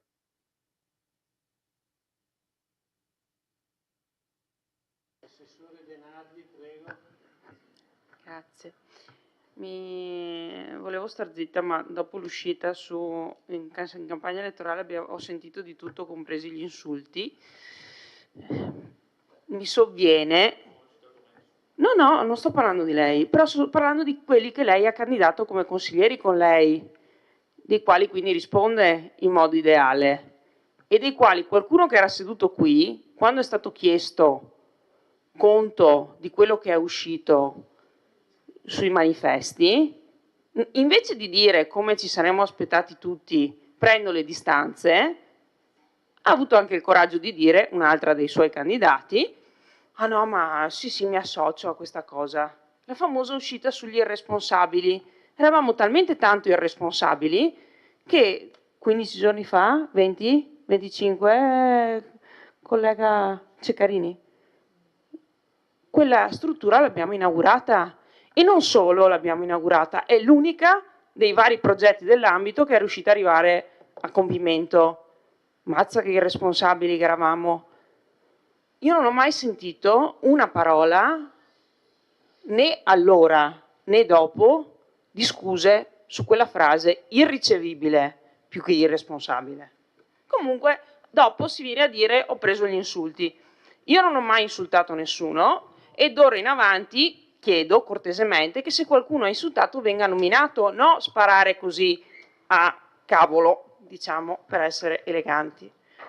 Al di là di quello, sulla questione della piscina, siccome non è che vi vedo moltissimo in piscina alla domenica e qualche volta d'estate ci vado, sì, vabbè, avere il brevetto e bagnino, anch'io facevo l'arbitro di pallavolo, ma non vuol dire che adesso esercito l'attività.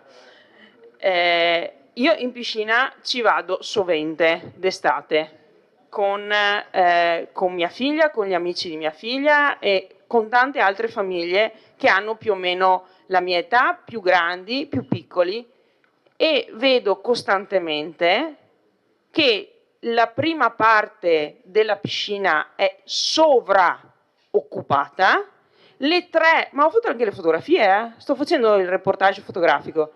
Le tre corsie all'interno, quando hanno 9 persone in contemporanea, sono tante, perché la media è molto più bassa, e la parte più profonda è quasi del tutto inutilizzata. Vogliamo continuare così? Con una previsione dei meteorologi che prevedono per la provincia di Treviso, ma secondo me l'abbiamo anche già superata quest'anno, per il 2030 più di 60 giorni sopra i 30 gradi ogni anno. Io credo che quest'anno ci siamo già oltre. Con una richiesta che è evidente di persone che non vanno in piscina solo ed esclusivamente per fare attività sportiva agonistica o semi-agonistica, ma di persone che vanno in piscina per stare bene, per riuscire a far passare ai figli del tempo bene, non necessariamente con attività sportiva in senso canonico, giochi d'acqua. Io ultimamente ho anche cominciato a frequentare altre piscine, private e non necessariamente pubbliche. A Gaiarine ce n'è una che ha esattamente quelle caratteristiche là, ha una 33 metri, quasi sempre vuota, e dopo tutta una serie di piscine, 1 metro, mezzo metro, 30 centimetri, 15 centimetri, che creano quel parco acquatico che indicava la sindaca e che è anche lì piena, perché c'è una domanda di questo servizio. Noi vogliamo completamente dimenticarcelo perché abbiamo il mito della 50 metri, se si riusciranno a fare 2-3 corsie di 50 metri io sarò contenta nell'ambito del progetto, ma c'è una domanda da parte delle famiglie, da parte delle persone anche anziane, di riuscire ad avere un posto dove stare bene e che non è necessariamente quello di andare a fare vasche. Poi che uno mi venga a dire che le persone con disabilità o che devono fare riabilitazione la vanno a fare nella piscina esterna, sinceramente, avendo a disposizione una interna che è completamente libera nel periodo estivo o quasi, perché ci fanno i corsi e basta, insomma, sinceramente adesso rimaniamo nell'ambito del credibile, Poi possiamo raccontare che facciamo chissà cosa con una a 50 metri, ma non la riabilitazione con su quella a 50 quando hai quella da 25 dentro. Vabbè. Sì, scusate che ho già superato il tempo.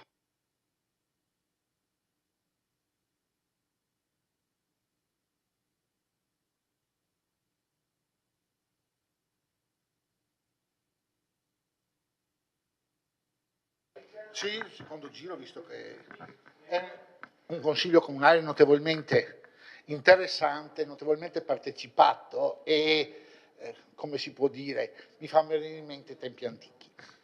Allora, non mi appassiona il 25-50, io mi fido dell'amministrazione, noi siamo, come si può dire, il legislativo, loro sono l'esecutivo, siccome mi fido, sono sicuro che verrà effettuata la scelta più opportuna e più giusta. Ma l'intervento lo faccio perché, come si può dire, volevo un po' rasserenare la collega Cutifani, perché le scelte spetteranno sempre alla politica. Le hanno fatte in passato, succederà anche fra 30 anni, fra 50 anni. Vero? Potrebbe essere, se non c'è più la democrazia, sarebbe una politica autoritaria. E quello è il pericolo. Quello è il pericolo. Io mi auguro che rimaniamo così, come sistema. Perché ha citato il cambiamento climatico, ma anche lì è una scelta politica. Basta guardare nella geopolitica attuale come sul negazionismo climatico, quella che era una volta la più grande democrazia, quella intatta dall'Europa, politicamente il consenso, la gente, il popolo, giovani e vecchi che siano, abbiamo visto dove sono andati. È per questo che devono esistere consigli comunali come questo. Proprio perché sono la garanzia di libertà, sono la garanzia della pari dignità di tutte le affermazioni che vengono fatte, ovviamente nell'ambito della correttezza e dei non dire atti. E questa è una grande cosa che noi abbiamo. Prima si è parlato di giovani e vecchi. Qualche volta penso che in certe fasce, quelli che per me, quando eravamo la meglio gioventù, ci hanno trasmesso, ho la sensazione che si stia disperdendo. E questo è, come si può dire, la circostanza su cui tutti noi che sediamo attorno a questi banchi dovremmo preoccuparci ed essere lì sì una testuggine per parare certe tendenze. Perché senza accorgersi, secondo me, anche il consigliere Cutifani ha quasi espresso, e spero non sia così, un sentiment che la politica sparirà, che la politica non serve. E questo è pericoloso.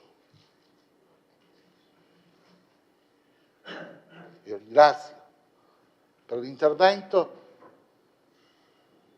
perché mi ha dato l'opportunità appunto di esprimere queste preoccupazioni, perché anch'io ho nipoti, dal 2000 al 2006. E il più piccolino, adesso ha cambiato, ma si portava a Trump. E diceva che nel liceo di Pieve di Soligo tutti l'avevano. E questo è un campanello d'allarme. Per fortuna poi, a dire la verità, quando ho detto, zio, ma sai, voto no al referendum. Perché? Perché sono contro il potere. E siccome il potere vuole che si voti sì, io voto no. Grazie. Grazie consigliere. Allora, quindi intervengo anch'io come rappresentante di Rinascita Civica. Vediamo come va a finire. No, a proposito della visione, visto che è stato tirato in ballo questo tema importante e fondamentale per un'amministrazione, no? E abbiamo ricevuto un'accusa, la maggioranza ha ricevuto un'accusa di governare senza una visione, che poi era quello che noi abbiamo ripetuto per tanti anni. Allora, rifacendomi a un verso di una delle più famose canzoni di Vasco Rossi, Alba Chiara, a un certo punto dice: si vede quello che pensi, si vede quello che sogni. E effettivamente ognuno vede quello che più lo attrae e gli interessa. Allora io dico che, per esempio, ho visto un censimento arboreo fatto in città, che è un'operazione che magari non dice più di tanto alla gente comune. Uno dice, vabbè, ha messo i chiodini sugli alberi, roba da poca importanza, ma che invece, secondo me, ha un significato e indica una strada. Sullo stesso solco ho visto, per esempio, dei giardini pubblici di fronte al municipio che, non per fare accuse, però oggettivamente erano un po' messi maluccio, un po' trascurati, che adesso stanno ritornando al loro vecchio dignitosa situazione. Vedo un'attenzione particolare per il giardino Costantini Papadopoli, anche quello un luogo che era stato un po' dimenticato, no? Un po' trascurato, e vedo che c'è un'attenzione particolare. Vedo un PI che sta andando avanti, ovviamente impegnativo, con fatica, dove la questione, no, consumo di suolo ambientale è una delle cifre che lo caratterizzerà. Ho visto una particolare attenzione per il problema del sentiero 1043, che non è tanto per solo quel sentiero là, ma per un discorso generale sull'impianto sentieristico, che è una delle cose preziose che ha la nostra città. Quindi vedo una città che si interessa di più al verde, che tradotta vuol dire una città più sana, che vuol dire una città che può diventare più attrattiva anche per questo. Non voglio dire che sarà quello che risolverà i problemi, ma contribuirà a un accrescimento del valore della città. Una città che si sta attrezzando per quel cambiamento climatico che ormai più nessuno può negare. Ecco, questo per esempio è una visione che secondo me questa amministrazione sta portando avanti. Non sarà eclatante, non sarà così evidente, però è un percorso importante che era stato annunciato, proclamato e auspicato in campagna elettorale, e che sta andando avanti a piccoli passi, ma sta andando avanti. Interviene adesso Gian Antonio D'Arè. Sì, vede consigliere, lei sta dicendo delle cose ovvie, non credo che i giardini comunali di Vittorio Veneto sia stati, adesso è arrivata la sua amministrazione e quindi sono splendenti, sono sempre stati perché le persone che ci lavorano e il personale che ci ha sempre lavorato lo ha fatto con passione. Gli alberi sulla città di Vittorio Veneto, una volta che venivano abbattuti per 1000 motivi, sono sempre stati sostituiti. Il parco arboreo che lei vede, e tra l'altro avete fatto anche il censimento, lo avete fatto i primi mesi che siete arrivati, quindi non diciamo cose, è l'ovvio che una città deve avere, perché la nostra città, diversa da tante altre città, ha un parco arboreo che è sicuramente straordinario ed è dovuto alle varie amministrazioni e a tutti quei dipendenti comunali che hanno sempre lavorato per mantenere queste cose. Quindi che adesso le piace di più perché è in maggioranza o le piace meno perché era in minoranza, non credo, perché sono le stesse persone che hanno sempre gestito la stessa cosa. Il Parco Papadopoli, che io, le ripeto, lo frequento abbastanza, è censito con alberi, ma da tanto tempo, perché è un patrimonio della città. Quindi cerchiamo di dire, certo ci vuole la sensibilità, su questo sono d'accordo con lei, ma nulla più, perché è sempre stato così e la nostra città è bella proprio per questo.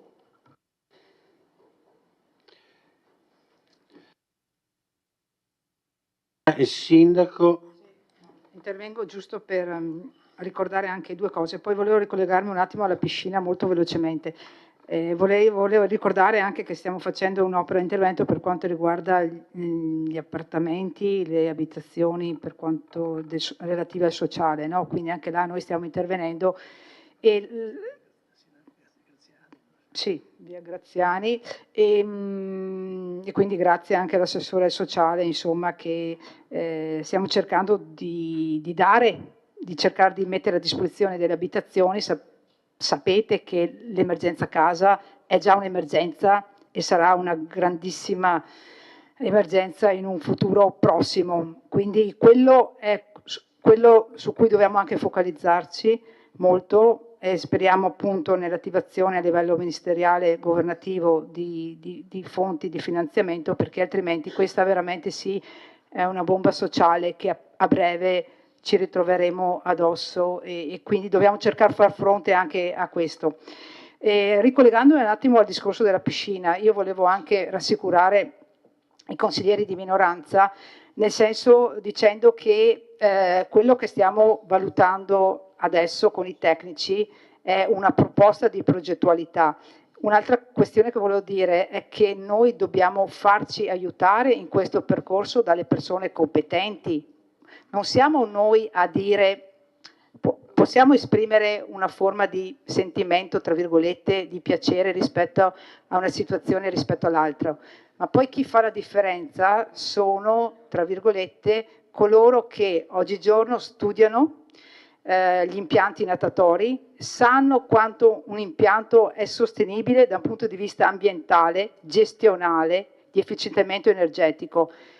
Questi sono gli obiettivi a cui dobbiamo mirare. Quindi, da un punto di vista così di sentiment, ripeto, tutti vorremmo il meglio per la città di Vittorio Veneto, però quando ci confrontiamo, ripeto, con degli esperti, ma di tutte architetti, ingegneri, ci fanno riflettere, ci mettono davanti la realtà che c'è oggigiorno. Abbiamo parlato dei cambiamenti climatici, abbiamo parlato della necessità del benessere psicofisico che molte persone di più di prima stanno ricercando, quindi sono questi gli obiettivi. Quindi anche l'impianto natatorio dovrà avere come obiettivi questi che ho poc'anzi detto. Ciò non toglie, mi dispiace che il consigliere Posocco sia andato via, che nel proseguo dello studio, dell'analisi delle progettualità, sicuramente verranno coinvolti, è giusto anche coinvolgere la cittadinanza, quindi la parte partecipativa è giusto che ci sia, no? Quindi quello che stiamo facendo adesso i progettisti è una proposta, è la valutazione di una proposta, ripeto, perché vorremmo anche che la scelta che che facciamo, che faremo, sia la più ampia, sia ampiamente condivisa da tutta la cittadinanza e soprattutto anche dai gruppi di minoranza che appunto siedono in Consiglio Comunale.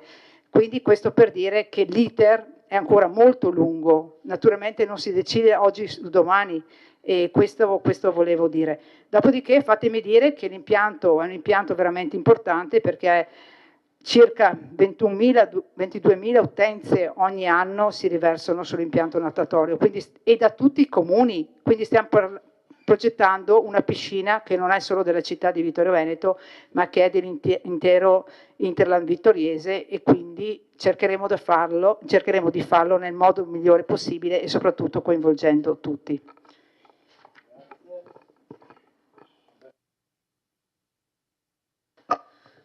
Grazie.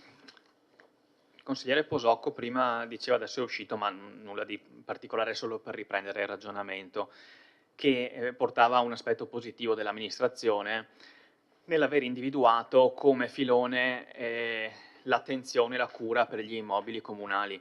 Questo è un aspetto che mi sono permesso più volte di sottolineare perché credo sia davvero un'evidenza. Nelle varie variazioni di bilancio che abbiamo votato nei mesi scorsi ci sono sempre stati degli stanziamenti molto importanti sul mantenimento degli immobili comunali. Penso sia una necessità a cui bisogna far fronte, quindi va messo al primo posto secondo me. Non solo però, un'altra attenzione particolare, la citava se non sbaglio il collega Tonon prima, è l'attenzione alla manutenzione straordinaria delle scuole. Non dimentichiamo che abbiamo tra le opere individuato l'asilo nido, che è un servizio importantissimo per la città, con tutte le difficoltà che probabilmente si porterà dietro anche in termini di gestione dal punto di vista del personale e i relativi costi ovviamente. Però è una scelta politica che questa amministrazione ha deciso di fare. Avrei due domande in realtà, sì, l'assessore sa che, ma sono molto molto brevi. Una è nuova, un'altra gliel'ho già fatta, quindi su quella è già allenato.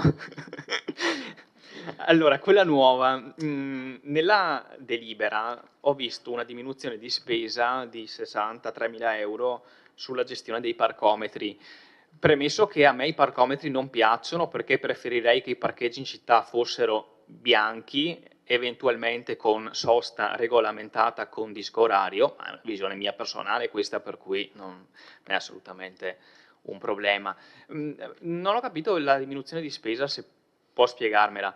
La seconda domanda invece, quella su cui ormai è già allenato, non le chiedo la risposta questa sera, ma le chiedo per magari l'appuntamento autunnale di settembre, ottobre, riesce a darmi qualche aggiornamento su via Isonzo e sul tratto di via Caldelivera che collega l'abitato di San Giacomo con la zona industriale? Grazie.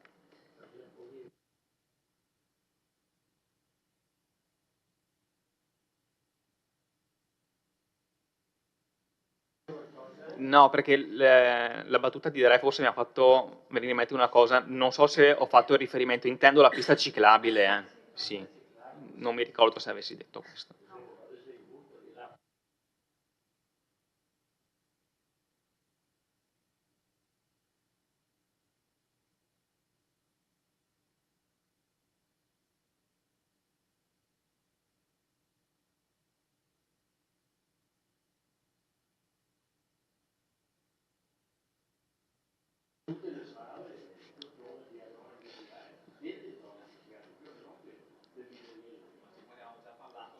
Allora, non vedo altri interventi, chiedo se ci sono dichiarazioni di voto. Non ci sono dichiarazioni di voto, chiudo la discussione, apro la votazione.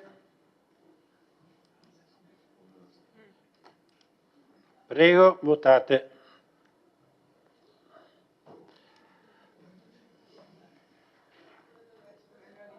Cutifani. Toffoli ha votato.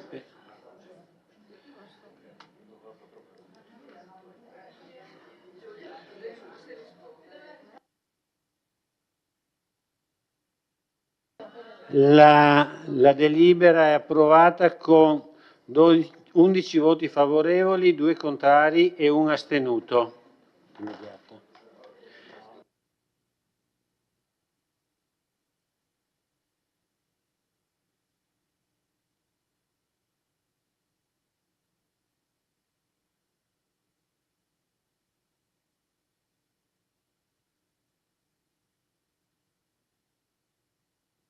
Votiamo l'immediata esecutività.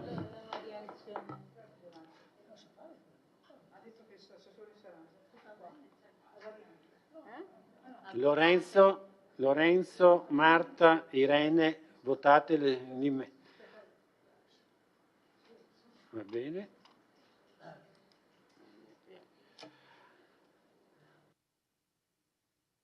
Due contrari, un astenuto. E questo era il punto numero 7, 8, 9, 11 e 13. Punto numero 8. Cosa è successo? Non ti ha risposto. Che non gli ha risposto Giulio. Non gli hai fatto rispondere.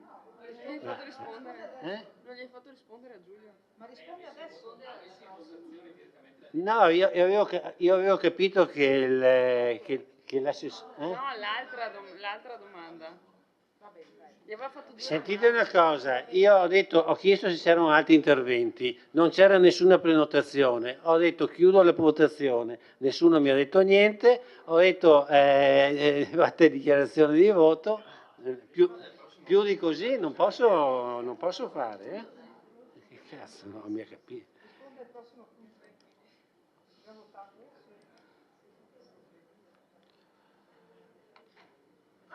Apri la votazione, dove siamo? Qua? No, non avevo chiuso.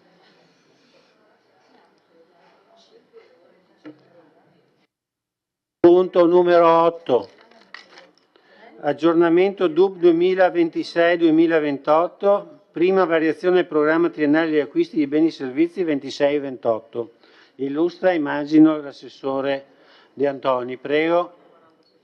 Illustro il documento e poi rispondo anche alle richieste che mi ha fatto il consigliere Bassetto. Allora, il programma triennale degli acquisti dei beni e servizi deve essere integrato qualora ci siano interventi appunto sia per quanto riguarda gli acquisti sia di beni che di servizi, quando ci sono interventi che hanno un valore superiore ai 140.000 euro.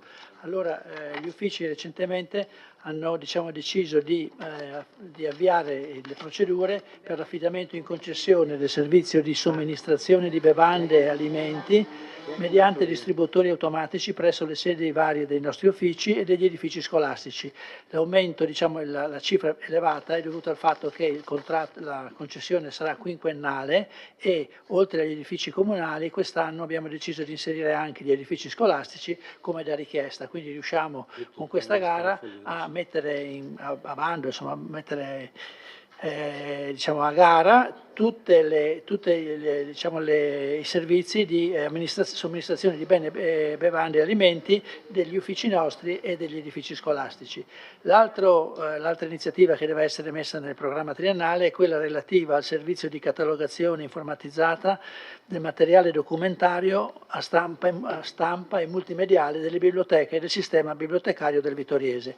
Finora si faceva una gara annuale e quindi non entrava in questo documento perché la cifra era inferiore ai 140.000 euro, adesso opportunamente gli uffici hanno stabilito di farlo a lunga scadenza, quindi 5 anni anche per questa gara e quindi l'importo, come vedete dall'allegato, nel caso dei due tipi di intervento, arriva a una cifra complessiva di 326.700 euro per quanto riguarda le macchinette, semplificando, e 305.000 per quanto riguarda questa digitalizzazione del sistema bibliotecario.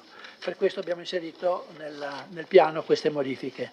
Rispondo velocemente a quello che mi ha chiesto il consigliere Bassetto. La seconda domanda era relativa a via Isonzo, pista ciclabile, e anche via Calderivera, completamento della pista ciclabile. E allora, questi due interventi abbiamo affidato la progettazione di fattibilità, diciamo, allo studio che sta facendo anche, completando la progettazione di quel famoso milione di euro di asfalti. In questo milione di euro di asfalti c'è anche l'asfaltatura del primo tratto di via Calderivera, che mi sembrava era quella cosa che faceva riferimento forse il consigliere De Re, non so se ho capito bene. Quindi lì è già stato affidato l'incarico e diciamo adesso ci presenteranno il progetto di fattibilità di entrambe le piste ciclabili. Quella di Via Esonzo, come in un'altra occasione ho detto, ha il problema che è difficile tenerla tutta sullo stesso lato, ci sono alcuni problemi, diciamo, di progettazione che comunque abbiamo sottoposto a questi professionisti e quindi in tempi brevi ci sarà. L'altro tema era quello praticamente dei canoni che riceviamo da Abaco per quanto riguarda i parcheggi diciamo, a pagamento. Ci sono due cifre che si pareggiano in entrata e in uscita, cioè in bilancio c'era un certo importo che prevedeva questo importo, adesso è stato diminuito per quanto riguarda le entrate e diminuito anche per quanto riguarda le spese, quindi si pareggiano queste cifre e quindi resta diciamo, l'affidamento è già stato fatto da Abaco lo scorso mese di giugno, mi sembra, forse sì, è iniziato col 1° di luglio e quindi le cifre che sono messe in bilancio sono quelle legate a questi 6 mesi di attività, 6 mesi sì, rispetto alle previsioni che abbiamo fatto con Abaco, insomma. Grazie Assessore. Chiedo al consigliere Toffoli di sostituire la consigliera Oliana come scrutatore.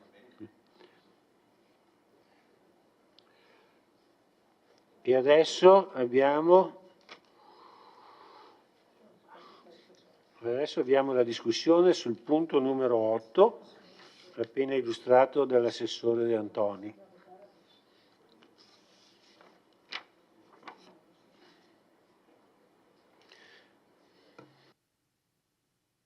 Allora non vedo prenotazioni, quindi considero chiuso il dibattito, dichiarazione di voto neanche. Posso chiudere? Sì. Apro la votazione.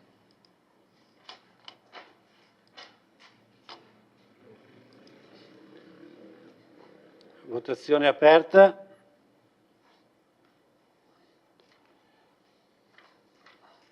Toffoli ha votato. Bene.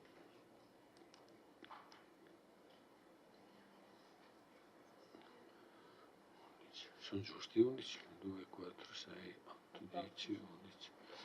Allora, sì. Allora, favorevoli, nessun contrario, 2 astenuti.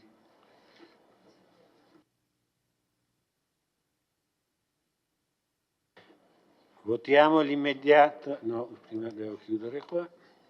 Immediata esecutività. Prego.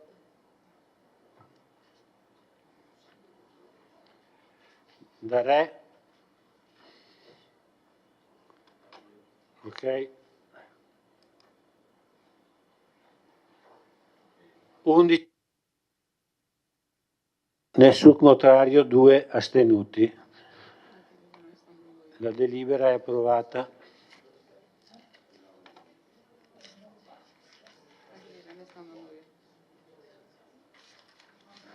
Va bene.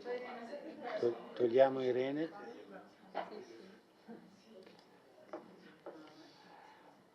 Punto numero 9. Rinnovo patto parasociale tra i comuni soci di Piave Servizi e modifiche del regolamento per la costituzione e il funzionamento del comitato di indirizzo strategico di controllo analogo, deliberazioni inerenti e conseguenti.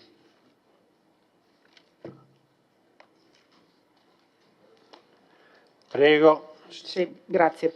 Allora, come sapete, i 39 comuni soci di Piave Servizi, cosiddetti contraenti, hanno sottoscritto al 21 marzo 2016 praticamente un patto, il famoso patto parasociale, al fine di stabilizzare il governo della società, l'esercizio del diritto di voto, il trasferimento delle partecipazioni, nonché l'esercizio congiunto dell'influenza domande stessa della società.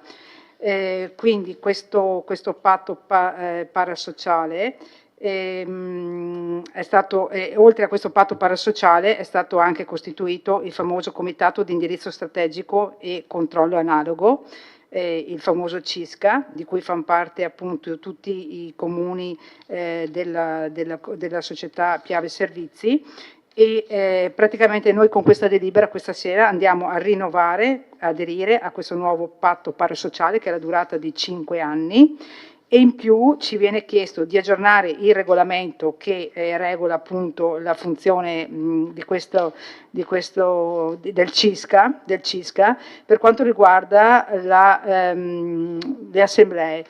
Attualmente hanno l'obbligo di presenziare in presenza fisica alle assemblee.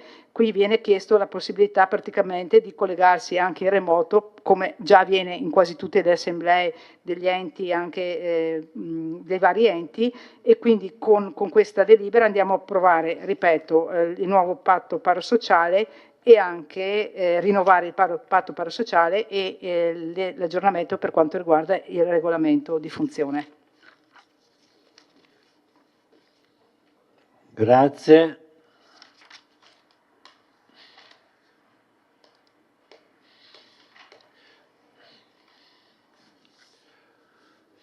Allora, probabilmente è chiaro a tutti, possiamo andare avanti, è aperta la discussione, è chiusa la discussione.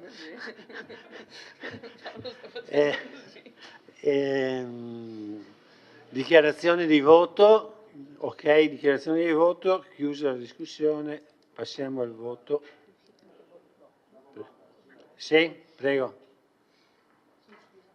Prego consigliere, un attimo, un attimo che torno indietro, ero già avanti. Era già avanti. Ero già avanti. No, sulle tariffe, sulla determinazione delle tariffe, lo fate in presenza o lo fate da remoto?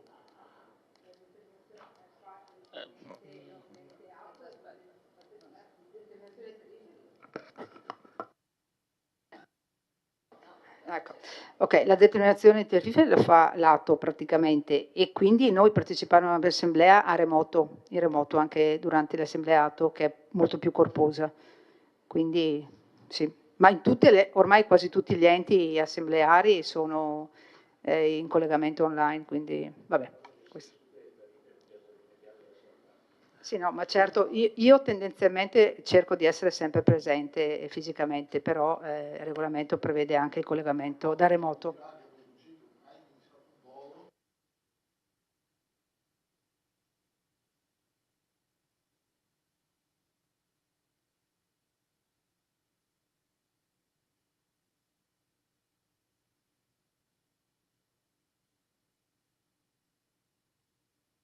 Passo alla votazione del punto numero 9.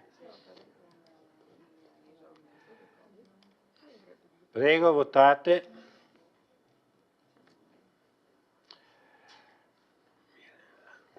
Toffoli ha votato, ok. Chiuso la votazione. Allora, delibera approvata, 12 favorevoli, nessun contrario e nessun astenuto. Esecutività. No, prima deve fare retromarcia.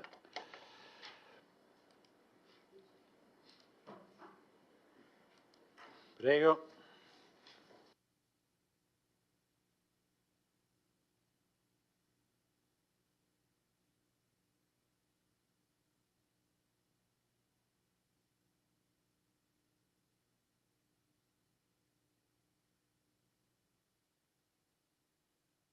Favorevoli 12, nessun contrario, nessun astenuto.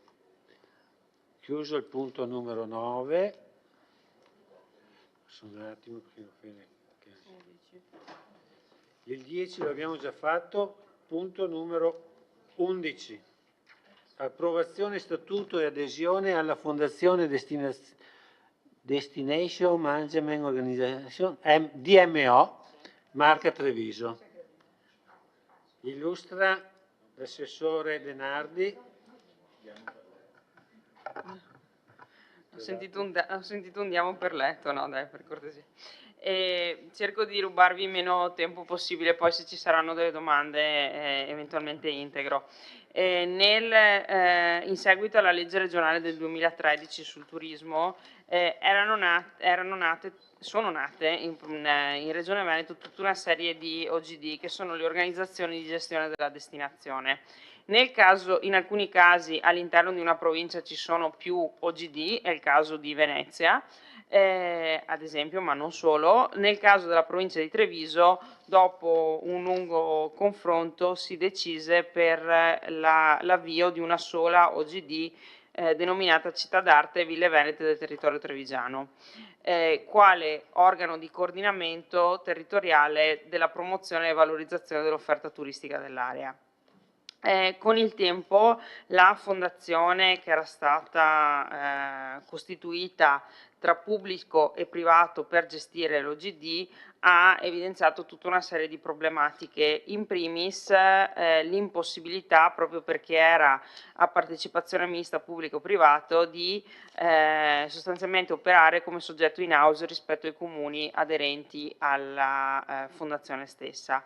Proprio per questo, con un lungo percorso di confronto e anche con diverse modifiche della proposta di contenuti e di governance dello statuto di quella fondazione Marca Treviso di cui oggi lo statuto andiamo a approvare, sostanzialmente a fine luglio dell'anno scorso il tavolo di confronto ha ipotizzato lo scioglimento anticipato del protocollo d'intesa che reggeva l'OGD precedente e la fondazione della Fondazione Marca Treviso come DMO, che è sostanzialmente quello che diceva il Presidente, cioè Destination Management Organization, cioè il soggetto che sostituisce l'OGD e che va a coordinare e gestire le attività di promozione e valorizzazione dell'offerta turistica del territorio.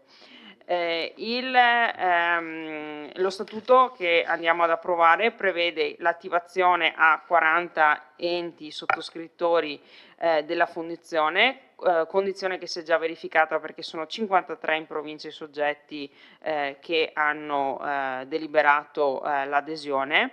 Il ruolo dell'OGD DMO è quello di avere il coordinamento delle attività di promozione e commercializzazione dei prodotti turistici della destinazione, avendo sostanzialmente non solo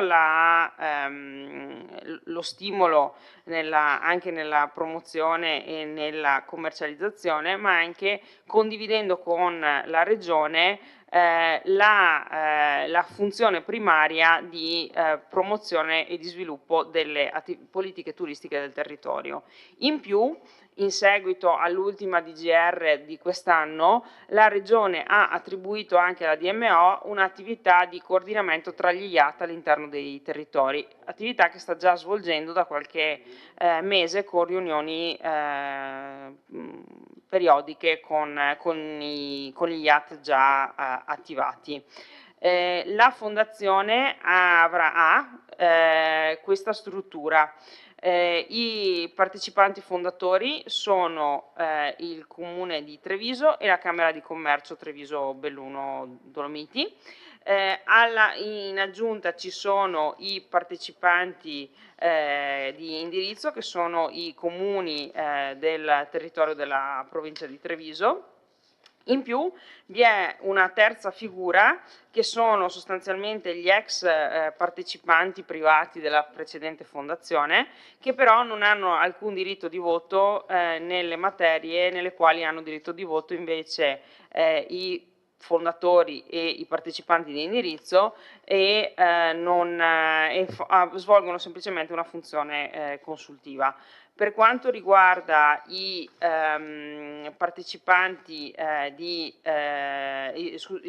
fondatori, sostanzialmente, essi hanno la possibilità, anzi è loro compito, la nomina del Presidente e la nomina di 6 componenti del Consiglio di amministrazione. I partecipanti invece di indirizzo hanno la nomina di altri 6 componenti del Consiglio di amministrazione. Per quanto riguarda le quote di contribuzione per i primi 3 anni alla costituzione, alle necessità della fondazione, la Camera di Commercio di Treviso versa 180.000 euro all'anno, il Comune di Treviso 65.000 euro all'anno, mentre i partecipanti di indirizzo versano una quota che è parametrata al numero di presenze turistiche registrate dalla Regione nell'anno 2023, con una riduzione per quei comuni come Vittorio Veneto che sono sede di IAT. Questo comporta che l'adesione alla fondazione, alla DMO, per Vittorio Veneto significa una quota annuale per i primi 3 anni di 9.500 euro circa, l'avete visto in delibera.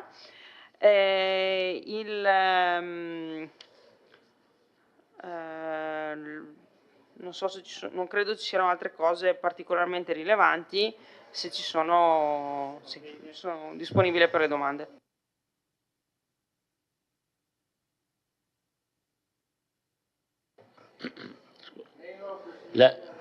No, velocissimo. L'ente provincia fa parte? No? La provincia è consultivo, quelli che non hanno detto i voti sono consultivi. Quindi l'ente provincia non è...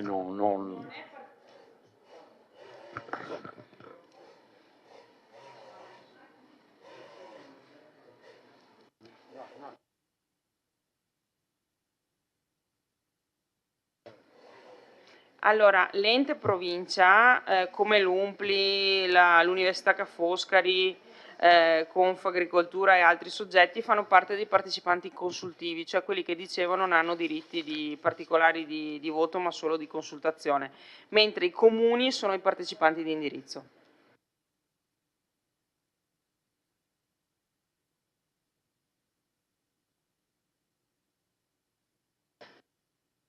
Ci sono altri interventi, altre domande? No? Chiudo la discussione. Ci sono dichiarazioni di voto? No? Apro la votazione.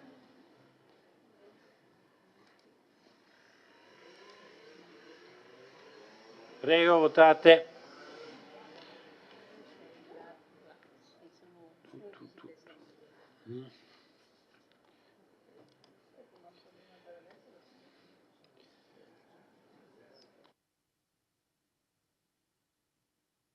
Nessun contrario e nessun astenuto. Il Consiglio approva.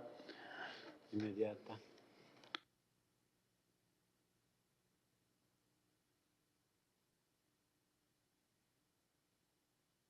Immediata esecutività.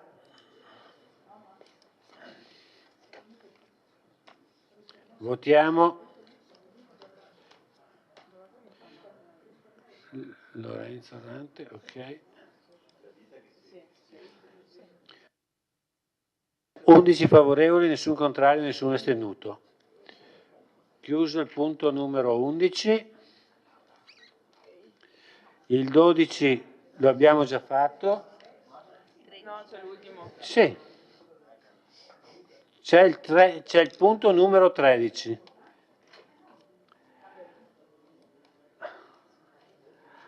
Allora, ambito territoriale sociale Veneto 07, gestione associata delle misure comunitarie, nazionali e regionali per l'inclusione sociale, approvazione schema di convenzione ex articolo 30 decreto 267-2000. Illustra l'assessore Ceccarini, prego. Buonasera a tutti, grazie Presidente. Quindi, come gli altri 27 comuni dell'ambito, che ricordo rappresenta l'ex distretto ULS 7, infatti l'ambito nostro si chiama VEN 07, capofila il comune di Conegliano, va alla votazione della convenzione che ci permette di utilizzare i fondi che arrivano sia a livello regionale che a livello ministeriale per la gestione dei servizi sociali comunali in forma associata in questa nuova formula che è quella degli ambiti territoriali sociali. Non è un mero rinnovo della convenzione già in atto dal 23, ma è una nuova convenzione perché all'interno dei 28 comuni ci sono state delle discussioni e dei ripensamenti per aggiustare in maniera migliorativa la convenzione attuale. Solo per citare la cosa più importante che avete potuto vedere è il sistema di votazione, in questo caso è un voto ponderato che tiene conto del numero di abitanti dei singoli comuni. Quindi quello che facciamo noi come gli altri 27 comuni è quello di approvare questa convenzione che ci traghetterà verso la costituzione giuridica del vero e proprio ambito sociale che avrà la forma dell'azienda speciale consortile. Quindi ecco, ci potrebbero essere tante cose da dire, ma visto l'orario, insomma, direi che può essere sufficiente. Se avete bisogno, sono qua. Grazie. Avete qualche domanda, qualche intervento?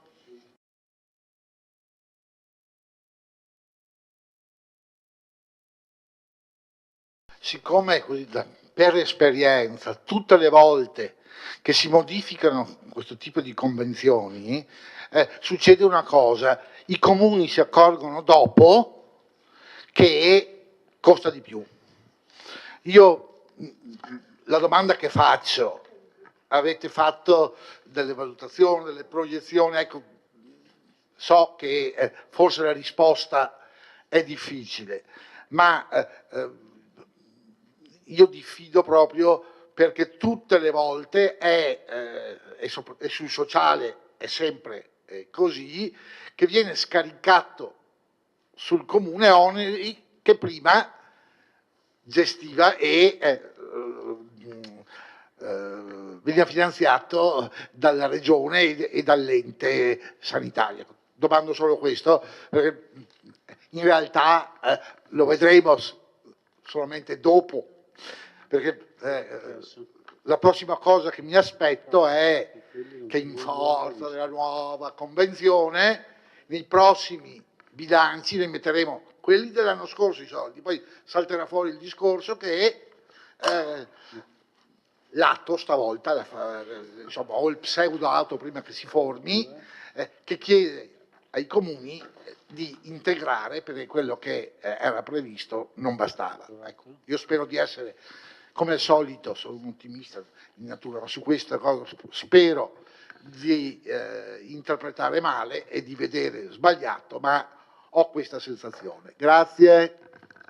Grazie consigliere.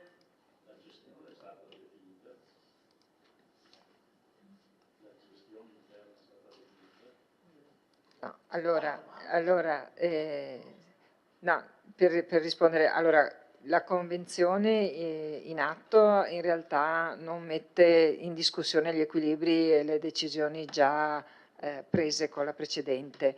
Chiaro che una volta che verrà costituito l'ente giuridico, che avrà bisogno di tutta un'organizzazione che ancora non è stata decisa, proprio questa è la parte più importante perché al di là delle competenze tecniche del direttore generale, del consigliere di amministrazione, ci sarà una partita politica ovviamente da giocare, ma dobbiamo sempre tenere presente qual è il fine ultimo, insomma, di una gestione associata dei servizi sociali, che è quello di garantire i LEPS, i livelli assistenziali minimi, insomma, su tutto il territorio a qualunque cittadino. E è il prossimo passo da fare. La Regione, dico solo questo, la Regione Veneto arriva ultima nell'attuazione della legge del 2000, la legge ministeriale del 2000 che istituisce gli ambiti territoriali sociali, e nei primi 3 anni dà dei finanziamenti, dà dei fondi proprio per sostenere la gestione di questo nuovo ente che avrà sicuramente dei costi aggiuntivi, però il tutto deve essere ancora deciso, insomma. Grazie. Consigliere Bortolotto, prego. Grazie, solo visto che ne abbiamo parlato anche in commissione per essere sicura di aver capito bene, questi eventuali costi aggiuntivi saranno poi nel momento in cui si andrà a creare l'azienda speciale, giusto? Mentre al momento noi andiamo a votare solamente la proroga della convenzione con alcune modifiche che sono state fatte, nello specifico mi sembra quella più rilevante sul peso del voto di ciascuno dei comuni perché sia più equo, quindi è la cosa più importante che cambia tra la convenzione attuale e quella successiva, giusto? Grazie.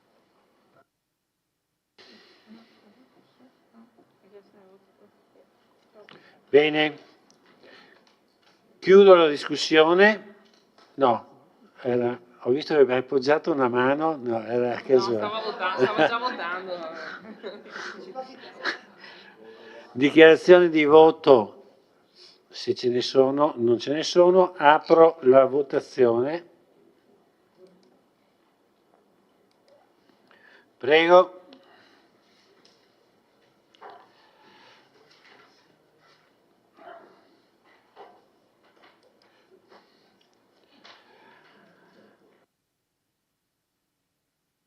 È approvata con 11 voti favorevoli, 0 contrari, 0 astenuti. Facciamo l'immediata esecutività.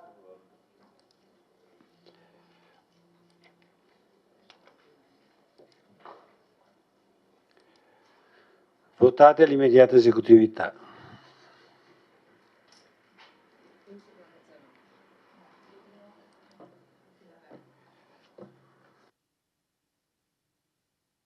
Undici favorevoli, nessun contrario, nessun astenuto. Il Consiglio approva. Bene. Dopo 6 ore di Consiglio ringrazio tutti i consiglieri, la Giunta, il segretario che ci ha assistito, il vigile che ci ha fatto compagnia, il messo e la tenda TV e qualcuno se ancora ci sta seguendo da casa, ma dubito fortemente. Grazie a tutti.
A Milano è stato celebrato il 107° anniversario della nascita dell'Associazione Nazionale Alpini, una realtà viva con oltre 4.300 gruppi protagonisti nei territori italiani e all'estero.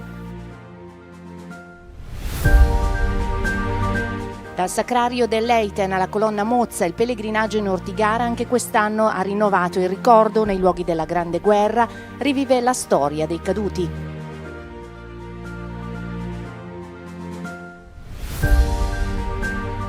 40 ragazzi del campo scuola nazionale di Enego e una decina di altri coetanei hanno raggiunto la colonna Mozza in occasione del raduno sull'Ortigara, un'esperienza di memoria, storia e condivisione. Con il codice fiscale della Fondazione Ana Onlus è possibile sostenere le attività degli alpini in campo sociale, assistenziale e di protezione civile al servizio della collettività. Basta una firma, nessun costo aggiuntivo per il contribuente. È stata festeggiata solennemente l'8 luglio a Milano, proprio nel giorno e nel luogo in cui è nata l'Associazione Nazionale Alpini. Sotto alla targa, l'unica esposta nella Galleria Vittorio Emanuele, sono stati celebrati i 107 anni di una splendida realtà, viva e vitale, protagonista della vita dei territori, in cui è capillarmente presente con i suoi oltre 4.300 gruppi in Italia come all'estero. È una targa, è un pezzo di pietra, ma in realtà è memoria perenne che in questo luogo è nata l'Associazione Nazionale Alpini, fortissimamente voluta da persone che avevano combattuto e si erano affraternate lungo le trincee per unire il paese, per far sì che il paese fosse unito dal tricolore che hanno anche difeso fortemente in periodi dove era discutibile esporre il tricolore. E abbiamo voluto porre anche lì la stessa dicitura che c'è sulla colonna Mozza, perché dopo la creazione dell'ANA Milano il primo punto di ritrovo fu appunto l'Ortigara, e quindi anche qua è per non dimenticare come facciamo sempre noi alpini, quindi facciamo memoria, ricordiamo i nostri valori, la nostra storia, chi ha dato la vita per il nostro paese perché fosse unito e perché fosse anche libero, e poi facciamo del bene agli altri, quindi ridiamo alla comunità tutto quello che è la nostra forza e quant'altro, fin tanto che riusciremo a farlo. A dispetto dello scorrere degli anni, l'ANA ha mantenuto intatti tutti i suoi valori e tutti i suoi obiettivi.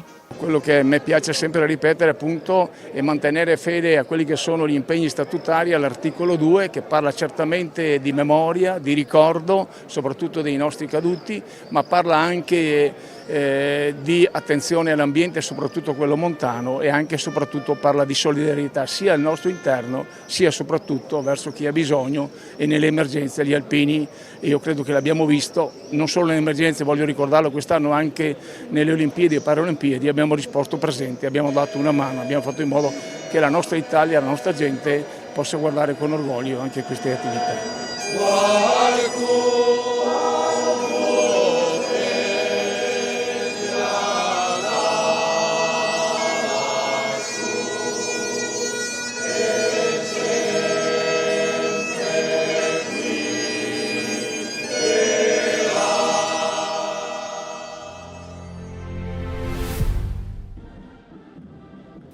Il pellegrinaggio al Monte Ortigara, luogo del calvario degli alpini durante la Grande Guerra, dove si svolse una delle battaglie più cruente mai combattute in montagna, è iniziato come ogni anno nel pomeriggio del sabato, con l'omaggio ai caduti da parte delle Penne Nere e delle autorità al Sacrario del Leiten di Asiago, il monumento ossario eretto negli anni 30, che raccoglie le spoglie dei soldati italiani che inizialmente erano stati inumati nei numerosi cimiteri di guerra sparsi sull'altipiano.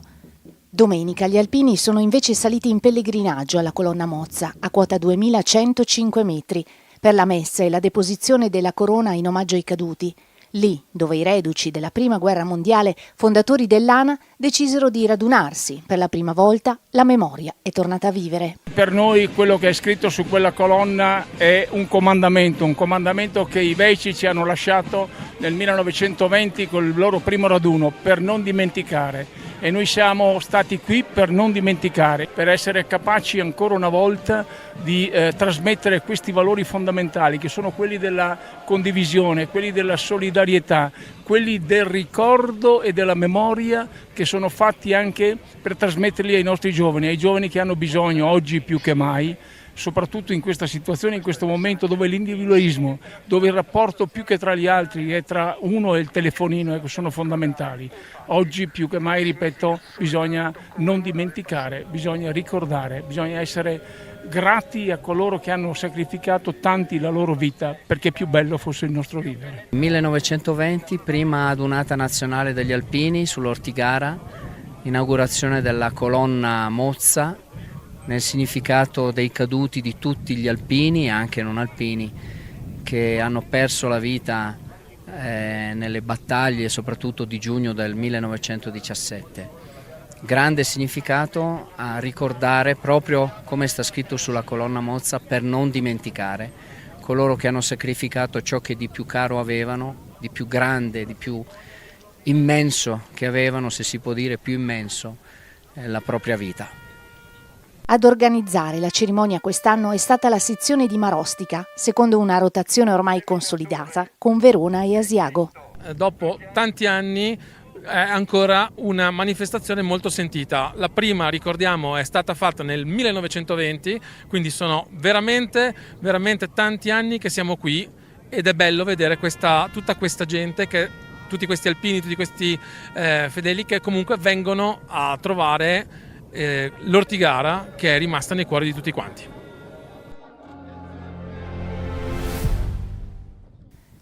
«40 ragazzi del campo Scuola Nazionale dell'ANA di Enego hanno preso parte domenica alla tradizionale salita al Monte Ortigara, raggiungendo la colonna Mozza in occasione della celebrazione in quota dedicata al ricordo dei caduti. La presenza dei ragazzi ha rappresentato uno dei momenti più significativi della giornata, testimoniando il valore educativo del campo scuola, che attraverso esperienze sul territorio promuove la conoscenza della storia, il rispetto della memoria, i valori della solidarietà, del servizio e dell'amore per la montagna. L'idea di portare i ragazzi dei campi scuola qua su un punto storico degli alpini è da un po' che ce l'abbiamo. Purtroppo lo scorso anno abbiamo avuto difficoltà per il tempo, ma quest'anno eravamo veramente molto decisi e i ragazzi hanno accolto questo invito a salire qua su veramente alla grande. Si sono impegnati in questa settimana in allenamenti per poter essere pronti a salire in questa vetta. Hanno ascoltato la storia da parte di Giampaolo Marchetti, che è venuto là da noi ieri a spiegargli cos'è l'Ortigara, in modo che nel momento che sono qua su, nel momento della salita, vedano le montagne, ma non le vedano solo come una passeggiata, ma le vedano col valore storico che rappresenta questo luogo per tutti gli alpini. Raggiungere la colonna Mozza, monumento simbolo del sacrificio degli alpini e di tutti i soldati caduti sull'Ortigara, ha consentito ai giovani di vivere un'esperienza che va oltre l'escursione, un percorso di riflessione e consapevolezza nel segno della memoria e della pace. Ho conosciuto gli alpini fin da quando ero piccola perché nella mia famiglia ci sono degli alpini e venire qua su oggi è stata un'emozione indescrivibile, soprattutto perché è molto bello poter ricordare la nostra storia e mandare avanti la memoria.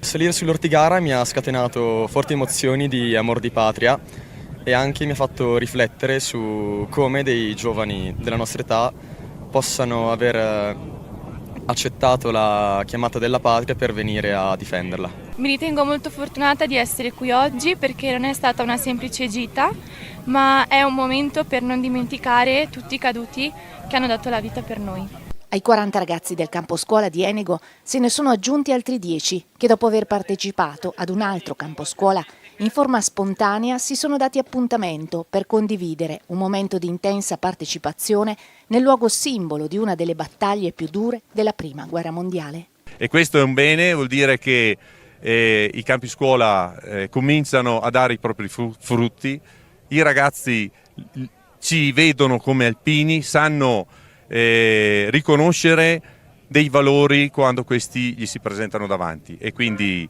dobbiamo dal nostro punto di vista continuare su questa strada, portare avanti quello che sono la storia, i valori di un corpo che da 109 anni continua nel territorio italiano.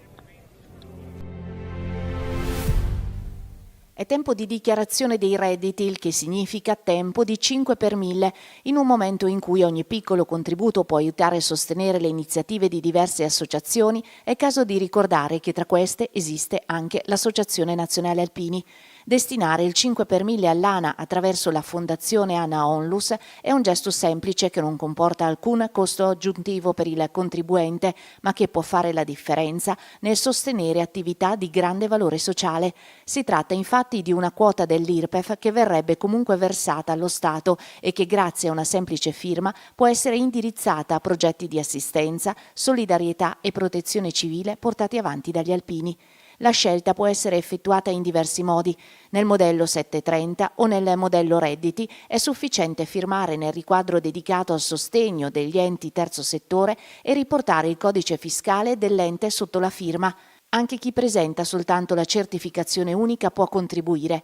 Infine, chi utilizza la dichiarazione precompilata online può inserire direttamente i dati attraverso il portale dell'Agenzia delle Entrate. Per effettuare la donazione basta inserire il codice fiscale della Fondazione ANA Onlus che vedete in sovrimpressione nell'apposita sezione dedicata al 5 per 1000.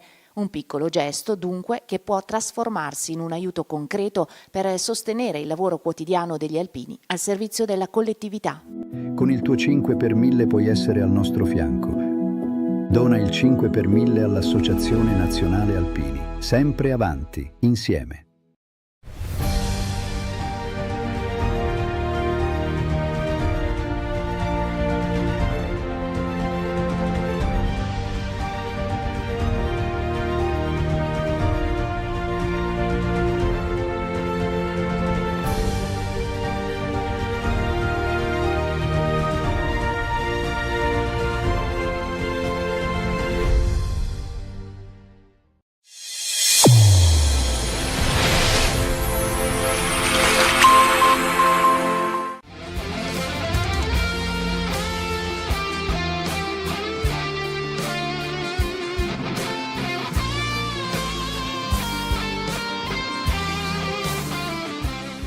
Lunedì 28 luglio parte il pellegrinaggio verso Roma per il Giubileo dei Giovani, a cui partecipano circa 400 ragazzi della diocesi di Vittorio Veneto. Ciao, siamo Beatrice e Valentina del team comunicazione e social della pastorale giovanile diocesana di Vittorio Veneto e da oggi vi racconteremo giorno dopo giorno la nostra avventura con alcuni contributi realizzati in collaborazione tra la Tenda TV, l'Azione e la pastorale giovanile. Allora Valentina, in questa tappa del nostro pellegrinaggio verso Roma in pullman ti chiediamo di raccontarci in breve che cos'è il Giubileo dei Giovani e qual è un po' il programma di questa settimana. Grazie Beatrice.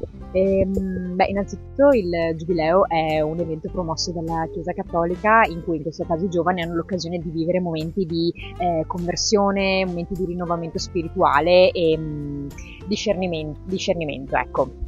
E la settimana è ricca di eventi promossi anche in collaborazione con associazioni e servizi di carità in particolare, e vivremo, il programma è bello ricco appunto di eventi, celebrazioni.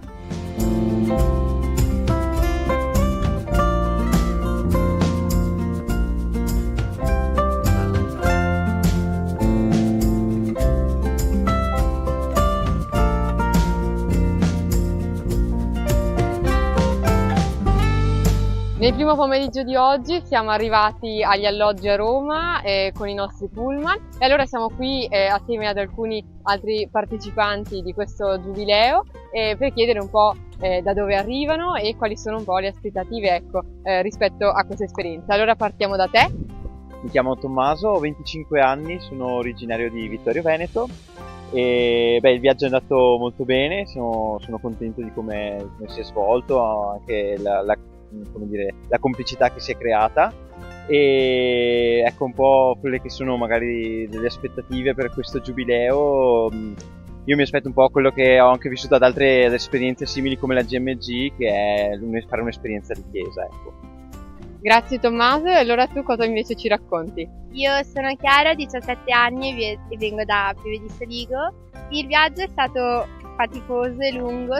Per quanto riguarda questa esperienza, è la mia prima esperienza di questo tipo, quindi i primi giorni sarà un po' impegnativo adattarsi, però spero comunque di fare nuove amicizie e di trovarmi bene con tutto il gruppo. Grazie Chiara, e invece tu cosa ci racconti? Allora, io sono Arianna, ho 17 anni, vengo da Codognè. Il viaggio è andato bene, abbiamo giocato, dormito e cantato molto. e per quanto riguarda questa esperienza è la mia prima esperienza di pellegrinaggio, ma comunque dai racconti dei miei amici mi aspetto comunque un'esperienza che ci riempie l'animo. Allora grazie cari telespettatori per averci seguito in questa prima puntata dei racconti del Giubileo dei Giovani da Roma, e ringraziamo i nostri ospiti e ci vediamo domani.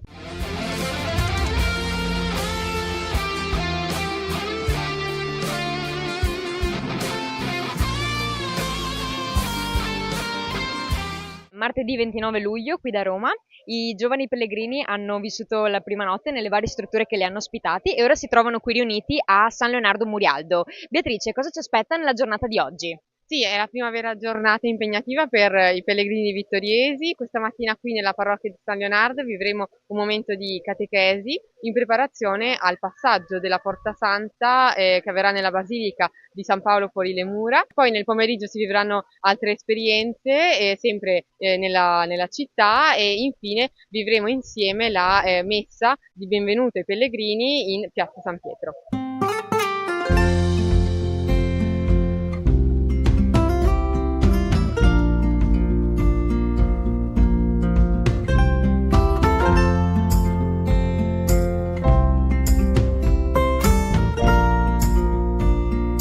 Ci ha raggiunto nella nostra postazione della tenda TV qui a Roma l'incaricato per la pastorale giovanile diocesana di Vittorio Veneto, Don Lorenzo Barbieri. Don Lorenzo, come è andato il viaggio e quali sono un po' gli obiettivi di questa giornata? Allora, il viaggio in sé in pullman è andato bene, poi diciamo che ci siamo un po' arrabattati per poter accamparci dove ci hanno dato i diversi alloggi, poi è andato tutto bene. Oggi siamo nei pressi di San Paolo, ci stiamo preparando per vivere una catechesi in preparazione al passaggio della Porta Santa, che poi faremo in mattinata. Nel frattempo, se dite, abbiamo anche 2 compleanni, c'è un po' di confusione anche per questo, e insomma viviamo con clima di festa questo momento.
La nostra postazione della tenda TV qui a Roma per il Giubileo dei Giovani ci ha raggiunto una pellegrina vittoriese prima di entrare in Piazza San Pietro per la messa di benvenuto.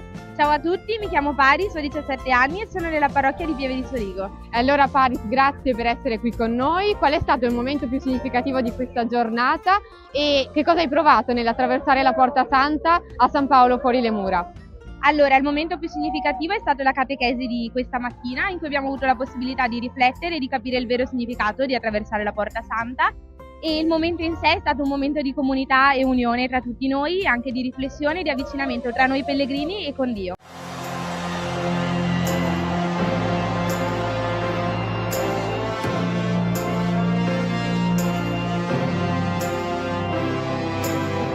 Cari amici, a nome di Papa Leone vi do il benvenuto.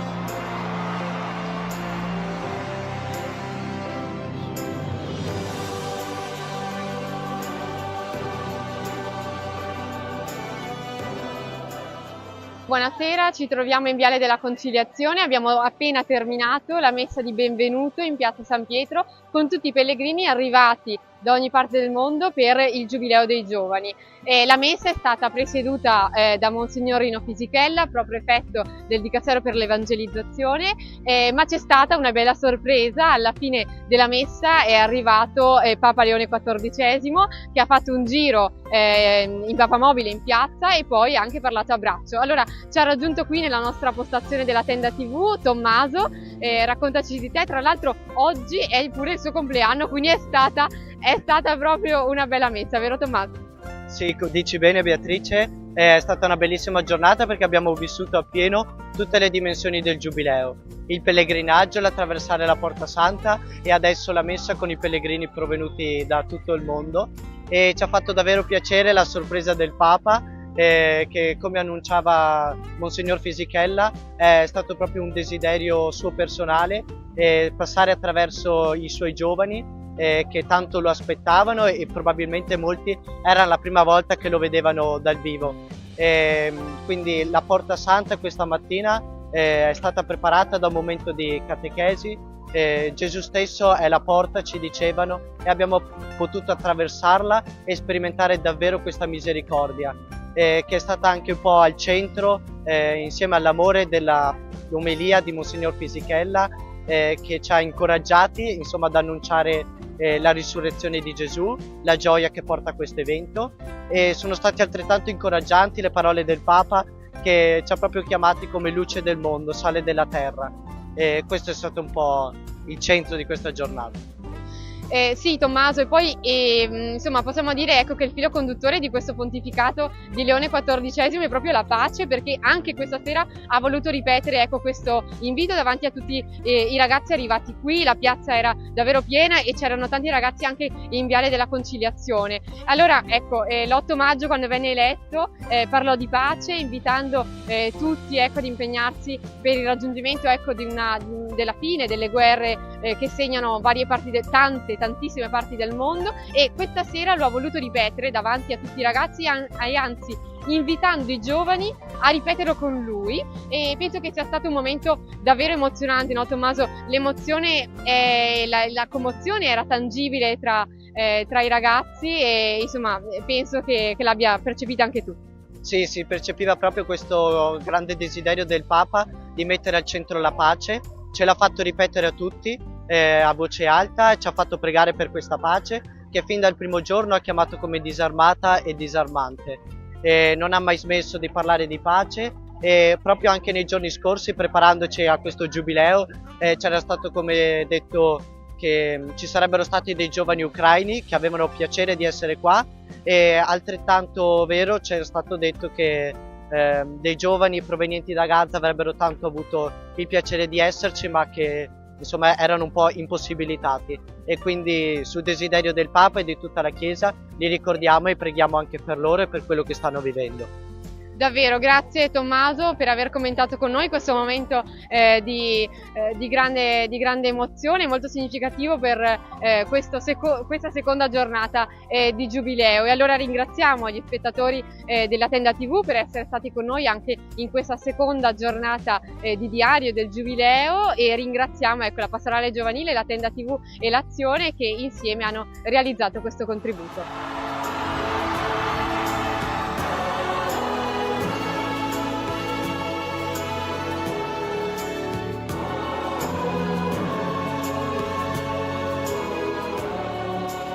Jesus tells us, you are the salt of the earth. You are the light of the world.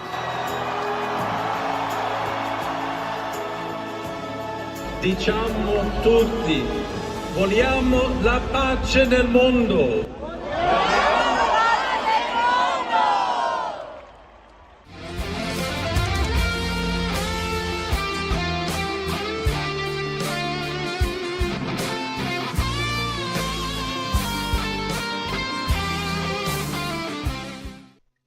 Cari telespettatori della Tenda TV, ben ritrovati con questo nuovo contributo di racconto del Giubileo dei Giovani da Roma.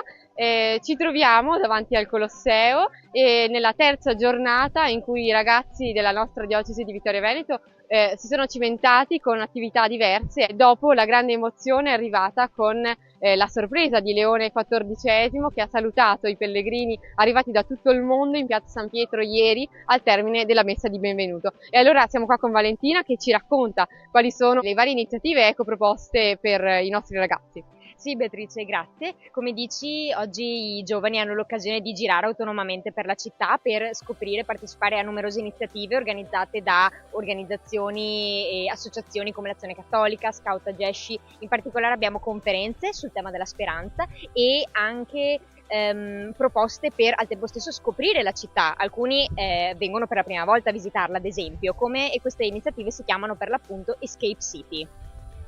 Abbiamo qui con noi una giovane pellegrina vittoriese che ci racconterà a quale proposta ha partecipato questa mattina, in particolare, se non sbaglio, una di Escape City, e grazie alla quale i giovani hanno l'occasione di scoprire luoghi particolari della città e al loro interno fare particolari attività.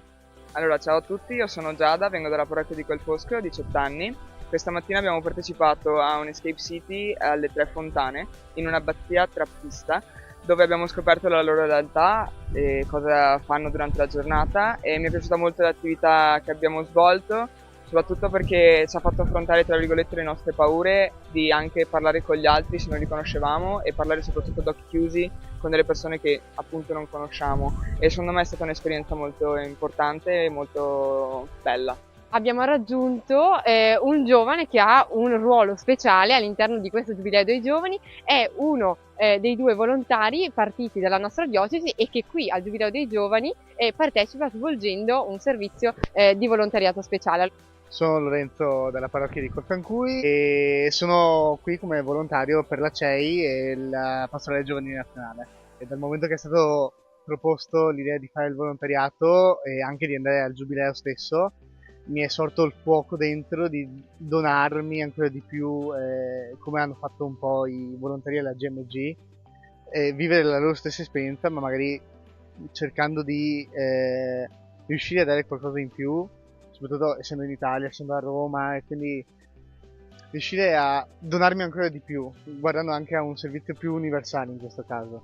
E noi volontari siamo chiamati a fare accoglienza, a fare trasporti, a fare catechesi come in questo caso, e soprattutto ci sarà richiesto tanta pazienza a Tor Vergata, all'evento di domani a San Pietro, quindi siamo abbastanza impegnati.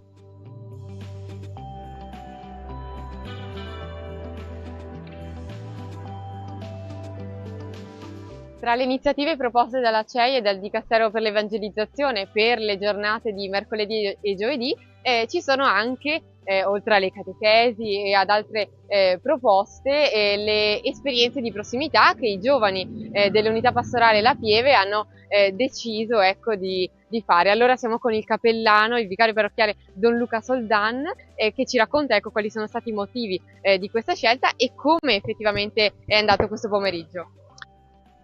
Ecco, tra le iniziative che avevamo pensato con i giovani della nostra unità pastorale c'erano proprio queste esperienze di prossimità che il Servizio Nazionale della Pastorale Giovanile aveva pensato per i giovani, oltre alle catechesi appunto, per vivere un segno di vicinanza, per essere segno di speranza nei confronti di alcune realtà dove magari si toccano diverse fragilità, si toccano appunto diverse difficoltà del mondo d'oggi. 3 realtà nelle quali con i giovani ci siamo suddivisi in questo pomeriggio: la casa di Christian, Casa Maria Immacolata, case di accoglienza mamma bambino gestite dalla Caritas di Roma, e la città ecosolidale gestita dalla comunità di Sant'Egidio.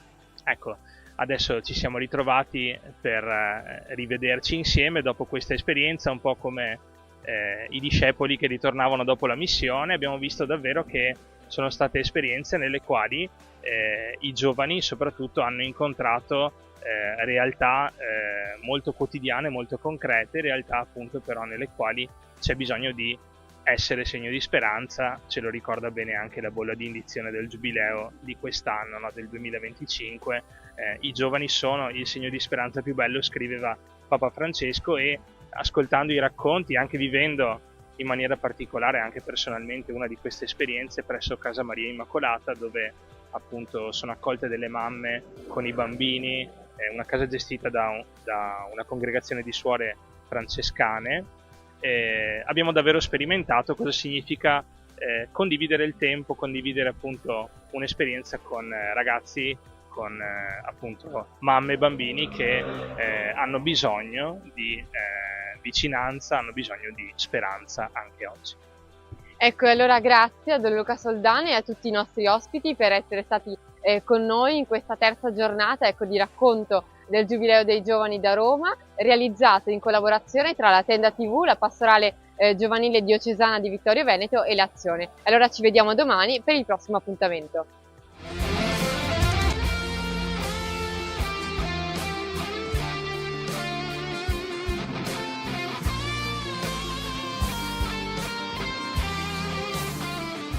Giovedì 31 luglio, ben ritrovati cari telespettatori a una nuova puntata di diario del Giubileo dei Giovani da Roma. Siamo qui in compagnia di una pellegrina vittoriese che si presenta.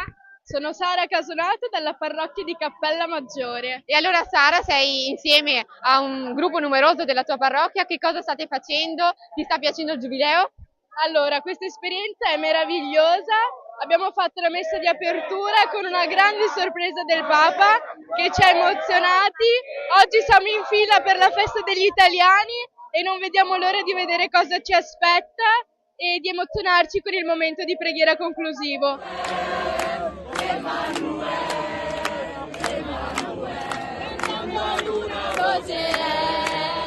Ci ha raggiunti nella nostra postazione della Tenda TV un'altra ragazza di Cappella Maggiore. Chi sei e quanti anni hai? Sono Giovanna, ho quasi 22 anni. Questa mattina so che avete partecipato ad una esperienza particolare di prossimità, ce la descrivi? Sì, è stata un'esperienza molto interessante perché ci sono stati fatti vedere dei laboratori manuali delle attività che vengono fatte con queste persone con delle fragilità, perciò è una testimonianza anche che ci va a vedere quanto la diocesi di Roma sia comunque viva accanto, diciamo, a delle persone con un po' più deboli, diciamo. I laboratori sono stati molto interessanti perché ci hanno fatto proprio toccare con mano le varie attività che fanno e sono stata molto contenta di averci partecipato e di aver conosciuto altre persone che mi hanno fatto scoprire queste attività per l'appunto. Spirito che riempi i nostri cuori,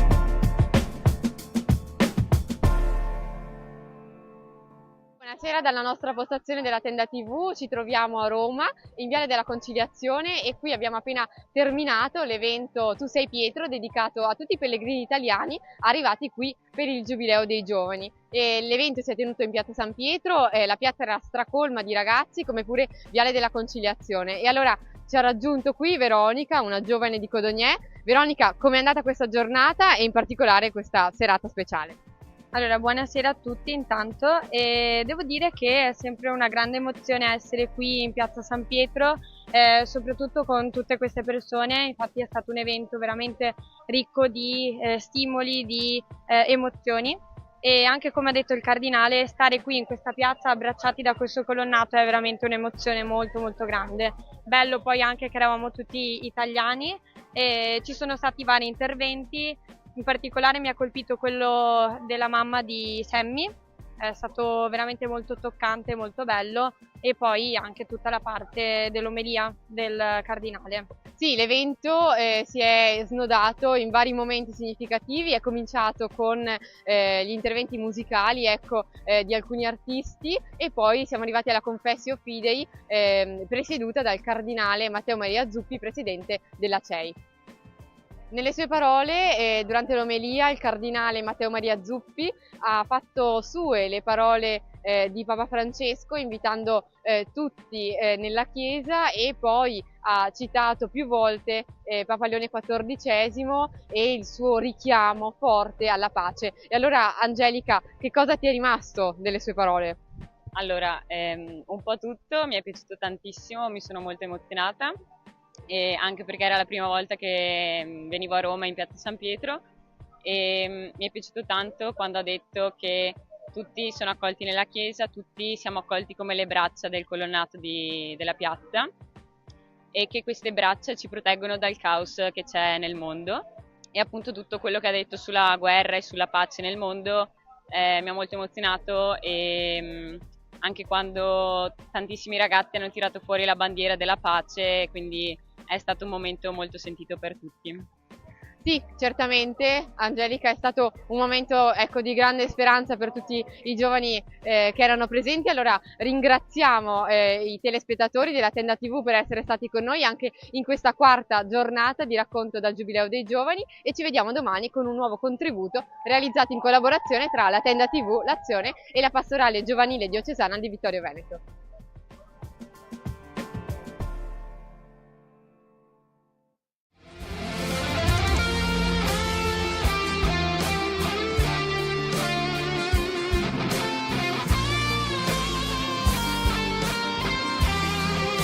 Venerdì 1 agosto, cari telespettatori della Tenda TV, ben ritrovati con questo nuovo contributo di racconto dal Giubileo dei Giovani a Roma. Questa mattina all'alba è partito il gruppo che ci raggiungerà per questi 3 giorni e intanto qui con me c'è Valentina. Valentina, qual è il programma per questa giornata? Grazie Beatrice, la giornata di oggi è dedicata alla celebrazione del Sacramento della Riconciliazione, e un momento in cui i ragazzi vittoriesi sono tutti riuniti presso la parrocchia di San Gabriele dell'Addolorata e vivranno un momento insieme anche ai propri sacerdoti appunto di riconciliazione. E inoltre ci sarà l'opportunità di far celebrare il Sacramento anche per tutti i pellegrini al Circo Massimo. Nella chiesa di Santa Maria sopra Minerva, qui a Roma, è stato esposto per questa settimana il corpo del beato Pier Giorgio Frassati, che doveva essere canonizzato in questa domenica qui al Giubileo dei Giovani il 3 agosto, invece sarà canonizzato il 7 settembre prossimo. Allora siamo qui con Don Paolo Astolfo, assistente unitario dell'Azione Cattolica Diocesana. Don Paolo, che figura è stata il Beato Pier Giorgio per l'Azione Cattolica e quale segno può essere ancora? È un esempio di quelli che Papa Francesco avrebbe definito i santi della porta accanto, una santità a portata di tutti, soprattutto a portata dei giovani. Colpiva il fatto di vedere che la sua figura, la sua testimonianza di giovane normale, ma anche molto vicino all'esperienza di giovani, forse perché impegnato su tanti versanti, perché nella sua vita non ci si tira indietro nel raccontare anche magari qualche aspetto del carattere giovanile, di un temperamento forte, però anche allo stesso tempo un giovane radicato nella fede nel Signore. Distribuendo la comunione durante la messa mi ha colpito molto come tante persone stessero vivendo questo momento con una particolare intensità. Ecco, aiuta anche me come prete vedere questa fede giovane, che è un segno di speranza, e penso che allo stesso tempo il Beato Pier Giorgio, il prossimo santo, possa aiutare anche questi giovani, i nostri giovani, la nostra AC, tutta la C, a credere che è ancora possibile essere cristiani, che è ancora possibile essere santi. È la sfida, penso, bella che sentiamo, respiriamo un po' in questi giorni. Siamo qui con Carlo e Benedetta, 2 giovani impegnati in Azione Cattolica ormai da tanto tempo. Abbiamo visto che avete partecipato alla messa per Frassati, organizzata dall'Azione Cattolica, e a tal proposito volevamo chiedervi cosa pensate, cosa pensano i giovani a vostro parere di questa figura. È stato bello essere qui oggi, poter vivere un momento in cui ricordare e stare vicino a questa figura tanto importante anche per l'Azione Cattolica, appunto, che quindi è un testimone che davvero ci può parlare oggi, in particolare a noi giovani che siamo qui, ma in generale ai giovani, a tutti quei giovani che vogliono impegnarsi, vogliono cercare anche di far vedere come la propria spiritualità può anche diventare un filo conduttore, una linea guida per il loro impegno nel sociale, nell'associazione e nella Chiesa. Pier Giorgio Frassati è una testimonianza per noi giovani davvero concreta. Io lo sento molto vicino come giovane, ma soprattutto come giovane di Azione Cattolica, e per il suo esempio e il suo impegno verso gli altri. E il presidente nazionale ci ha definito in questo giubileo noi giovani come una bella cordata di giovani con a capofila proprio Pier Giorgio Frassati, e io devo dire che in questa settimana mi sono proprio sentita parte di questa cordata di giovani guidata da Pier Giorgio Frassati, che è appunto, come dicevamo, una figura, una testimonianza veramente tanto concreta per noi giovani. Sono giunti qui a Roma anche gli ultimi giovani vittoriesi per partecipare all'esperienza del Giubileo dei Giovani. In particolare abbiamo qui Sara che ci racconterà come è andato il viaggio e cosa hanno fatto in queste prime ore qui a Roma. Ciao a tutti, allora noi siamo arrivati, siamo quelli del Mordi e Fuggi, siamo finalmente arrivati anche noi, ci siamo ricongiunti col gruppo. È stato un viaggio lungo ma non di solo viaggio, abbiamo fatto anche 2 momenti di preghiera durante il viaggio, 2 soste per prepararci anche all'incontro con il Signore nel Giubileo. Appena arrivati abbiamo avuto modo di sistemarci, quello sì, e poi di raggiungere San Paolo fuori le mura, la Basilica, per passare attraverso la Porta Santa, un momento cardine del Giubileo per tutti quanti. E adesso siamo un po' liberi, siamo un po' sparsi, però ecco, io sono venuta da Frassati con qualcun altro, visto Gloria in giro, Luca. Ci tenevamo a salutare Pier Giorgio, che è caro alla C, e vedere tanta gente di AC riunita sotto lo stesso tetto è stata una bella emozione, ecco, sapersi insieme anche nel Giubileo è stato veramente emozionante.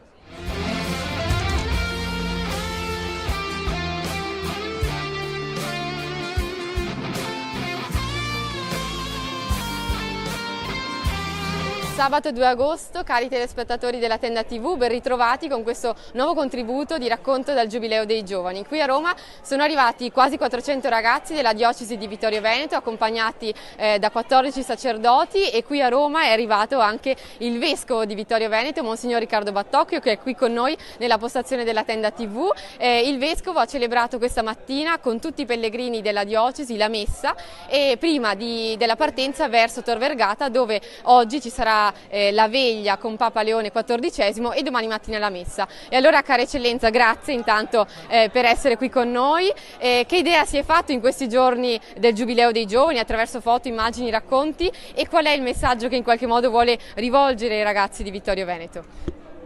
Vedo questo giubileo, questo incontro di tanti giovani da tutto il mondo, di tante chiese che si incontrano da tutto il mondo, come una risposta serena ma decisa a tante domande che ci si fanno sulla qualità del nostro tempo. Sì, è un tempo complicato, un tempo difficile, un tempo che pone domande, sfide grosse, ma c'è qualche risposta possibile, e i giovani che sono qui a Roma in questo momento dicono la possibilità di rispondere in maniera positiva, di dare un contributo, di dare un futuro a questo nostro mondo. Sì, nella sua omelia lei ha parlato, ecco, che il Giubileo si pone come una risposta e una volontà, ecco, di mettere in discussione quali sono le nostre relazioni con la terra, con il prossimo e con Dio. E i nostri pellegrini vittoriesi cosa possono trarre, ecco, da questo messaggio?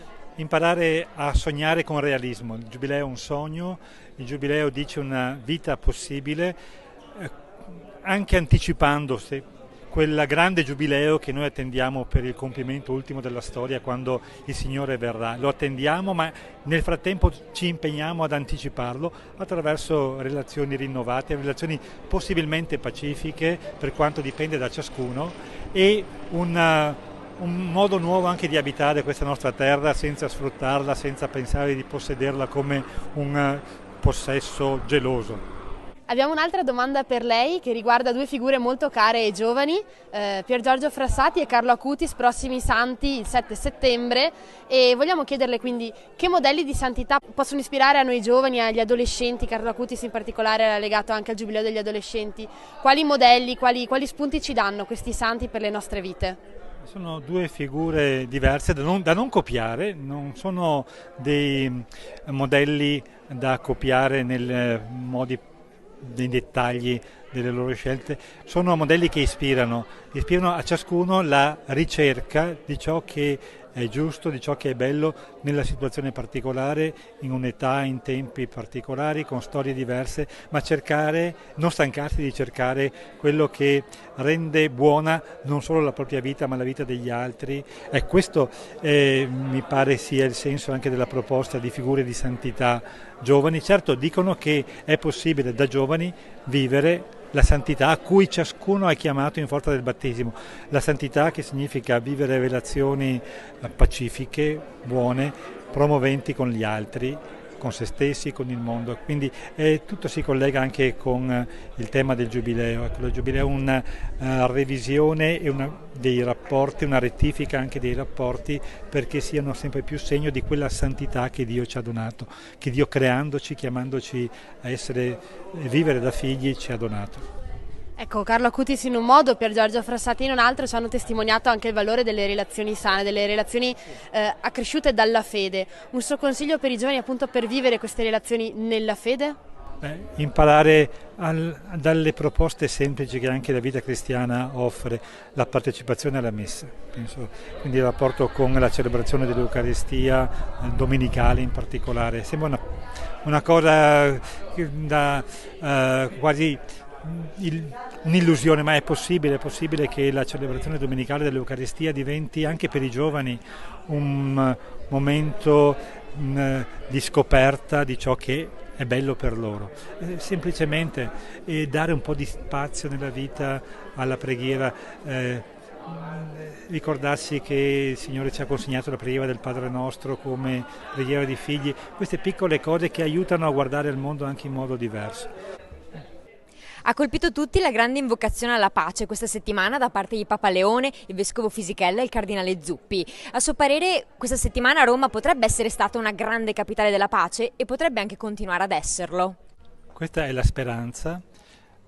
Sembra quasi scontato oggi chiedere la pace, perché è così evidente che è un bisogno per tutti, ma non è mai scontato se questa invocazione, questa richiesta poi si accompagna alla ricerca di relazioni un po' pacifiche, anche nel piccolo. Ci sono scelte scellerate di uomini e donne in questo mondo che non riusciamo a cambiare solo con le parole, però gesti di pace, anche piccoli, possono trasformare questo mondo, quindi l'invocazione è anche testimonianza che è possibile vivere pacificamente, che non vuol dire ignorare i problemi, ignorare i conflitti, ma affrontarli senza distruggersi a vicenda, senza voler annientare l'altro perché la pensa in modo diverso, perché ha interessi diversi dai miei.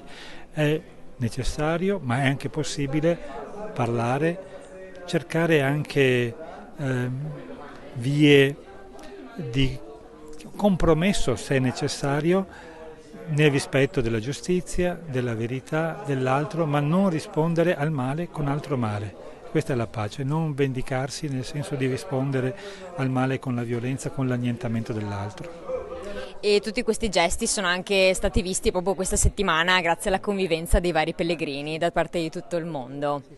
Questi sono gesti possibili anche perché questi pellegrini condividono una speranza, non condividono, immagino, idee, non condividono semplicemente così il gusto di stare insieme, condividono una speranza, e se la speranza è reale ed è ben fondata come è quella dei cristiani, può dare un futuro a questo mondo. Grazie, ringraziamo di cuore il nostro Vescovo Battocchio per essere stato con noi. Adesso i pellegrini vittoriesi partiranno alla volta di Tor Vergata per vivere la serata e la giornata di domani. Buon cammino.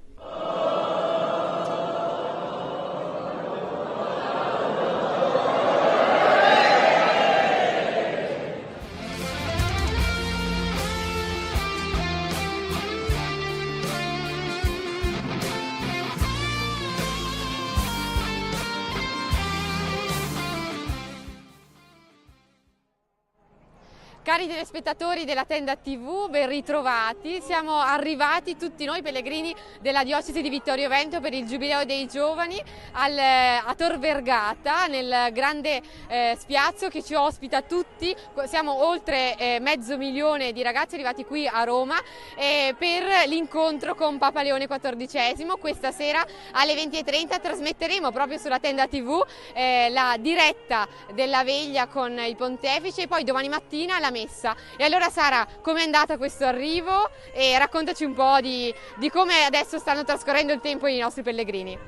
Eccoci, allora siamo qua, siamo tutti riuniti, ci siamo accampati un po' allo stile di Lisbona della GMG per chi ci segue da là e stiamo facendo un po' di festa in attesa della veglia con il Santo Padre. Alle nostre spalle vedete la grande croce simbolo del Giubileo, sul palco stanno esibendosi un po' di artisti da tutto il mondo che ci intrattengono con la musica, ci tengono compagnia sotto questo caldo che va e viene, qualche nuvoletta ci aiuta un po', ma insomma il caldo si fa sentire, però è bello essere qua tutti insieme, uniti anche nella fatica dell'arrivare a Tor Vergata, del trovare un posto a Tor Vergata, ma soprattutto dell'aspettare fino a questa sera il momento chiave per il quale siamo qua. Allora vi lasciamo a qualche intervista che abbiamo pensato per voi per introdurci a questa sera.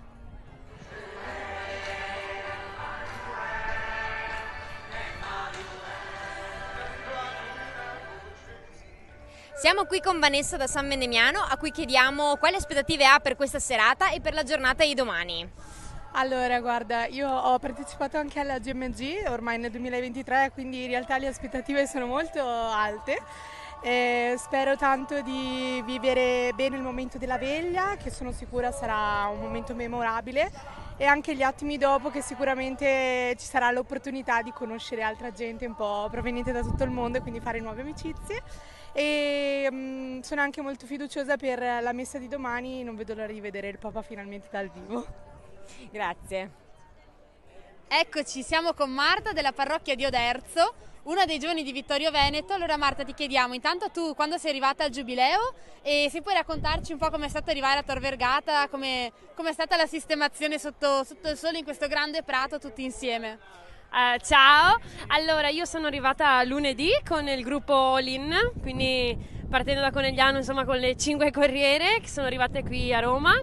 E allora oggi diciamo che è andata bene, nel senso che dopo una lunga camminata siamo arrivati qui a Tor Vergata con il caldo che ci ha accompagnato tutto il tempo, però insomma ce l'abbiamo fatta, siamo qui, ci siamo sistemati. Abbiamo avuto qualche difficoltà magari nella sistemazione, ma perché ci tenevamo a noi giovani della diocesi a stare tutti insieme.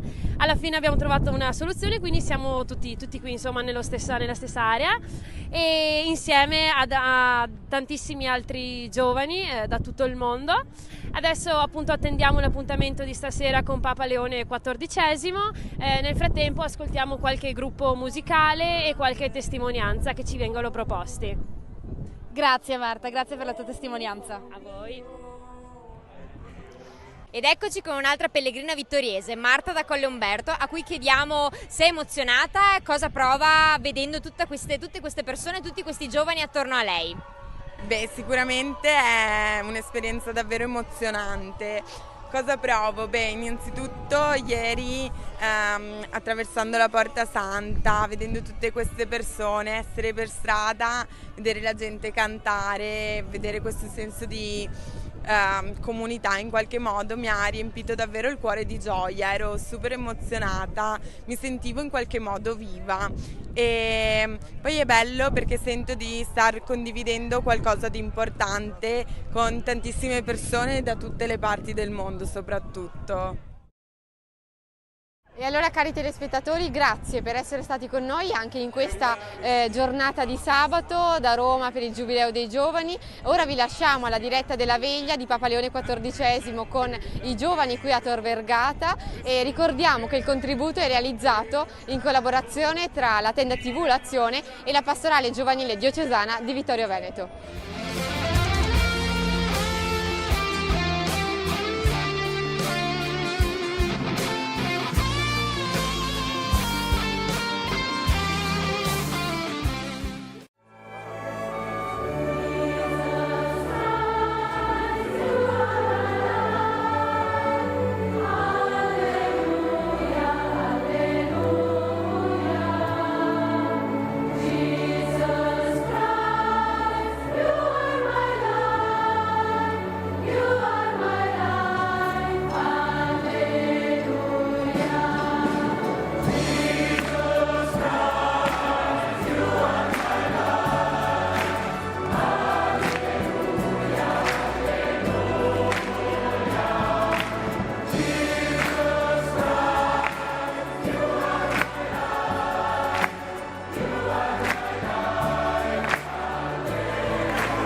Cari telespettatori della Tenda TV, ben ritrovati con questo nuovo e ultimo contributo di racconto del Giubileo dei Giovani. Come vedete siamo arrivati a Conegliano, il nostro viaggio da Roma dopo l'esperienza del Giubileo, in particolare di questi ultimi 2 giorni a Tor Vergata, è ripartito all'ora di pranzo e pochi minuti fa siamo arrivati. Allora io sono in compagnia di Elena che ha fatto parte dell'equipe per il Giubileo dei Giovani. Elena, com'è andata dal punto di vista organizzativo questo viaggio? Allora, sicuramente ci sono state qualche difficoltà organizzativa, soprattutto nelle settimane che hanno preceduto l'evento. Ovviamente si sa, è un po' complesso gestire un grande numero di persone e tante dinamiche, però veramente dopo i giorni lì alla fine è andato tutto bene, non ci sono stati gravi problemi né con i trasporti, né con gli alloggi, né con il cibo, quindi siamo veramente felici. È stato a tratti sì, forse un po' faticoso, però veramente una gioia e un onore poter far sì che tanti altri giovani della nostra diocesi abbiano vissuto questa bellissima esperienza. In tanti abbiamo ascoltato le parole del Papa, penso che rimarranno nel nostro cuore. C'è un passaggio che ti ha colpito? Sì, a un certo punto questa mattina durante la messa il Papa ha detto l'importante non è ciò che possediamo ma ciò che sappiamo accogliere e condividere. Questo veramente è stato un passaggio lì in mezzo alla confusione, in mezzo a tutte le persone, che secondo me ha risvegliato un po' in noi il desiderio di fare del bene, di fare qualcosa per gli altri e adesso di tornare carichi ad accendere le nostre parrocchie e gli ambienti che abitiamo tutti i giorni. Eccoci, noi della Corriere 7 siamo quasi in arrivo, dopo un lungo viaggio accompagnato da tanti pisolini, un po' di sonno, un po' di 2 soste e di nuovo altri pisolini. E niente, un saluto dalla Corriere 7. Mi hanno raggiunto qui nella nostra postazione della Tenda TV Andrea, capo del gruppo scout di Vittorio Veneto, e Don Mauro Polesello, assistente del clan di Vittorio Veneto. Vi chiediamo come avete vissuto come gruppo questa esperienza e che cosa vi portate a casa del Giubileo dei Giovani. Beh, l'esperienza l'abbiamo vissuta veramente bene, sia noi che i ragazzi ci siamo caricati un sacco con questa esperienza, il camminare insieme, il condividere questa esperienza non solo come gruppo ma anche con altri ragazzi ha veramente smosso sia i ragazzi che noi, quindi un'esperienza positiva. Io personalmente ringrazio di aver avuto la possibilità di condividere questi giorni con questi giovani con cui appunto ho vissuto questa esperienza. Abbiamo approfondito un po' le nostre relazioni, siamo conosciuti meglio e abbiamo fatto un'esperienza di chiesa bella, di chiesa con tante diversità ma che si ritrovano attorno appunto a Papa Leone per condividere insieme un momento così bello, insomma, di fede, di preghiera. Bello. Siamo con Don Federico Amianti, vicario parrocchiale di San Vendemiano, che ha partecipato al Giubileo dei Giovani con un gruppo molto numeroso. Don Federico, come avete vissuto come gruppo questa esperienza e che cosa ti rimarrà del Giubileo dei Giovani anche come sacerdote? Sì, eravamo 33 ragazzi e ragazze della parrocchia di San Vendemiano che hanno voluto affrontare questo pellegrinaggio che è stato anche faticoso, spartano per alcuni aspetti. E mi ha colpito tanto la voglia di questo gruppo di esserci fisicamente per ascoltare le parole del Papa. Non basta più che certe esperienze passino attraverso il video, attraverso un video da guardare sul telefono, ma i ragazzi hanno proprio voglia di vivere il luogo in cui il cristianesimo è cresciuto, la città di Roma, e il luogo in cui poter incontrare il Papa di oggi. Ecco.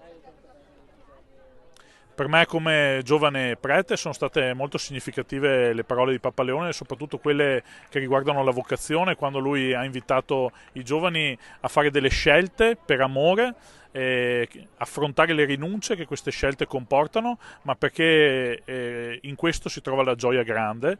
Per me è stato bello sentirlo dire, perché anche per me questa scelta che è stata fatta è una scelta che dona gioia, e è bello che anche i giovani possano sentire questo per poter pensare o comunque per poter mettere tra le varie opzioni anche quella di servire il Signore con tutta la propria vita. Sono con Rebecca, educatrice della parrocchia di Pieve di Soligo. Rebecca, com'è andato questo giubileo e quale segno di speranza ti porti a casa?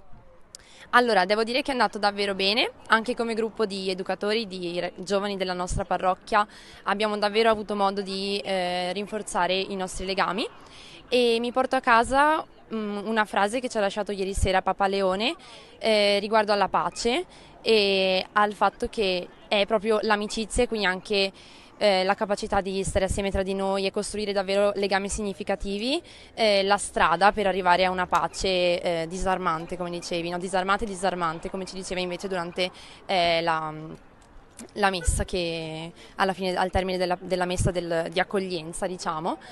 E quindi anche con l'augurio di continuare a camminare insieme agli altri giovani della parrocchia e ad ampliare anche il nostro gruppo, che è davvero già bello e grande, ma che può diventare sempre meglio, possiamo sempre migliorare e anche essere a dare un servizio verso gli altri, verso i più piccoli di noi. Siamo qui con Giovanni, sedicenne della parrocchia di Pieve di Soligo. Giovanni, come hai vissuto questo giubileo e quale segno di speranza ti rimarrà? Allora, ciao a tutti, io sono Giovanni e non nego che non avevo nessuna aspettativa su questo giubileo, però poi sono venuto qui con i miei amici del mio gruppo di Pieve e penso che si possa sentire che non ho più la voce, perché in tutti questi giorni proprio sono stato trascinato da una gioia, da un entusiasmo che permeava tutte le persone che io incontravo di tutti gli stati del mondo, che nemmeno mi aspettavo che potessi incontrare, diciamo, a Roma. E insomma c'è stata proprio questa condivisione di gioia, di felicità, di cantare e di pienezza. Davvero io ho percepito proprio tutto l'amore del mondo e quindi per me è stato, insomma, un'esperienza davvero toccante in alcuni momenti, ma in generale proprio rigenerante per la mia persona. Siamo con Marta dalla parrocchia di Colfrancui. Vogliamo chiederti, Marta, molto semplicemente, la domanda più facile di tutte, un messaggio, una parola da Papa Leone che ti porti a casa dopo questi 3 giorni di giubileo. Allora, sicuramente dopo questi 3 giorni di giubileo una parola, un messaggio che mi porto nel cuore è un messaggio di pace e di amicizia che ha diffuso Papa Leone in questo giubileo, e penso che sia proprio un messaggio di speranza vedere così tanti giovani assieme da tante parti del mondo riuniti in un momento storico così difficile, quindi ecco, spero che ognuno porti questo messaggio di amicizia e di pace poi nelle proprie parrocchie e lo diffonda il più possibile. La parola che mi porto dentro è speranza. Questo è stato il giubileo della speranza e sento in qualche modo di averla fatta particolarmente mia.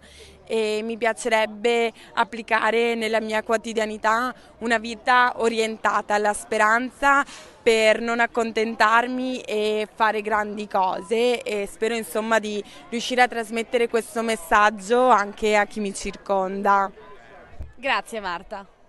Adesso siamo con Veronica dalla parrocchia di Vazzola e ti chiediamo, dopo questa veglia, questa nottata e questa messa insieme con 1 milione di persone riunite a Tor Vergata, più tutte quelle che ci hanno seguito anche tramite i mezzi digitali, volevo chiederti come ti ha fatto sentire il pregare, lo stare insieme a tutti questi fedeli, questi giovani come noi? È stato un qualcosa di incredibile, perché non avevo mai vissuto un'esperienza del genere. Vedere così tanti ragazzi della mia età, più giovani, più vecchi, radunati in un posto così grande, da questa passione per un qualcosa di così grande come Dio, e vedere che a volte andiamo anche oltre i pregiudizi è stata la cosa più bella. Vedere il Papa da vicino quando è passato mi ha fatto commuovere tanto, e vedere questa gioia negli occhi delle persone è stato un qualcosa di unico. Spero vivamente di fare altre esperienze così, perché è qualcosa che rimane indelebile nel cuore, secondo me, di ognuno, in un modo o nell'altro, e noi possiamo fare tante cose così, e siamo la forza del futuro di questo mondo, insomma, se facciamo tutti la nostra parte. Dalla mia auto un saluto a tutti, sono di ritorno da Roma insieme con Don Paolo dal Giubileo dei Giovani.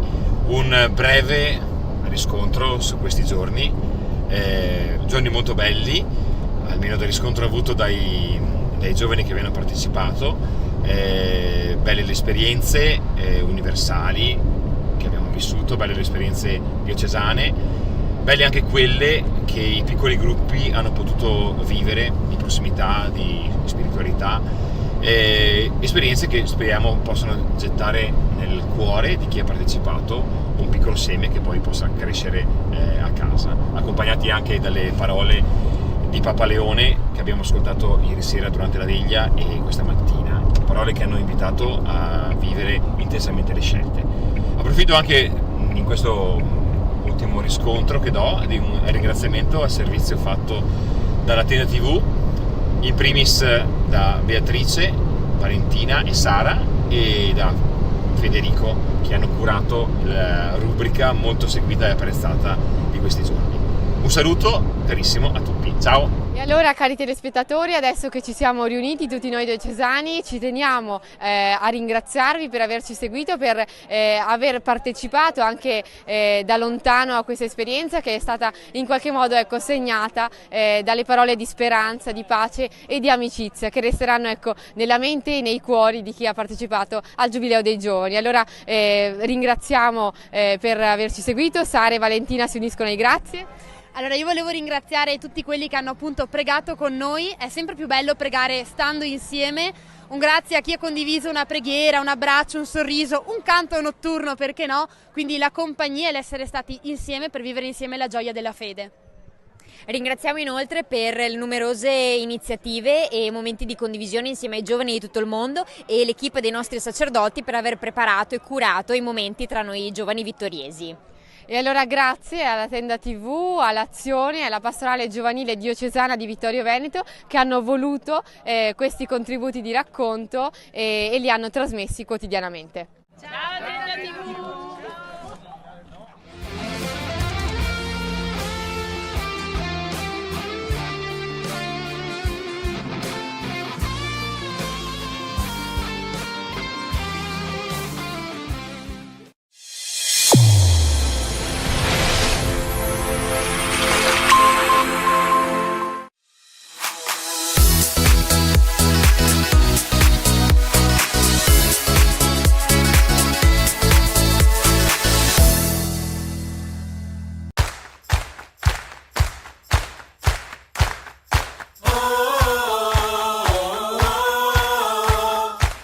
Cari telespettatori della Tenda TV, ben ritrovati sulla nostra rubrica estiva A Tutto Grest, una rubrica che vuole raccontare la vivacità, la bellezza delle attività nelle nostre parrocchie, delle parrocchie della diocesi di Vittorio Veneto durante il periodo estivo. Raccontare la vita delle comunità, raccontare l'esperienza che i giovani fanno, delle famiglie, dei bambini, dei ragazzi, raccontare il senso di condivisione e di gioia che animano i nostri oratori. Oggi ci troviamo al Grest San Giovanni Paolo II della parrocchia di San Vendemiano. Andiamo a conoscere i protagonisti di questo splendido Grest, andiamo a vedere i volti, le attività, i giochi, i laboratori che vengono proposti da dei bravissimi animatori ai bambini di questa comunità. Insieme a noi, tutti insieme, girls and boys, ma cantare inizia lei, dopo tu risponderai. Don Federico Amianti, cappellano di San Vendemiano e di Zoppè e Saccon, siamo qui con te, raccontaci un po' il Grest di San Vendemiano. Beh, ci sono 250 ragazzi dalla prima elementare alla terza media, tenuti da animatori, un centinaio, dalla prima alla quinta superiore, naturalmente anche con i volontari adulti che ci aiutano nelle varie incombenze della giornata. Il Grest comincia alle 8:45 del mattino e finisce alle 16:30 del pomeriggio, c'è la possibilità di mangiare qui in oratorio. Tanti bambini, tanti ragazzi, tanti animatori. Com'è la preparazione a questo Grest? È un Grest, diciamo, di queste dimensioni richiede una preparazione fatta per tempo, quindi noi partiamo alcuni mesi prima e organizziamo per gli animatori gli incontri di formazione perché abbiano la possibilità di capire cosa significa stare con i ragazzi, prendersi cura dei bambini, farli divertire e soprattutto trasmettere loro quello che è il messaggio del nostro Grest, che è un Grest che vuole parlare di Gesù e del Vangelo. E per questo facciamo 5 incontri di formazione aiutati da degli esperti che organizziamo a partire da maggio, proprio pensati per i ragazzi delle superiori. Tutti i temi del GREST sono pensati da un'equipe di volontari giovani che già alcuni mesi prima del GREST si ritrovano per cercare di pensare qual è il modo migliore per trasmettere il messaggio che vogliamo portare loro. Quest'anno il titolo del GREST è Dalla parte giusta, e la parte giusta è proprio quella di Gesù. Il messaggio che vogliamo dare è insegnare ai ragazzi che scegliere una vita cristiana non è una scelta come le altre, è una scelta che comporta delle responsabilità, del coraggio e la voglia di voler bene agli altri. Quindi attività di laboratorio, gioco, ma anche un momento insieme all'inizio con una proposta degli animatori. Qual è l'ambientazione che avete scelto quest'anno per caratterizzare questo GREST 2026? Grazie a un gruppo teatrale molto preparato, quest'anno noi proponiamo come ambientazione un'ambientazione western, precisamente il famoso film italiano Lo chiamavano Trinità, nella quale si seguono proprio due personaggi, due attori che vorrebbero fare i banditi, ma che in realtà poi si ritrovano ad aiutare gli altri, ad aiutare l'oppresso, ad aiutare chi è in difficoltà. E quindi questo western con il tono molto divertente ci sembrava molto bello per trasmettere il messaggio che avevamo in mente. E tutti i copioni sono stati estesi dagli animatori stessi del gruppo teatro, che hanno anche pensato ai costumi e all'ambientazione per rappresentare in scena quello che è un film amato davvero da generazioni di italiani.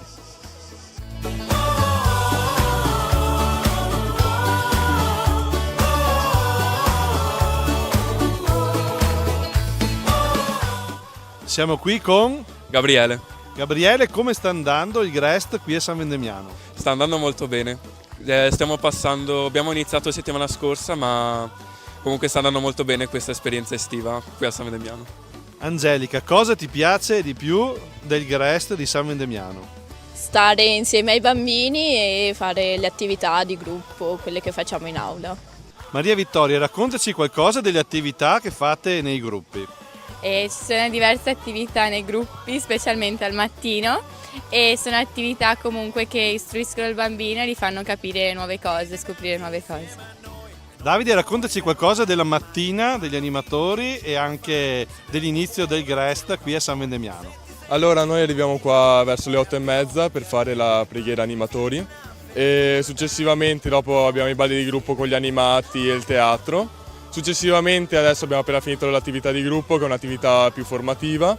Adesso abbiamo la ricreazione, poi dalle 11 a mezzogiorno abbiamo i giochi e infine dopo andiamo a casa per la pausa pranzo, la maggior parte degli animatori. Filippo, è la tua prima volta al GREST? Hai fatto altre esperienze?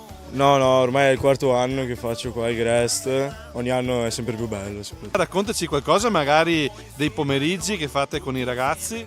I pomeriggi, la prima attività sono i giochi senza frontiere, poi successivamente vengono divisi nei vari laboratori con i vari responsabili. Ogni mattina il GREST si apre con una scenetta preparata da voi animatori. Quanto lavoro c'è dietro e quanto piace soprattutto ai bambini? Beh, allora i bambini si divertono sempre molto. Il lavoro dietro è molto, al mattino veniamo qua alle 7:35 per provare la scenetta che faremo alle 8:30 e poi ci fermiamo dopo pranzo per provare quella del giorno dopo. E comunque c'è tutto il lavoro per preparare i costumi, scrivere il copione, fare gli oggetti di scena e tutto quello che vedete comunque è realizzato da noi con il nostro impegno, però ci mettiamo la passione e siamo molto contenti di farlo. Siamo qui con Ronzino, un personaggio fondamentale di questo GREST. Ronzino, come sta andando il GREST a San Vendemiano? Che discorso lungo. Sta dicendo che sta andando benissimo, che si sta divertendo, che ti danno tante carote, hai detto anche, e che i bambini sono come sono. I bambini non ho capito? Ah, sono stupendi e meravigliosi. Allora direi che dobbiamo fare un applauso al nostro Ronzino.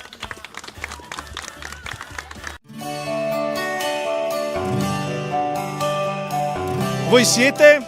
Aida, Matilde, Gioia, Elison. Da quanti anni vieni al GREST di San Vendemiano? Questo è il sesto. Che cosa ti piace allora di più del Grest e perché ogni anno ritorni? Ritorno per la compagnia, per le attività pomeridiane, per i giochi, un po' per tutto. Gli animatori sono bravi?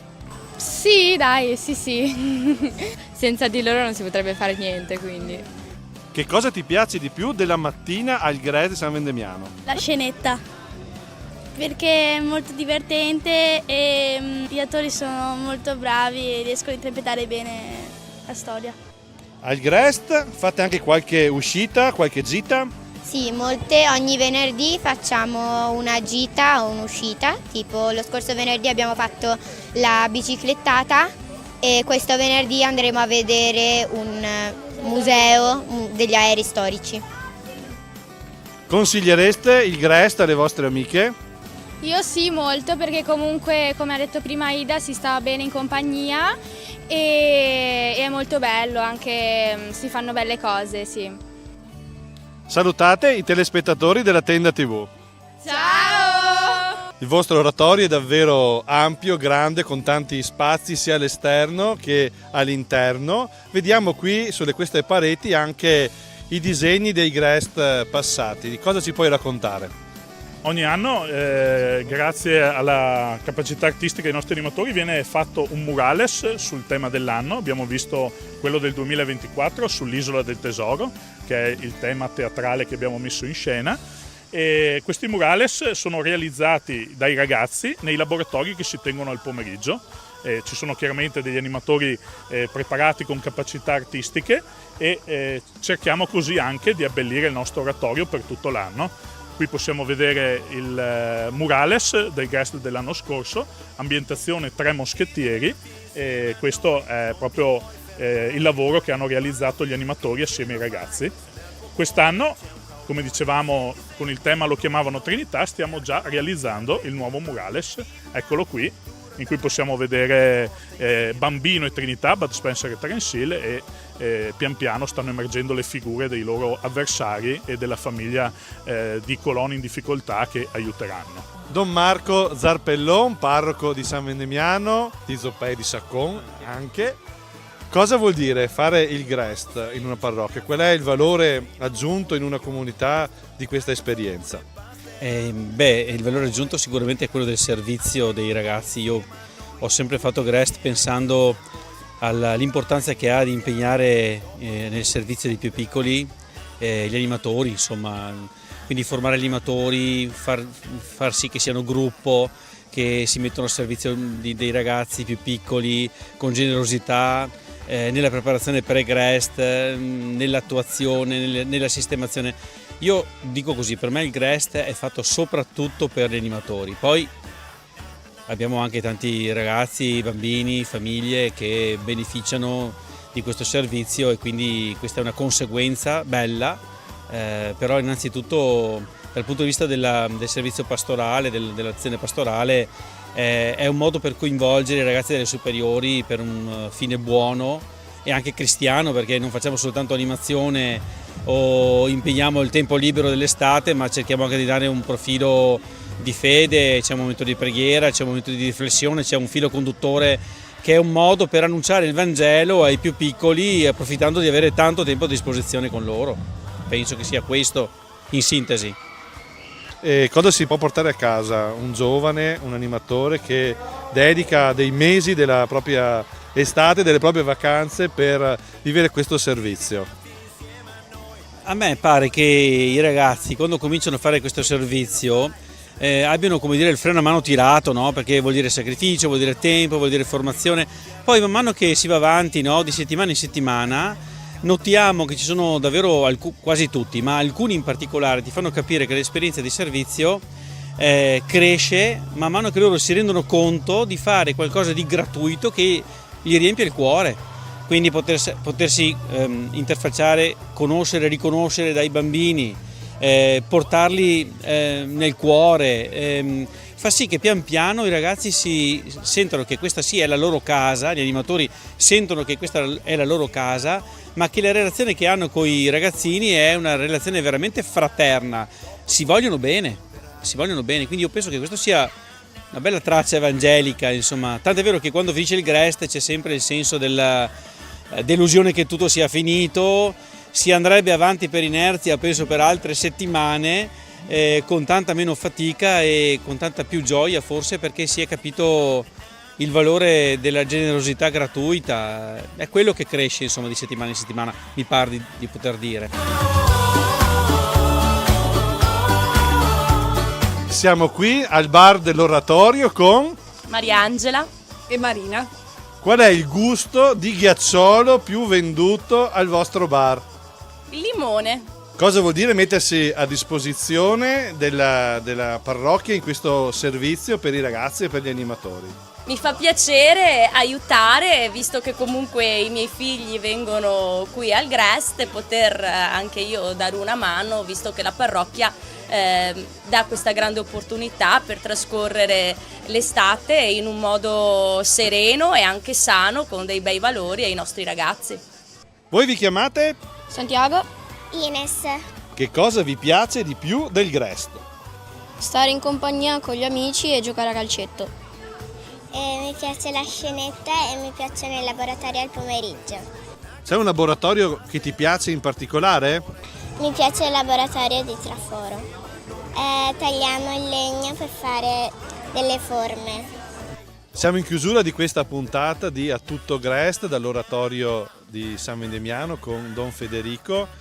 Don Federico, l'esperienza del Grest cosa lascia ai ragazzi, cosa lascia agli animatori, alle famiglie e anche alla vostra comunità di San Vendemiano? Tutto l'anno, quando incontro i bambini e i ragazzi che hanno frequentato il Grest, mi dicono: ciao Don, quando è che ricomincia il Grest? Effettivamente il Grest sono 4 settimane in cui i ragazzi si divertono tantissimo, si sentono amati, e quello che mi preme dire è che il Grest non è solo un luogo in cui i ragazzi possono stare quando le scuole sono chiuse o che aiuta i genitori che sono al lavoro per tenere i ragazzi sorvegliati. No, il Grest è proprio la comunità cristiana che si prende cura delle nuove generazioni nel periodo dell'estate, facendo vivere l'oratorio, luogo in cui si vuole seguire Gesù. E questo è quello che proviamo a fare qui nel Grest di San Vendemiano, e per questo voglio davvero ringraziare tutti i volontari che ci aiutano a portare avanti questa iniziativa della nostra comunità. Da San Vendemiano è tutto, dall'Oratorio San Giovanni Paolo II concludiamo la nostra puntata di A Tutto Grest. Ricordo che potete rivedere questa puntata sul sito www.latendatv.it e sul sito dell'Azione. Un caro saluto a tutti.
Cari amiche e cari amici, ben ritrovati. 4 passi, la trasmissione che vi porta alla scoperta delle bellezze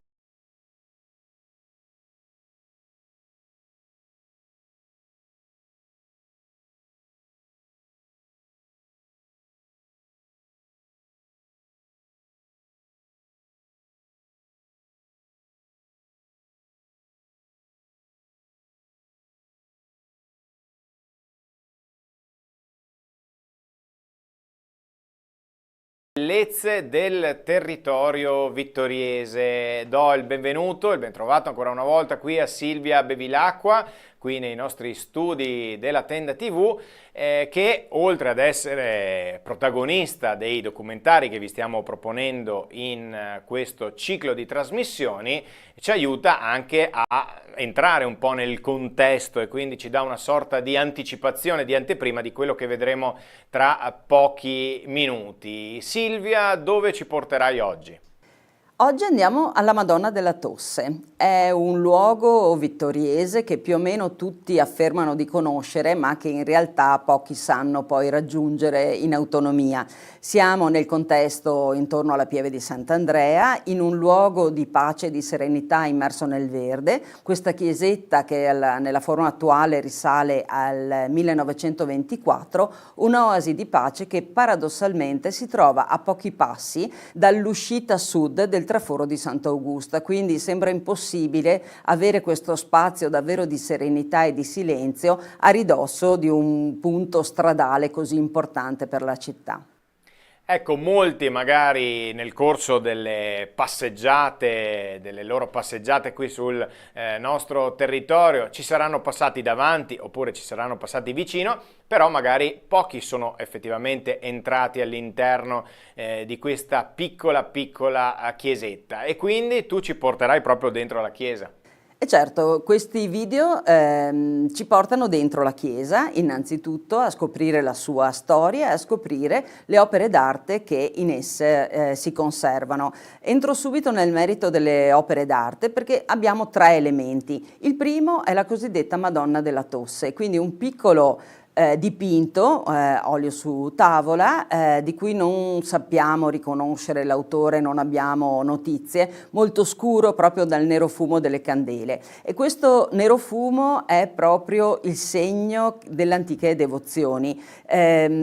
Quante mamme hanno acceso una candela davanti a questa immagine dopo aver benedetto con l'olio di una lampada lì presente, dopo aver benedetto, diciamo, fatto una croce sulla gola dei propri bambini. Le affezioni delle vie respiratorie, la pertosse, che però noi abbiamo sempre chiamato la tos cattiva o la tos pagana, no? Proprio a dare l'idea di qualcosa di davvero sinistro, erano dei problemi che fino a non pochi decenni fa avevano anche questa particolare taumaturgia qui in questo luogo. La seconda opera d'arte è una bellissima opera di Luigi Cima che ci racconta della Madonna della Neve, perché in realtà la titolazione della chiesa vera è alla Madonna della Neve che ricorda il miracolo della nevicata d'agosto, del 5 di agosto sul Colle Esquilino, dove poi insomma è stata fondata la chiesa di Santa Maria Maggiore a Roma.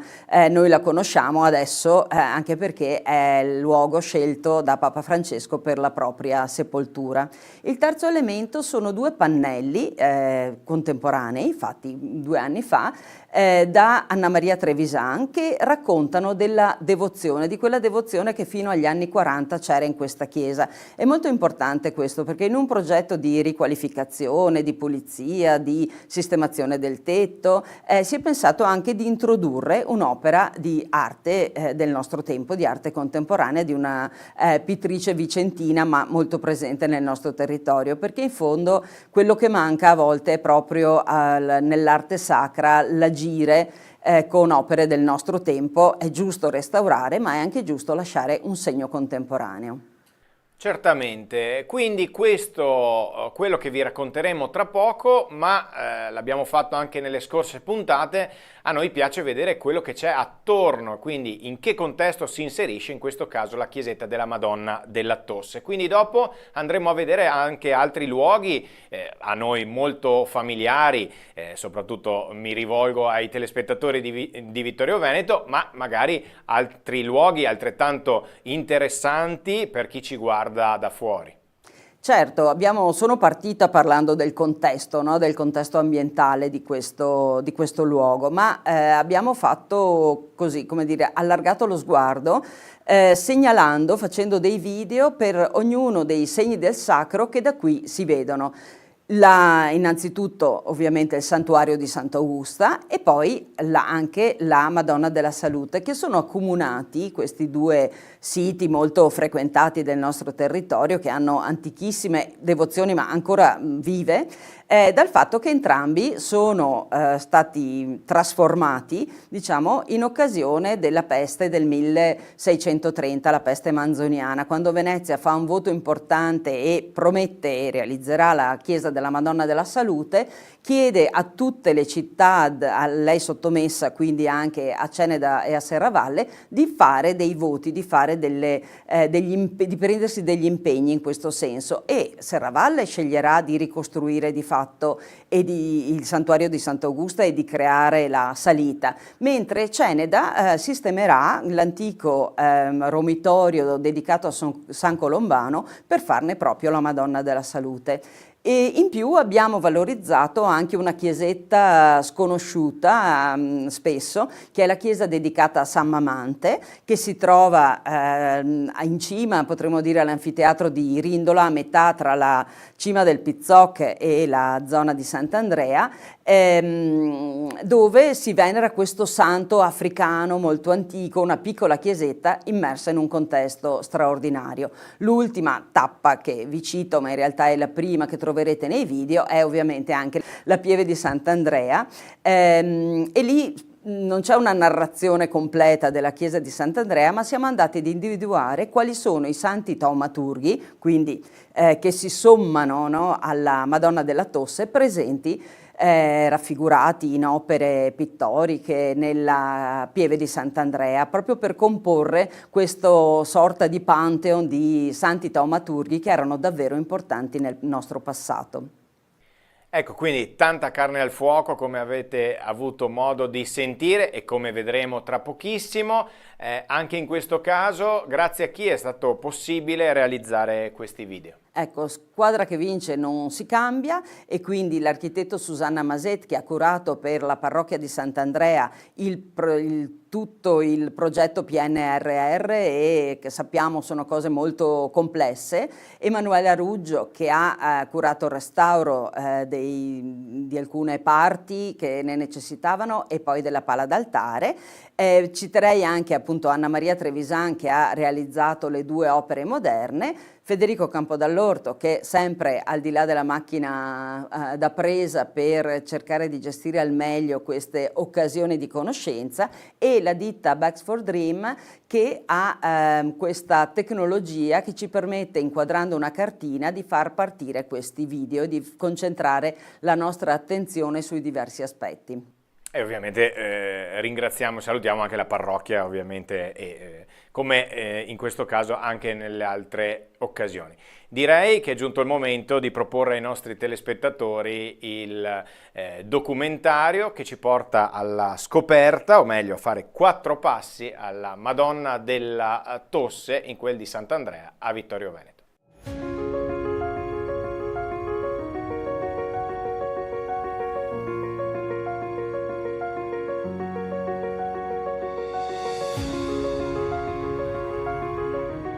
Siamo a Rindola Bassa, a pochi passi dalla Pieve di Sant'Andrea, in un pregevole contesto naturalistico. Una lapide all'esterno della Pieve di Sant'Andrea ricorda il pievano Don Biagio Pever.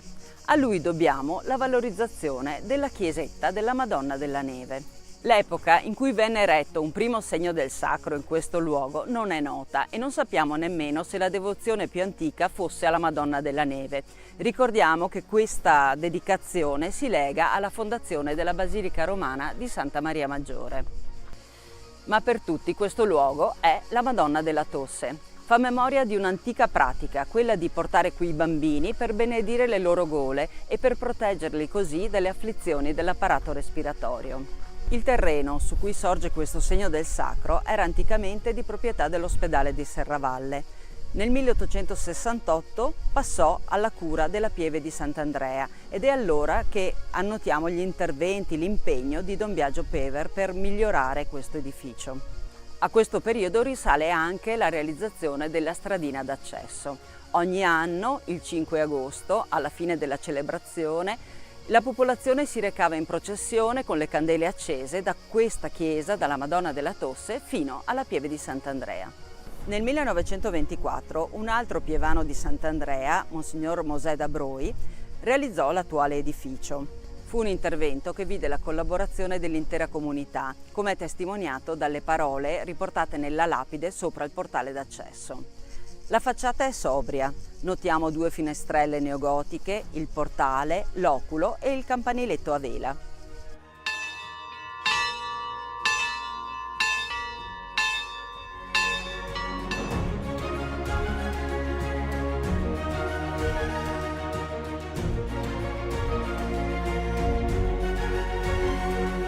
All'interno ammiriamo l'immagine taumaturgica, la pala d'altare di Luigi Cima con la Madonna della Neve e 2 recenti opere di Anna Maria Trevisan. Tra il 2014 e il 2024 si sono susseguiti 2 interventi di restauro. Il primo si è concentrato sul soffitto, sui paramenti esterni, consolidandoli e proteggendoli. Grande cura è stata posta per ripristinare l'altare maggiore e la pala di Luigi Cima. L'intervento successivo si è concentrato sul tetto, sulle finiture esterne, soprattutto sul portale in pietra e sul ripristino e valorizzazione degli ex voto. Ma è l'intero contesto che ancora profuma di antichità ad essere stato recuperato. Una sosta alla Madonna della Tosse, sia per devozione o per un semplice momento di riposo, deve essere per tutti un attimo di serenità.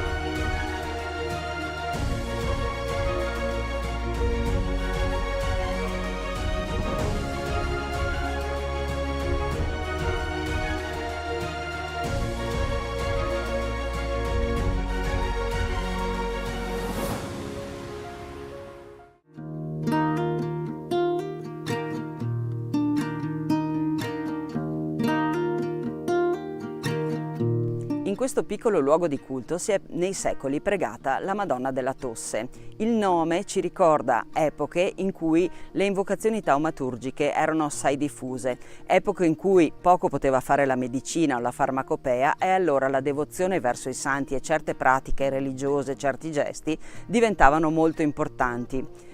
In particolare qui si invocava la Madonna della Tosse per proteggere i bambini soprattutto dalle afflizioni dell'apparato respiratorio. Pericolosa e contagiosa era in particolare la pertosse, che veniva chiamata tos cattiva o tos pagana, proprio per ricordarne la pericolosità e che oggi è stata debellata.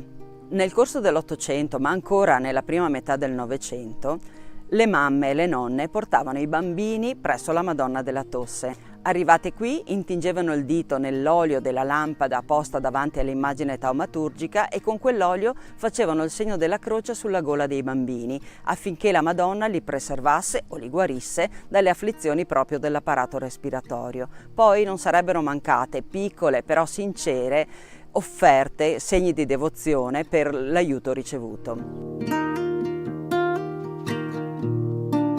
Entrando in chiesa notiamo un dipinto molto scuro che però è valorizzato da un contesto luminoso dato dalla presenza di un fondo a mosaico in cui notiamo l'iscrizione Regina Pacis ora pro nobis. È questa l'immagine della Madonna della Tosse, una tavoletta dipinta ad olio che misura 30 x 36 cm.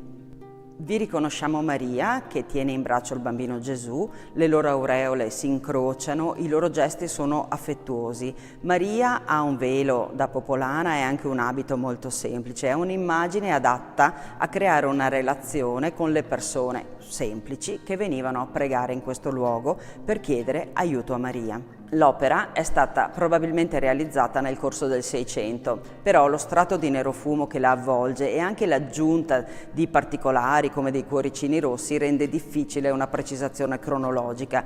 Questo nero fumo è anche il segno della grande devozione di cui questa immagine è stata oggetto nel corso dei secoli. Non abbiamo però documentazione sull'artista, si tratta certamente di un artista locale di cui si sono perse le tracce.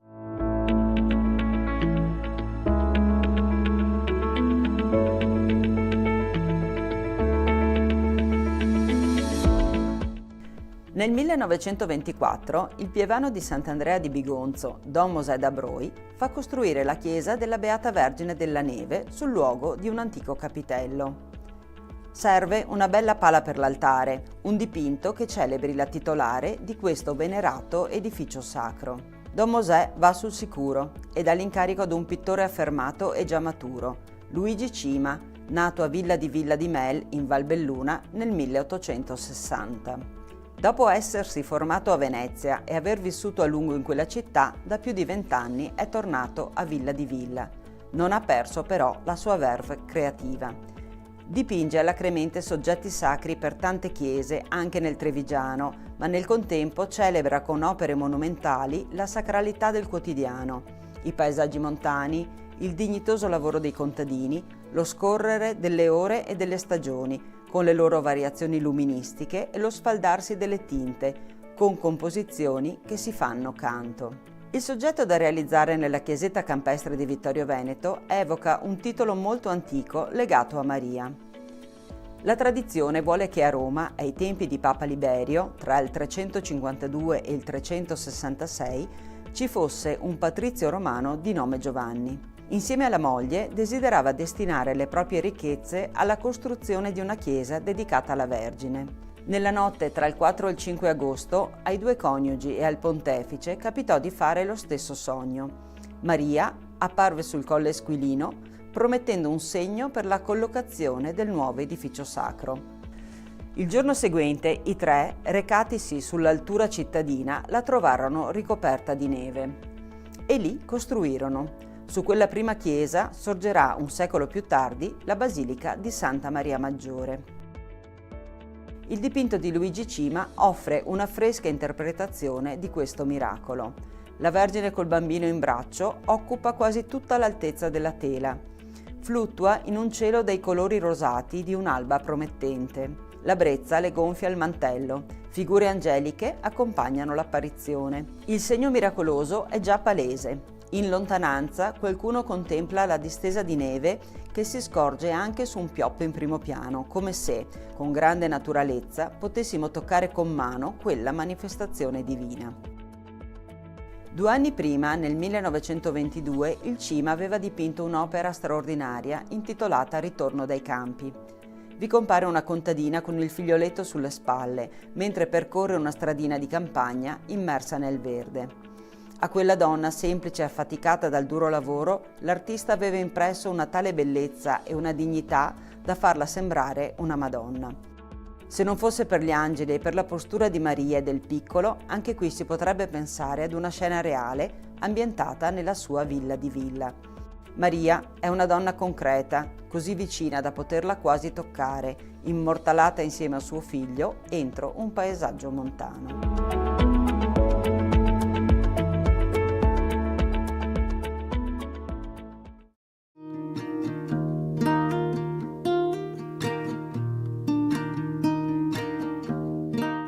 Nel mese di luglio del 2024, a conclusione dei lavori di restauro, nella chiesetta della Madonna della Tosse sono state collocate 2 nuove opere pittoriche appositamente concepite per questo luogo. Si tratta di 2 pannelli ad affresco inseriti entro le nicchie centinate della parete destra.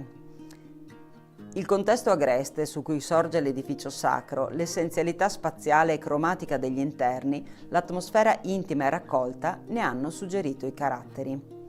Il dittico è infatti realizzato in continuità con le finiture parietali e, seppur diviso, si legge come un'unica opera.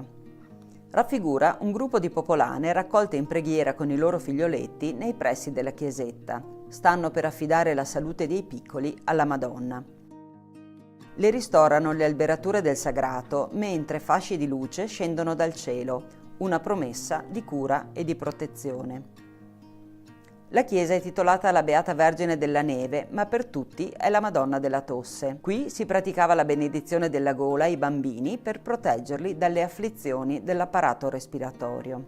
L'artista stessa ci dice che in queste immagini si coglie la tenerezza di tanti momenti di apprensione materna nei confronti del bambino ammalato, per il quale si chiede la guarigione. Sono gesti dettati da quel senso di religiosità popolare, di devozione semplice ma autentica che suscita empatia. Le figure evocano gli anni 40 del Novecento, un passato non così remoto, quando l'affidamento quotidiano alla Madonna si manifestava attraverso la preghiera personale, quella comunitaria e le processioni. Tocchi veloci e sicuri di terra di Siena bruciata, stesi a pennellessa, fanno sembrare i dipinti una sinopia, dando un'idea di purezza al colore e di essenzialità alla narrazione. Ecco la pittura di Anna Maria Trevisan, pittrice di Colonia Veneta, che ha studiato a Venezia con gli spazialisti Edmondo Bacci, Armando Pizzinato e Gino Morandis. Capace ritrattista, ha lavorato per il cinema e la scenografia. Dal 1996 si occupa di arte sacra con importanti risultati. Si pensi soltanto al suo intervento nel 2010 presso la Basilica di Santa Maria degli Angeli e dei Martiri in Roma, dove ha realizzato i Misteri della Luce. Nella diocesi di Vittorio Veneto sono presenti sue opere su tela o ad affresco nelle chiese di Sant'Antonio Tortal, San Fior, Farra di Soligo, Lago di Revine Lago e Oderzo. Il dittico della Madonna della Tosse esprime al meglio la sua poetica. Anna Maria Trevisan privilegia il messaggio essenziale piuttosto che la narrazione, l'atteggiamento dei personaggi e il loro mondo interiore piuttosto che il contesto. La sua è una pittura che opera per sottrazione, rinuncia alla descrizione, ricercando piuttosto la verità del momento rappresentato.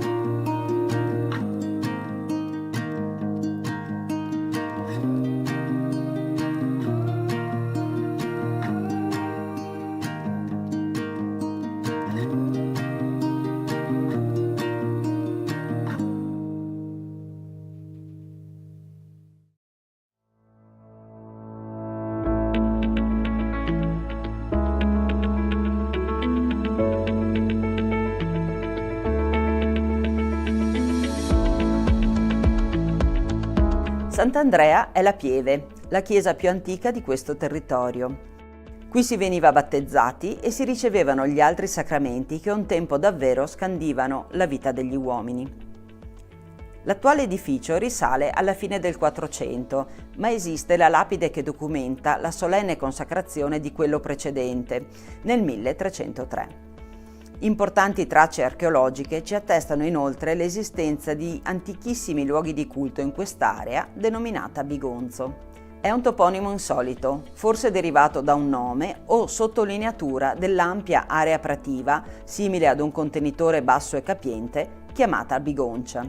L'ipotesi storicamente più accreditata suggerisce che la parola sia la contrazione di Viarum bis Iunzio, congiunzione di due strade che qui si riunivano per superare la stretta di Serravalle. La lunga storia di questa chiesa è testimoniata anche dalla ricchezza decorativa del suo interno, che conserva importanti opere lignee come un crocifisso di metà 300, un dossale del 400 e un ciborio del 500, completato dal tocco di Tiziano Veceglio. Il fonte battesimale è alto medievale e altri manufatti lapidei sono databili tra 400 e 600. Ma ciò che caratterizza la Pieve di Sant'Andrea sono i tanti affreschi che campiscono le pareti dell'aula. Fanno memoria degli altari realizzati tra tardo 400 e primo 600 e ci svelano un repertorio delle antiche devozioni diffuse sul territorio.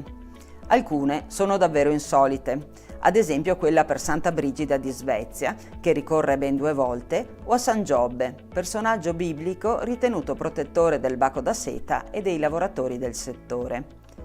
Particolarmente ampio è il repertorio dei santi taumaturghi. I più noti, San Rocco e San Sebastiano, presenti in opere di epoche diverse, ci sottolineano quanto la peste fosse endemica e spaventosa. A Sant'Antonio Abate si lega alla protezione degli animali, la cui sopravvivenza era determinante per l'economia delle famiglie. Il suo principale attributo è il maiale, il cui grasso veniva un tempo impiegato come lenitivo per i dolori procurati dall'herpes zoster, detto appunto fuoco di Sant'Antonio. Ecco San Lazzaro Mendicante, protettore dalla lebbra, oppure San Bernardino da Siena, che veniva invocato per le malattie della bocca. Queste devozioni taumaturgiche testimoniano quanto la mancanza di medicina e farmacopea portasse gli uomini ad affidarsi con fede sincera ai santi che nella loro storia avevano affrontato sofferenze simili alle loro. A queste si aggiungono le devozioni per il titolare Sant'Andrea o rivolte a santi molto popolari come Caterina d'Alessandria, Giovanni Evangelista, Girolamo e Michele Arcangelo. Quest'ultimo rivestiva un ruolo del tutto speciale. Se era una pratica diffusa affidarsi ai santi guaritori in caso di malattia, era altrettanto importante garantirsi una buona morte rivolgendosi proprio a lui, a Michele Arcangelo.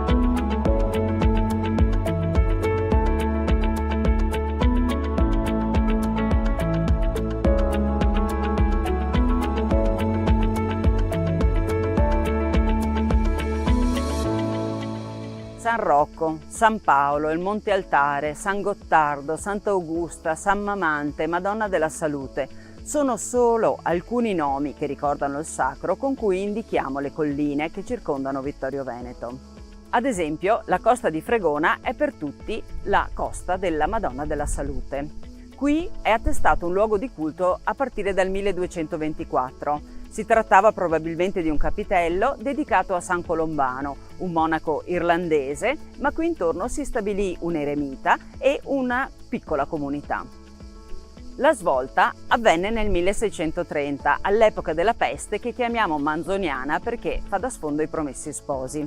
Venezia fece un voto solenne, realizzò la Basilica della Salute e istituì la solennità della festa della Madonna della Salute il 21 novembre. Ma tutte le comunità del Veneto furono chiamate ad impegnarsi in tal senso.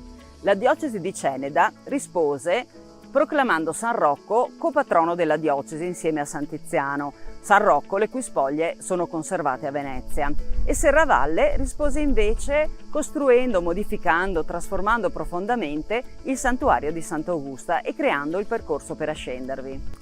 Ma nel 1640 Ceneda sostituì anche il capitello di San Colombano per costruire una piccola chiesa dedicata proprio alla Madonna della Salute qui sulla costa di Fregona.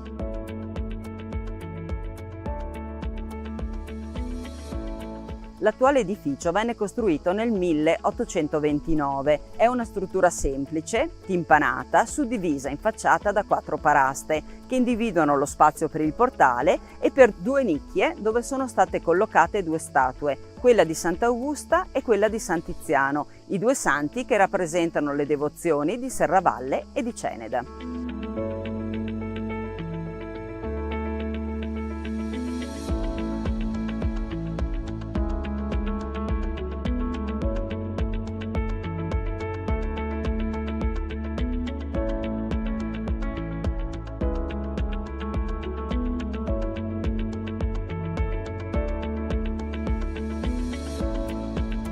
Gli ex voto, la statua caricata di rosari, la cura che si respira in questo luogo e la partecipazione sentita che si registra ogni 21 novembre ci parlano della devozione che ancora circonda questo santuario. L'attuale pala dell'altare maggiore raffigura la Madonna col Bambino e Gloria tra i santi Colombano e Lucia. È opera del pittore Enzo Alberton del 2004 e sostituisce l'opera più antica del 1630 che è stata però rubata nel 1986. Ce ne resta solo un frammento. I dipinti del soffitto dell'aula e del presbiterio sono opera di Vittorio Casagrande.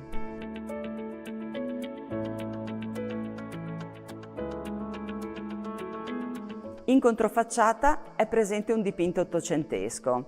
Vi sono raffigurati 2 committenti, Don Giovanni Palatini e Giovanni Zanon furono gli artefici della costruzione ottocentesca del santuario.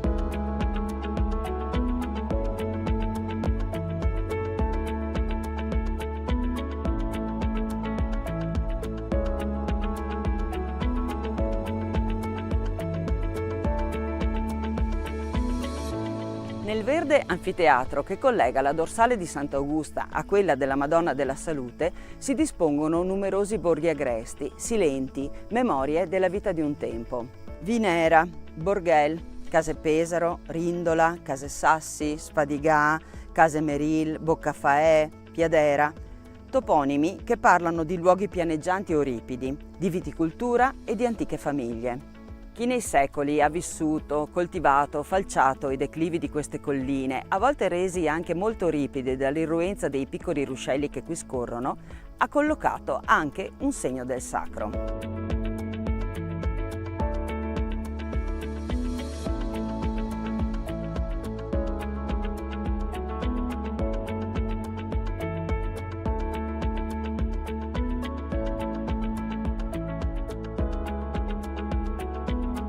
Seguendo la linea dei piloni realizzati per trasportare il calcare dalla sommità del Pizzoc alla piazza di Sant'Andrea, incontriamo la piccola chiesa di San Mamante immersa in un boschetto.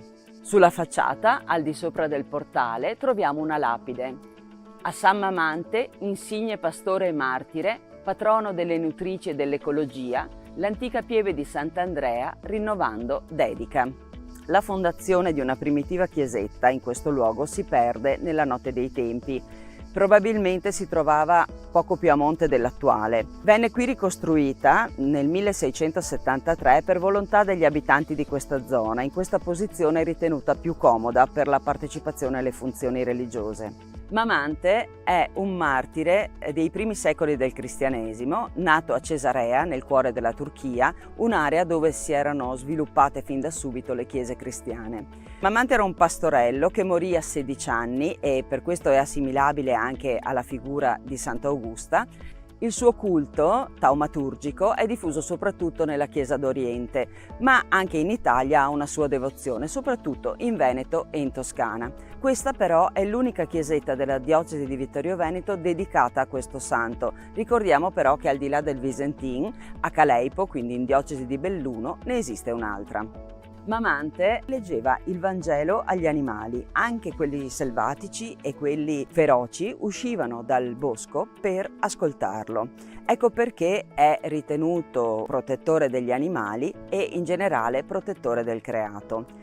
Con il latte poi di questi animali creava il formaggio e lo portava ai carcerati. Ecco perché questa presenza del latte lo rende particolarmente legato alle nutrici.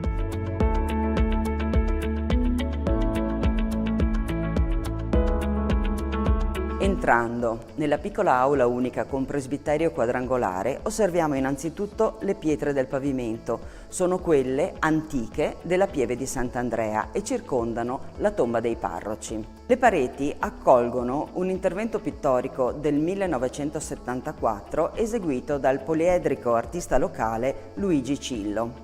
Riconosciamo fiori, animali, una Madonna col bambino, Adamo ed Eva, Giobbe, San Giovanni Battista, Cristo nel deserto e Cristo risorto. Sono leggeri segni grafici che campiscono le pareti con irregolarità, fluttuano e ci astraggono dalla realtà. Sulla parete di fondo del presbiterio un crocifisso dai toni molto più saturi che sembra uscire quasi da un ceppo di legno. La sua collocazione lo mette al centro della creazione e anche della quotidianità degli uomini.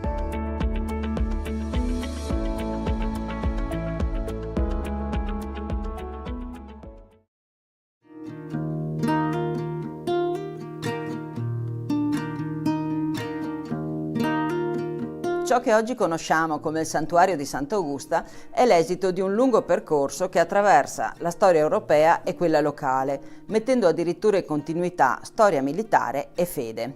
In questo luogo i documenti della storia si intrecciano con la leggendaria vita di una santa giovinetta, realizzando così la trama e l'ordito su cui si è sviluppata una duratura devozione. Da molti secoli, la sera del 21 agosto, Serravalle si illumina con i fuochi di Sant'Augusta. Oggi è uno spettacolo pirotecnico molto atteso, il culmine dei festeggiamenti annuali, sempre arricchiti da concerti e tanti altri eventi, ma hanno il loro cuore nelle funzioni religiose che si svolgono nel santuario. La storia parte davvero da molto lontano, siamo tra il IV e il V secolo. L'impero romano è immenso, con territori e confini difficili da controllare. Ci si affida allora anche a capi militari non romani che con i loro armati consentono un qualche controllo del territorio. Su questa balza del Monte Marcantone si stabilì uno di questi re goti, Matrucco. Augusta è sua figlia e vive nella fortificazione che qui sorgeva e di cui ancora si individuano delle strutture. Matrucco è pagano, Augusta diverrà invece cristiana. Una differenza sostanziale, specchio dei tempi, da cui prende forma sia la scelta di Augusta di dedicarsi a Dio, sia le drammatiche fasi del suo martirio, ordinato dal suo stesso padre. Augusta viene martirizzata nel 425 ed è una giovane di 15 anni. Il padre, pentito del suo gesto estremo, diviene il primo devoto. Fa costruire una piccola chiesa e vi depone il corpo della figlia. Poi la grande storia va avanti e di Matrucco e di Augusta si perde la memoria storica. Nel 1450 la comunità civile e quella religiosa di Serravalle decidono di sistemare i ruderi del castello e l'antica chiesa. È in questo momento che si ritrova il corpo di Sant'Augusta. Da allora la devozione è ininterrotta. Viene innanzitutto costruita una nuova chiesa, la si affresca e vi si collocano l'altare e l'arca di Sant'Augusta. Alla metà del Seicento risale invece l'intervento che trasforma quella chiesa quattrocentesca nell'attuale santuario. Sono gli anni della grande pestilenza narrata anche nei Promessi Sposi e Serravalle decide di costruire un nuovo santuario, vero e proprio ex voto per lo scampato pericolo. L'ampliamento si organizza a partire dall'idea di una rotazione di 90 gradi rispetto alle strutture esistenti, così che l'antico presbiterio è oggi la cappella laterale. Legata a questa trasformazione architettonica vi è anche la realizzazione nel 1642 del percorso che collega il centro di Serravalle e il santuario, intervallato da cappelle che ricordano le 7 chiese di Roma. Pochi anni dopo verrà realizzato il dossale del Ghirlanduzzi e la pala d'altare, opera di Francesco Mateazzi.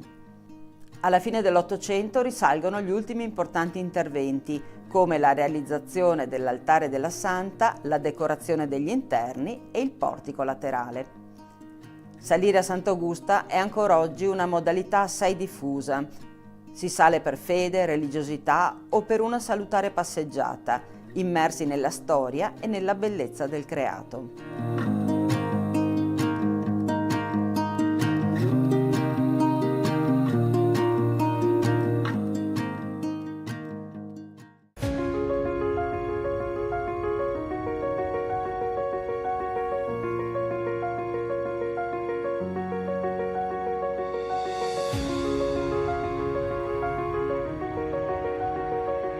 Serravalle è una città del mondo. Potremmo interpretare in questo modo il fatto che esista un'incisione acquarellata di Serravalle inserita in un'opera importante in 6 volumi. Il titolo dell'opera è Civitates Orbis Terrarum, le città del mondo appunto, la cui prima edizione vide la luce a Colonia nel 1588. È una sorta di Atlante sulla scia di altre preziose opere geografiche stampate in quel tempo in Nord Europa. Quella di Serravalle è una stampa di grandi dimensioni e quindi molto preziosa, che venne diffusa anche come carta sciolta. In alto, al centro, notiamo la cartella a cartoccio arricchita da eleganti iscrizioni, colorati festoni, putti e panoplie. Precisa dove si trovi Serravalle e soprattutto il committente dell'opera. Si tratta di Minuccio Minucci, nobile serravallese legato apostolico in Germania, dapprima al seguito del vescovo di Trento Lodovico Madruzzo e poi su incarico di Papa Gregorio XIII. Lo stemma è privo delle insegne vescovili, perché Minuccio sarà nominato arcivescovo di Zara nel 1596, Questa stampa risale a circa 10 anni prima. Gli autori dei 6 volumi sono 2, Georg Braun, un chierico di Colonia, e Franz Hogenberg, un incisore di Monaco di Baviera stabilitosi in Belgio. Ma il disegno di Serravalle è probabilmente opera del Pozzoserrato, pittore nato ad Anversa e attivo nei nostri territori negli ultimi 2 decenni del Cinquecento. Le figure in basso a destra, un'aggiunta del Braun, rappresentano dei mercanti, indicano così la vocazione commerciale di Serravalle. Scopriamo gli oggetti delle loro trattative, otri gonfi di vino, sacchi di granaglie e le famose lame per le spade. La descrizione della città è davvero realistica e minuziosa. Vediamo le mura, i 3 borghi, superiore, inferiore e Calcada, i monasteri di Santa Giustina, San Giovanni Battista, poi Santa Augusta, il Castrum e la chiesa di Serravalle, le attuali vie Martiri della Libertà, già allora caratterizzata dai portici, e piazza Flaminio, l'unica lastricata perché adatta al commercio. Ma il dettaglio è tale che possiamo individuare i giardini all'italiana sul retro di palazzi o monasteri, come quello di San Girolamo, distinguendogli dagli spazi prativi e dai regolari frutteti che allora erano culture assai presenti. Ecco la pieve di Sant'Andrea nel suo originario contesto e poco lontano un'area agricola con case isolate e piccoli borghi. È Rindola Bassa e oggi qui c'è la Madonna della Tosse. Dopo più di 400 anni da questa immagine di Serravalle, il contesto campestre si è qui miracolosamente conservato.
Milano è stato celebrato il 107° anniversario della nascita dell'Associazione Nazionale Alpini, una realtà viva con oltre 4.300 gruppi protagonisti nei territori italiani e all'estero.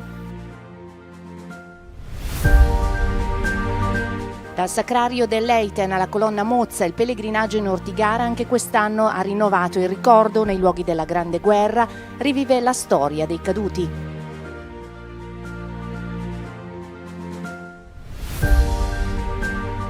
«40 ragazzi del campo scuola nazionale di Enego e una decina di altri coetanei hanno raggiunto la Colonna Mozza in occasione del raduno sull'Ortigara, un'esperienza di memoria, storia e condivisione». Con il codice fiscale della Fondazione Ana Onlus è possibile sostenere le attività degli alpini in campo sociale, assistenziale e di protezione civile al servizio della collettività. Basta una firma, nessun costo aggiuntivo per il contribuente.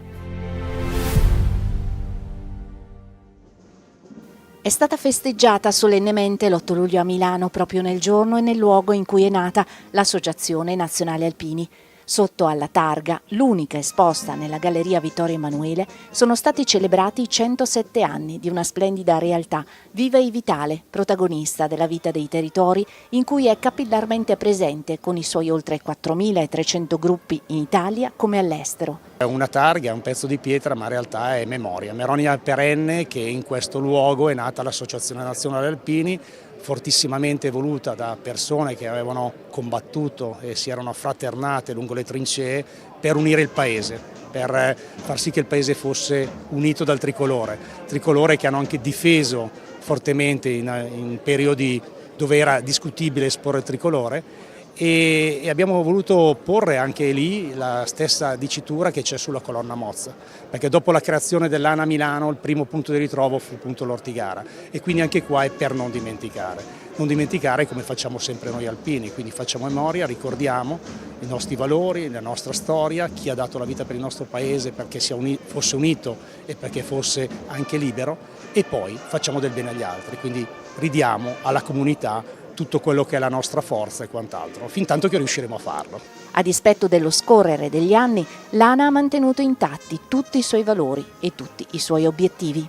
Quello che a me piace sempre ripetere appunto è mantenere fede a quelli che sono gli impegni statutari, all'articolo 2 che parla certamente di memoria, di ricordo, soprattutto dei nostri caduti, ma parla anche di attenzione all'ambiente, soprattutto quello montano, e anche e soprattutto parla di solidarietà sia al nostro interno sia soprattutto verso chi ha bisogno, e nelle emergenze gli alpini, io credo che l'abbiamo visto non solo nelle emergenze, voglio ricordarlo quest'anno anche nelle Olimpiadi e Paralimpiadi, abbiamo risposto presenti, abbiamo dato una mano, abbiamo fatto in modo che la nostra Italia, la nostra gente possa guardare con orgoglio anche queste attività.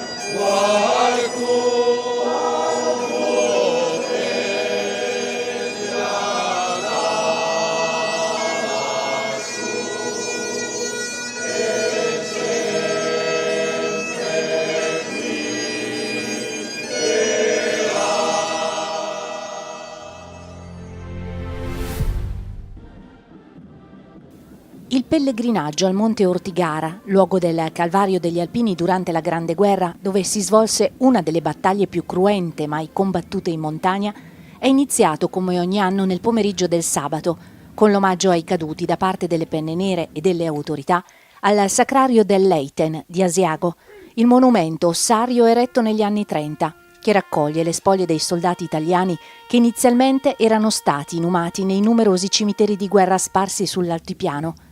Domenica gli alpini sono invece saliti in pellegrinaggio alla Colonna Mozza, a quota 2105 metri, per la messa e la deposizione della corona in omaggio ai caduti, lì dove i reduci della Prima Guerra Mondiale, fondatori dell'ANA, decisero di radunarsi. Per la prima volta la memoria è tornata a vivere. Per noi quello che è scritto su quella colonna è un comandamento che i Veici ci hanno lasciato nel 1920 col loro primo raduno, per non dimenticare. E noi siamo stati qui per non dimenticare, per essere capaci ancora una volta di trasmettere questi valori fondamentali, che sono quelli della condivisione, quelli della solidarietà, quelli del ricordo e della memoria, che sono fatti anche per trasmetterli ai nostri giovani che hanno bisogno oggi più che mai soprattutto in questa situazione, in questo momento dove l'individualismo, dove il rapporto più che tra gli altri è tra uno e il telefonino, sono fondamentali. Oggi più che mai, ripeto, bisogna non dimenticare, bisogna ricordare, bisogna essere grati a coloro che hanno sacrificato tanti la loro vita perché più bello fosse il nostro vivere. 1920, prima adunata nazionale degli alpini sull'Ortigara, inaugurazione della colonna Mozza, nel significato dei caduti di tutti gli alpini e anche non alpini che hanno perso la vita nelle battaglie soprattutto di giugno del 1917. Grande significato a ricordare, proprio come sta scritto sulla colonna Mozza, per non dimenticare coloro che hanno sacrificato ciò che di più caro avevano, di più grande, di più immenso che avevano, se si può dire più immenso, la propria vita. Ad organizzare la cerimonia quest'anno è stata la sezione di Marostica, secondo una rotazione ormai consolidata con Verona e Asiago. Dopo tanti anni è ancora una manifestazione molto sentita. La prima, ricordiamo, è stata fatta nel 1920, quindi sono veramente tanti anni che siamo qui ed è bello vedere tutta questa gente, tutti questi alpini, tutti questi fedeli che comunque vengono a trovare l'Ortigara, che è rimasta nei cuori di tutti quanti.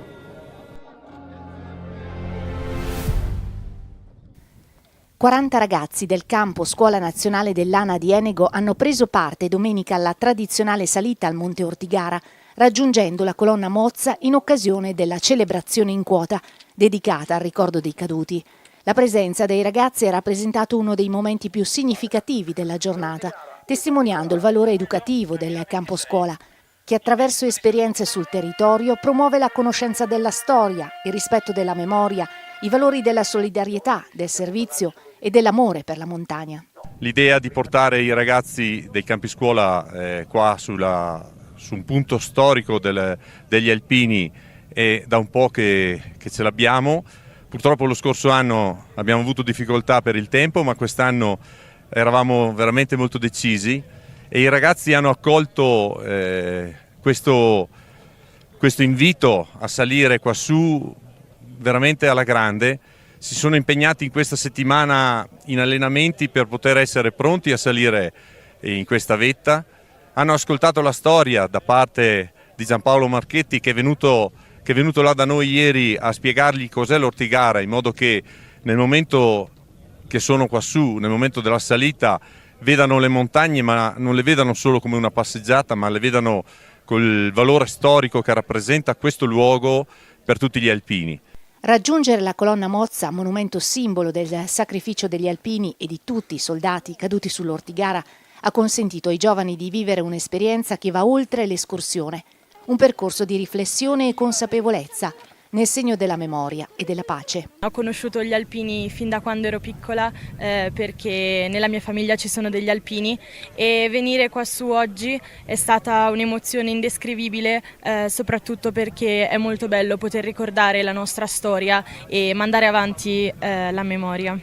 Salire sull'Ortigara mi ha scatenato forti emozioni di amor di patria e anche mi ha fatto riflettere su come dei giovani della nostra età possano aver accettato la chiamata della patria per venire a difenderla. Mi ritengo molto fortunata di essere qui oggi perché non è stata una semplice gita, ma è un momento per non dimenticare tutti i caduti che hanno dato la vita per noi.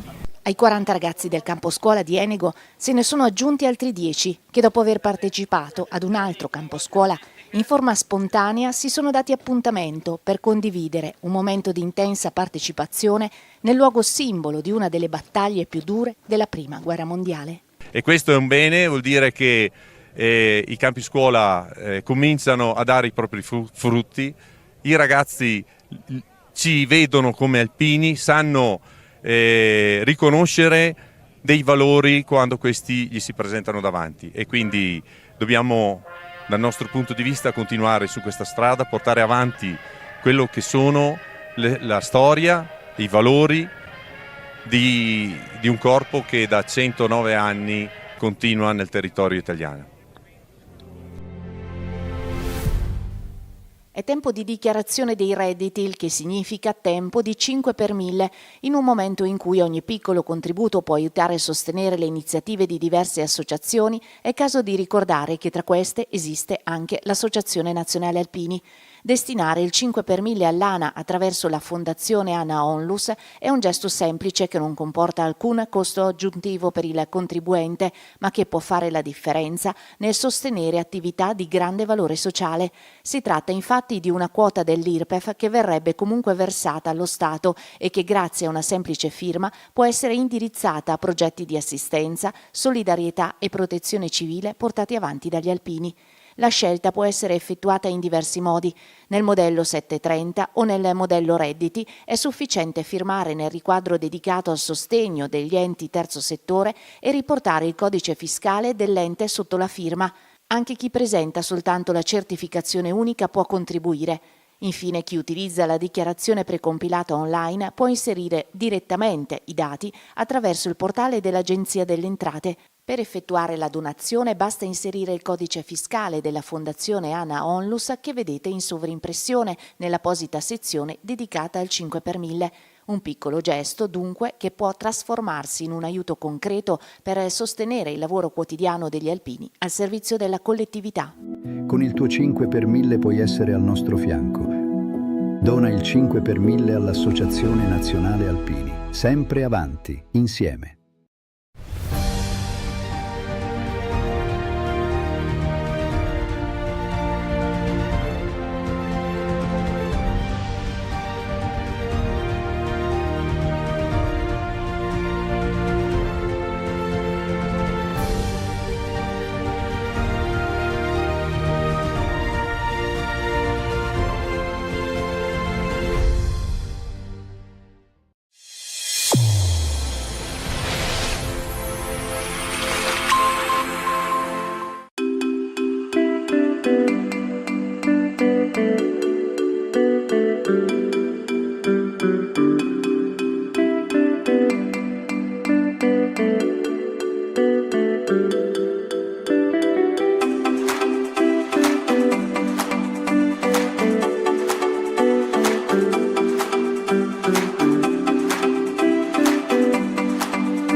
Buonasera a tutti e ben ritrovati nella nostra rubrica Chiese missionarie, Igrejas em Missão.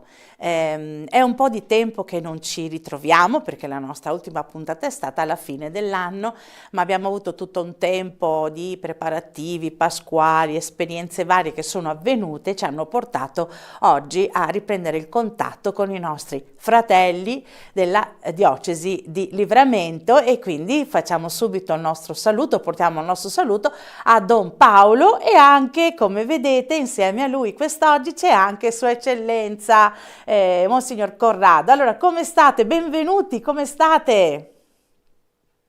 Bene, grazie. Bene, Tutto Sua bene, grazie. Ecco Paolo, molto bene. Siete belli, bellissimi. Com'è lì il tempo? Dai, cominciamo dalle cose semplici, poi andiamo nelle cose più strutturate. Arrivando l'inverno, che comunque è sempre bello caldo, anche l'inverno, non ci lamentiamo. La nostra città incomincia i festeggiamenti per il mese di giugno, festeggiamenti grandi per la festa di San João, è un tempo di festa per la città, molto bello, molto bello. E anche un po' di confusione perché le strade chiuse, aprono, così. Però stiamo bene, contenti. Si vede, avete proprio due volti solari, questo è molto bello, tutti e due, che bello. Siamo contenti di ritrovarvi. Allora, oggi nel nostro quarto appuntamento abbiamo un po' scelto insieme di condividere le nostre esperienze reciproche di chiese sorelle sul tempo di Pasqua che è appena trascorso, un po' fare un bilancio su come è andata e raccontarci com'è stata questa esperienza. E quindi aprirei subito un po' una conversazione con Sua Eccellenza, Monsignor Corrado, se ci racconta come la diocesi di Livramento ha vissuto la Pasqua, i preparativi, quindi il tempo di Quaresima, la Pasqua, e poi il tempo dopo il momento della Pasqua, quindi quello che è stato vissuto fino ad ora. Il tempo di Quaresima e conseguenza anche la Pasqua è, con mia positiva sorpresa, è un tempo molto, molto sentito, molto sentito. Nella diocesi fondamentalmente ci sono alcune iniziative che riguardano l'intera comunità diocesana. Quella più significativa durante la Quaresima è la campagna di fraternità. È un'iniziativa che riguarda tutto il Brasile, ma che poi viene tradotta concretamente nelle singole diocesi. Il tema, perché ogni anno ha un tema particolare, che è un tema che riguarda la situazione sociale del Brasile, che impegna tutte le diocesi a riflettere e anche a agire in riferimento a questa situazione. Il tema di quest'anno, che è scritto in questo libretto che è stato diffuso in tutto è fraternità e alloggio. Moradia significa alloggio e riguarda l'annoso e grave problema dell'abitazione, che a dire il vero nella nostra parrocchia non è così disastroso, ma in altri luoghi del Brasile, pensiamo alle famose favelas, che sono le periferie delle grandi città, a cominciare da San Paolo, ma venendo anche a Salvador, che è la capitale dello Stato in cui ci troviamo, costituiscono una piaga veramente grave. Nella nostra parrocchia abbiamo vissuto anche noi questo impegno della carta della campagna di fraternità, sensibilizzandolo nelle varie celebrazioni eucaristiche o di formazione della catechesi. Quindi è stato un impegno costante nella Quaresima in tutti i momenti celebrativi e formativi. Questo è stato un'iniziativa che ha caratterizzato tutto il periodo di Quaresima. Contemporaneamente nella diocesi un altro momento forte è stato la celebrazione della Messa del Crisma, che qui a Livramento non viene celebrata il Giovedì Santo, ma anticipatamente in una delle parrocchie della diocesi, e anche quest'anno è stato così. Tutti i sacerdoti, naturalmente accompagnando il vescovo, si sono recati in questa parrocchia con un grande afflusso di gente e di persone da tutta la diocesi, che ha partecipato solennemente a questa Santa Messa del Crisma, che ho capito essere un appuntamento diocesano particolarmente sentito, vissuto in maniera molto convinta e positiva, un momento forte della Quaresima. Queste sono state le due iniziative generali che hanno caratterizzato tutta la diocesi e che, specialmente la prima, poi si sono concretizzate ovviamente nelle singole parrocchie. È molto interessante questa idea di collegare a un tema sociale, no? La Quaresima, questo è molto interessante. E d'altronde anche nella nostra diocesi noi viviamo quella che si chiama la Quaresima di fraternità, che però, come dire, è più legata alla dimensione dell'animazione missionaria, però fa riferimento anche qui alla possibilità di venire incontro a delle fatiche inerenti o legate a chiese che sono più in difficoltà, per cui noi l'associamo in genere a dei progetti di solidarietà abbastanza strutturati e quindi finalizzati proprio a sollevare situazioni di fatica. Quindi anche qui c'è un impegno sociale un po' più legato alla globalità diciamo così, più che alla diocesi, all'intradiocesi, quindi anche questo è molto bello. E qui in Italia, voi sapete, qui in diocesi di Vittorio Veneto abbiamo accompagnato la Quaresima con il libretto Sappiatevi amati, che è il libretto prodotto certo dal centro missionario, ma ha una valenza diocesana, viene diffuso in tutte le parrocchie e offre uno spunto. Quest'anno ha preso come spunto la Dilexi Te, che è l'ultima nota del nostro, la prima, diciamo, lettera del nostro nuovo Papa, scusate, che tra l'altro abbiamo accompagnato in quest'anno, in questo suo primo anno di vita insieme a noi. E tra l'altro la Dilexi Te è proprio un'enciclica particolare, attenta al cuore, all'amore, ma in particolare anche ai poveri, quindi proprio alle fatiche degli ultimi. Chiederei adesso a Don Paolo, padre Paolo, di invece dirci com'è stata in Tagnassù. Sì, faccio confusione, Paolo, perché tra padre che si dice qui, padre, dom per dire vescovo, ogni volta vado in confusione, devo riconnettermi, sono sempre io. Però Paolo, raccontaci a Tagnassù invece la parrocchia, le varie comunità, come hanno vissuto questo tempo?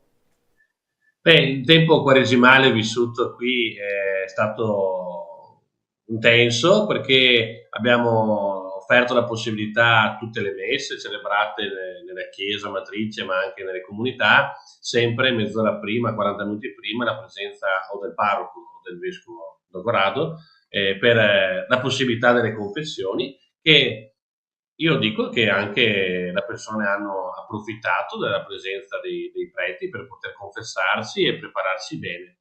Non manca ogni anno la grande celebrazione penitenziale, è fatta nella chiesa matrice, dove c'è una celebrazione per la confessione, e anche noi andiamo ad aiutare le altre parrocchie vicine per le confessioni della chiesa matrice, momento penitenziale forte.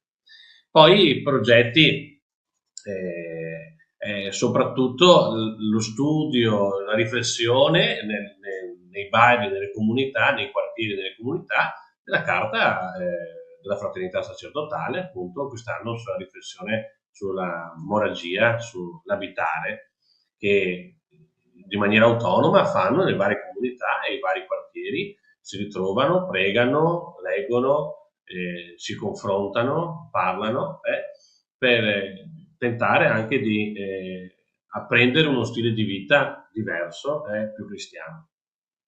Quest'anno una novità è che il ricavato della campagna della fraternità, il 40% va alla Chiesa del Brasile, il 60% resta nella diocesi, perché il vescovo diocesano apre, e anche quindi nelle parrocchie, apre la Caritas diocesana, che ancora non esisteva, e è una cosa nuova di questo anno.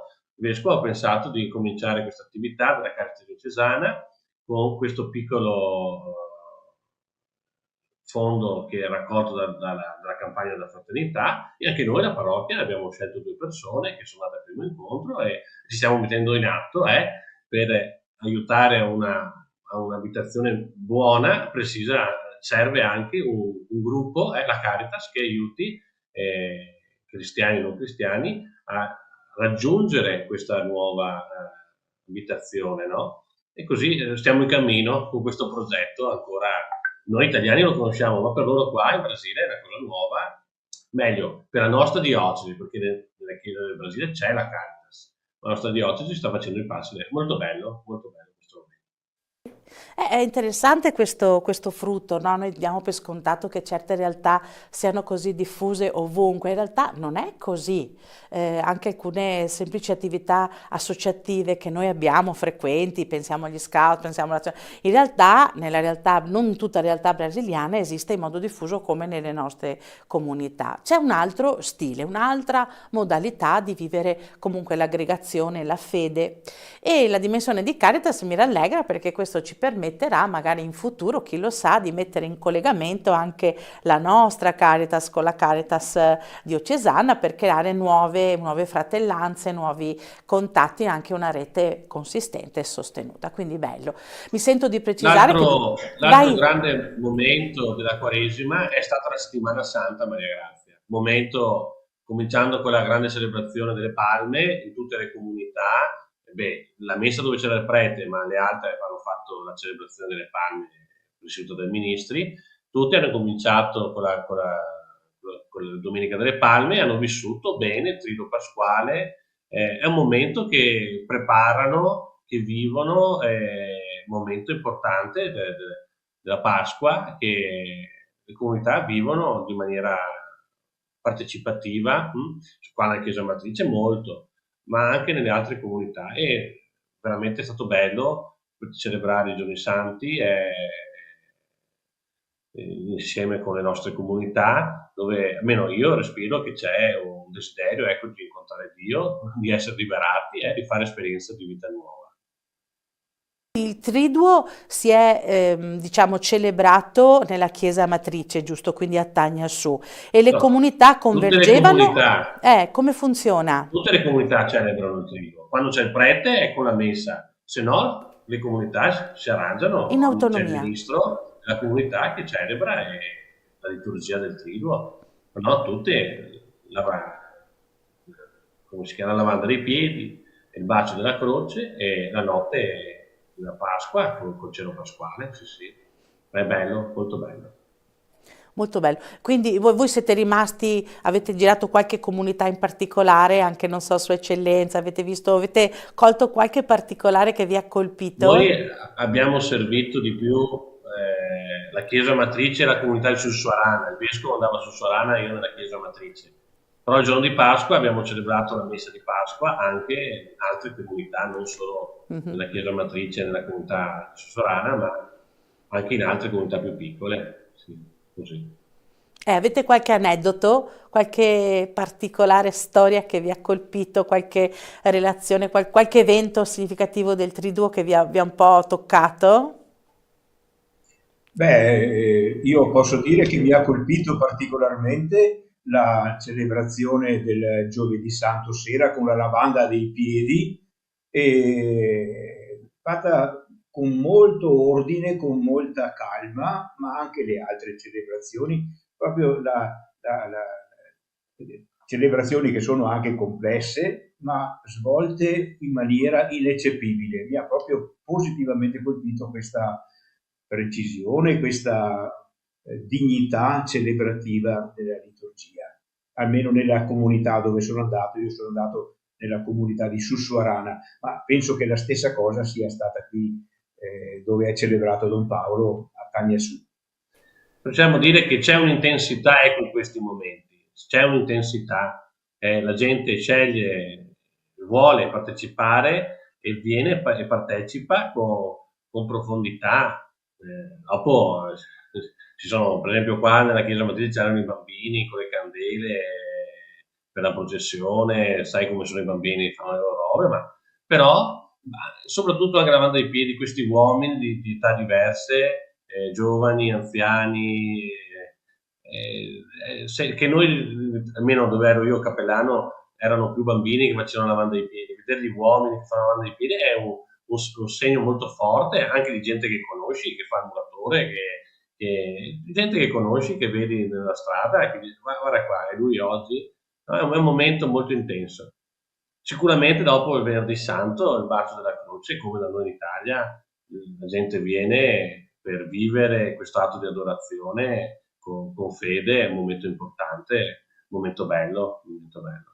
Bello.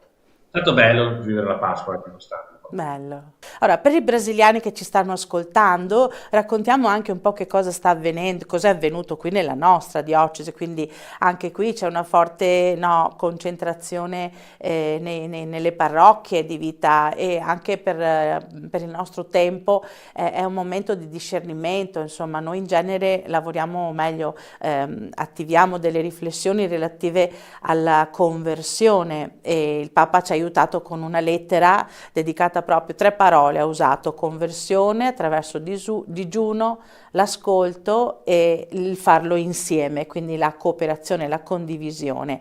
E queste 3 parole hanno accompagnato questo tempo. Io sono rimasta piacevolmente colpita perché, per esempio, noi abbiamo questo calendario quaresimale per cui ogni giorno c'è un brano, viene richiamata, c'è una paginetta dove si richiama il Vangelo del giorno, un piccolo accenno alla Dilexit e una preghiera finale. E abbiamo da quest'anno utilizzato, da qualche anno insomma, stiamo utilizzando la modalità WhatsApp, quindi tutte le mattine mandiamo un messaggio alle persone. Quest'anno abbiamo raggiunto con queste allora, solo io personalmente ho raggiunto più o meno 700 persone, ma a loro volta queste persone postavano, comunicavano e questo nuovo stile, anche se vogliamo, no, di trasmissione del Vangelo, di evangelizzazione, che è più che altro legata al web ovviamente, però è stato molto sentito, ecco, le persone aspettavano il messaggio per poter sintonizzarsi e ascoltare la parola. Questo è molto bello, non è, insomma, dire, non è scontato, perché noi viviamo in un tempo dove abbiamo tutto, dove abbiamo bisogno anche di staccarci dalle cose materiali e recuperare la dimensione più spirituale e di contatto con Dio. E abbiamo bisogno anche del contatto con altre chiese che magari non hanno le stesse opportunità e che ci insegnano, no, a recuperare il senso profondo delle relazioni, il senso profondo della vita, ritornare ai valori basici, quelli che sono quelli evangelici, del Vangelo, dell'amore, della condivisione, dello stare insieme senza giudicarsi, senza criticare, proprio senza sparlar male della gente, insomma, quindi proprio nella semplicità della fraternità. E io spero proprio che la Quaresima possa aver avuto un po' di respiro anche in questo senso, quindi voi l'avete sentita questa cosa laggiù, come l'avete sentita voi la Quaresima, o meglio il tempo di Pasqua italiano lì in Brasile, per esempio? Avete avuto qualche percezione, feedback? Beh, io ero uno dei 700 che riceveva il tuo messaggio, Maria Grazia, ecco, ogni mattina. Anche Don Corrado. Anche Don Corrado. Anch'io. Abbiamo accompagnato questo momento. Dopo, devo dire la verità, di altre cose vissute in Italia del tempo quaresimale di Pasqua, già andare dietro quello che abbiamo da fare qua è sufficiente, ma non sempre c'è. Però ogni tanto quando qualcuno chiama, scrive, dice come sta andando, così, e mi è arrivato anche da qualche altro il tuo messaggio, sì, non solo tu me lo mandavi, qualcun altro me lo passava per dirmi guarda sto facendo questo ogni giorno, vedo che questa modalità del messaggio con pensiero, di riflessione, la parola del Vangelo, anche qui in Brasile è vissuto da molti, ci sono persone che lo fanno liberamente loro, condividono ogni giorno con gli altri, ma ci sono anche dei messaggi che arrivano. È una modalità che sta...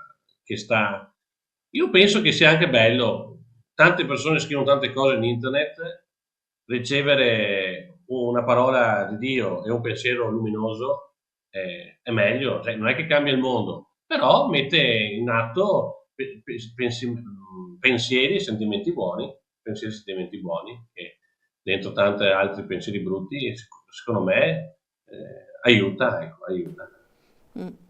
Grazie, mi hai fatto venire in mente che effettivamente il messaggio raggiunge molti popoli, perché essendo un po' legata alle missioni arriva in Mozambico, arriva in Congo, arriva un po' a tutti i contatti che abbiamo, quindi si diffonde. Mi ricordo che c'è un vescovo del Mozambico, Padre Osorio, che noi abbiamo conosciuto come Padre Osorio, che ora è vescovo, che mi dice mandameli che così li traduco in portoghese e poi li diffondo nella mia diocesi. Quindi voglio dire anche piccole perle che aiutano noi fratelli, no? Perché dobbiamo ricordarci che la nostra Chiesa è unica, non è che c'è Vittorio, Livramento, c'è il Mozambico, Maputo, siamo un'unica Chiesa, siamo un unico corpo in Gesù. Gesù non ci vuole separati, Lui ci pensa tutti uniti, e per questo ha senso anche la condivisione tra chiese, che non è semplicemente un ti do qualcosa, è che noi siamo veramente come una mano e un piede nello stesso corpo, quindi non possiamo vivere separati. e penso che la nostra esperienza missionaria ci aiuti, ci debba aiutare in questo senso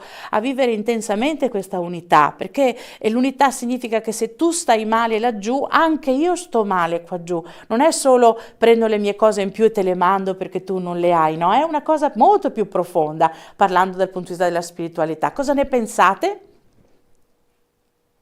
Beh, sicuramente la missione è vivere insieme, condividere la vita, aprirsi a vivere una fraternità diversa.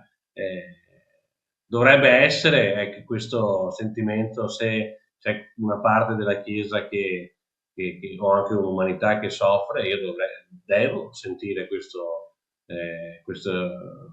sentimento. Come al contrario c'è una parte che sta nell'allegria, io vivo dall'allegria della Chiesa. Sai, questo che stiamo preparando adesso, non so, io anticipo un momento, ma l'interscambio che vivremo tra la Chiesa, tra i giovani della Chiesa brasiliana e i giovani della Chiesa di Vittorio Veneto, un po' realizza questo sentimento di vivere questa realtà della missione, no? Del vivere insieme. Preparando i giovani che verranno in Italia per fare un'esperienza missionaria, io che avevo fatto l'esperienza missionaria organizzata dalla Diocesi di Vittorio Veneto in Africa, è molto diversa, perché dall'Italia vai in Africa, è un ambiente più povero, è un ambiente che tutti dicono che ha bisogno, ma dei brasiliani che vengono nella Chiesa italiana, no? Che non è un ambiente povero, non è un ambiente che diciamo noi ha bisogno. Qual è l'aspetto missionario?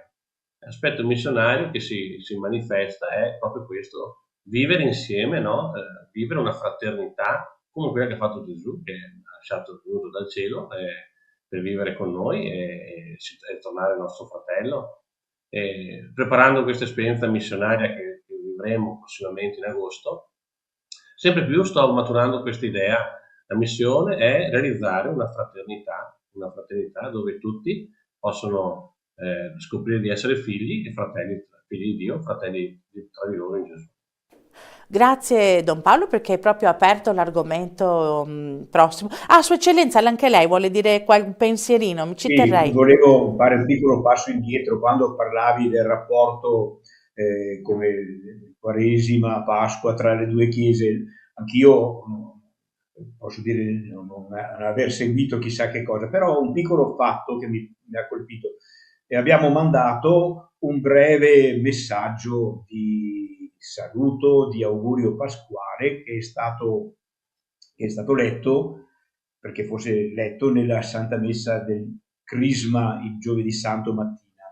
E era una cosa che si faceva anche negli altri anni, e abbiamo fatto anche quest'anno, e mi ha colpito il riscontro che ne ho ricevuto. Molte persone, preti ma anche laici, che hanno partecipato alla Messa del Crisma mi hanno scritto gli auguri di Pasqua facendo riferimento a questo saluto, che è una cosa molto semplice, formale potremmo dire, che invece realizza una comunione più forte di quello che io pensavo, che fa sentire come la fraternità sia qualcosa che supera le distanze e che mantiene un legame al di là appunto della distanza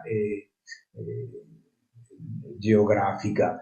E la cosa mi ha colpito perché fondamentalmente quello che stiamo realizzando con l'interscambio che stiamo vivendo tra le diocesi di Vittorio e di Liberamento non è, per essere realistici, non è chissà che cosa, una missione ad gentes, eccetera, eccetera. No, è una semplice presenza piccola, ma che realizza una comunione fra chiese e che apre lo spiraglio, una piccola finestra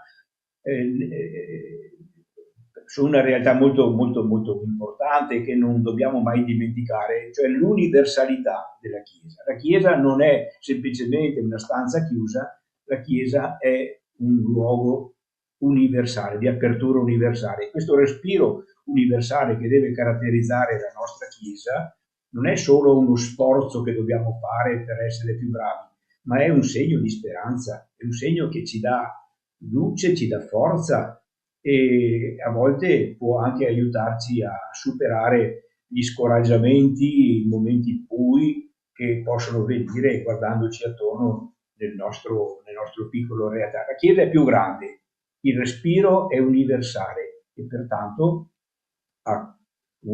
c'è un motivo per continuare a credere, a sperare, ad amare, un cuore che si apre a tutti. Credo che questa sia una dimensione molto bella e molto importante da mantenere sempre viva. Infatti è su questo valore profondo che si poggia l'esperienza che stiamo cercando di mettere in piedi con un sacco di dinamicità con Don Paolo per quest'estate, perché quest'estate proprio un bel gruppo di 20 persone, tra cui Don Paolo, Padre Marcos e 2 educatrici, accompagneranno quindi 16 giovani della Diocesi di Livramento. È un'esperienza che abbiamo già vissuto nel 2023, a dire la verità, e quest'anno la replichiamo, ma in una formula un po' diversa. Raccontaci, Don Paolo, anche se io le so già, ma è bello che le racconti tu, quest'anno che novità ci sono? Beh, come dicevi, Don Marco d'Almagro con te aveva già incominciato l'esperienza nel 23 e dopo anche la nostra diocesi già 2 volte aveva visitato la chiesa di Livramento. Quest'anno è la diocesi di Livramento che viene un'esperienza di interscambio della diocesi di Vittorio Veneto. La novità fondamentalmente è un respiro più diocesano dell'attività dell'interscambio, ossia non sono soltanto i giovani dove è presente il padre, il prete italiano che che fanno l'esperienza dell'interscambio, ma abbiamo pensato insieme col vescovo Don Vicenzi di Livramento e anche con te e con il nostro centro missionario di fare la proposta che siano giovani della diocesi di Livramento che possono partecipare.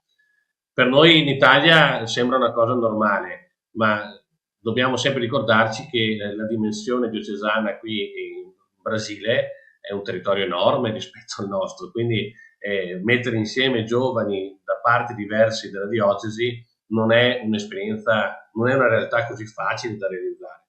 Per questo quest'anno abbiamo pensato di scegliere solo un'altra parrocchia, la parrocchia di Stagna Su, con un'altra parrocchia, dico il nome, di Pitanga, e cominciare così 2 parrocchie insieme, dico che la mia parrocchia è distante 4 ore di macchina dalla parrocchia che si unisce a questo interscambio. Quindi immaginate voi un po' anche l'idea di trovarsi insieme per fare un cammino di preparazione, non è una cosa così immediata come è nella nostra diocesi, che prendi, vai a Vittorio Veneto in mezz'ora, incontri gli altri e puoi fare tutto quello che devi fare. Quindi l'esperienza già in sé, per il fatto che sia fatta così, sta smuovendo un po' il cammino. È la dimensione diocesana che stiamo crescendo e che il prossimo anno vorremmo anche di più modificare. Ma ecco, la novità prima è questa: 2 parrocchie insieme, 16 giovani, 2 preti, 2 accompagnatrici che partono e si stanno preparando così. Ogni parrocchia si prepara nella propria parrocchia con incontri mensili e attività mensili. L'incontro mensile è per preparare il cuore, la mente,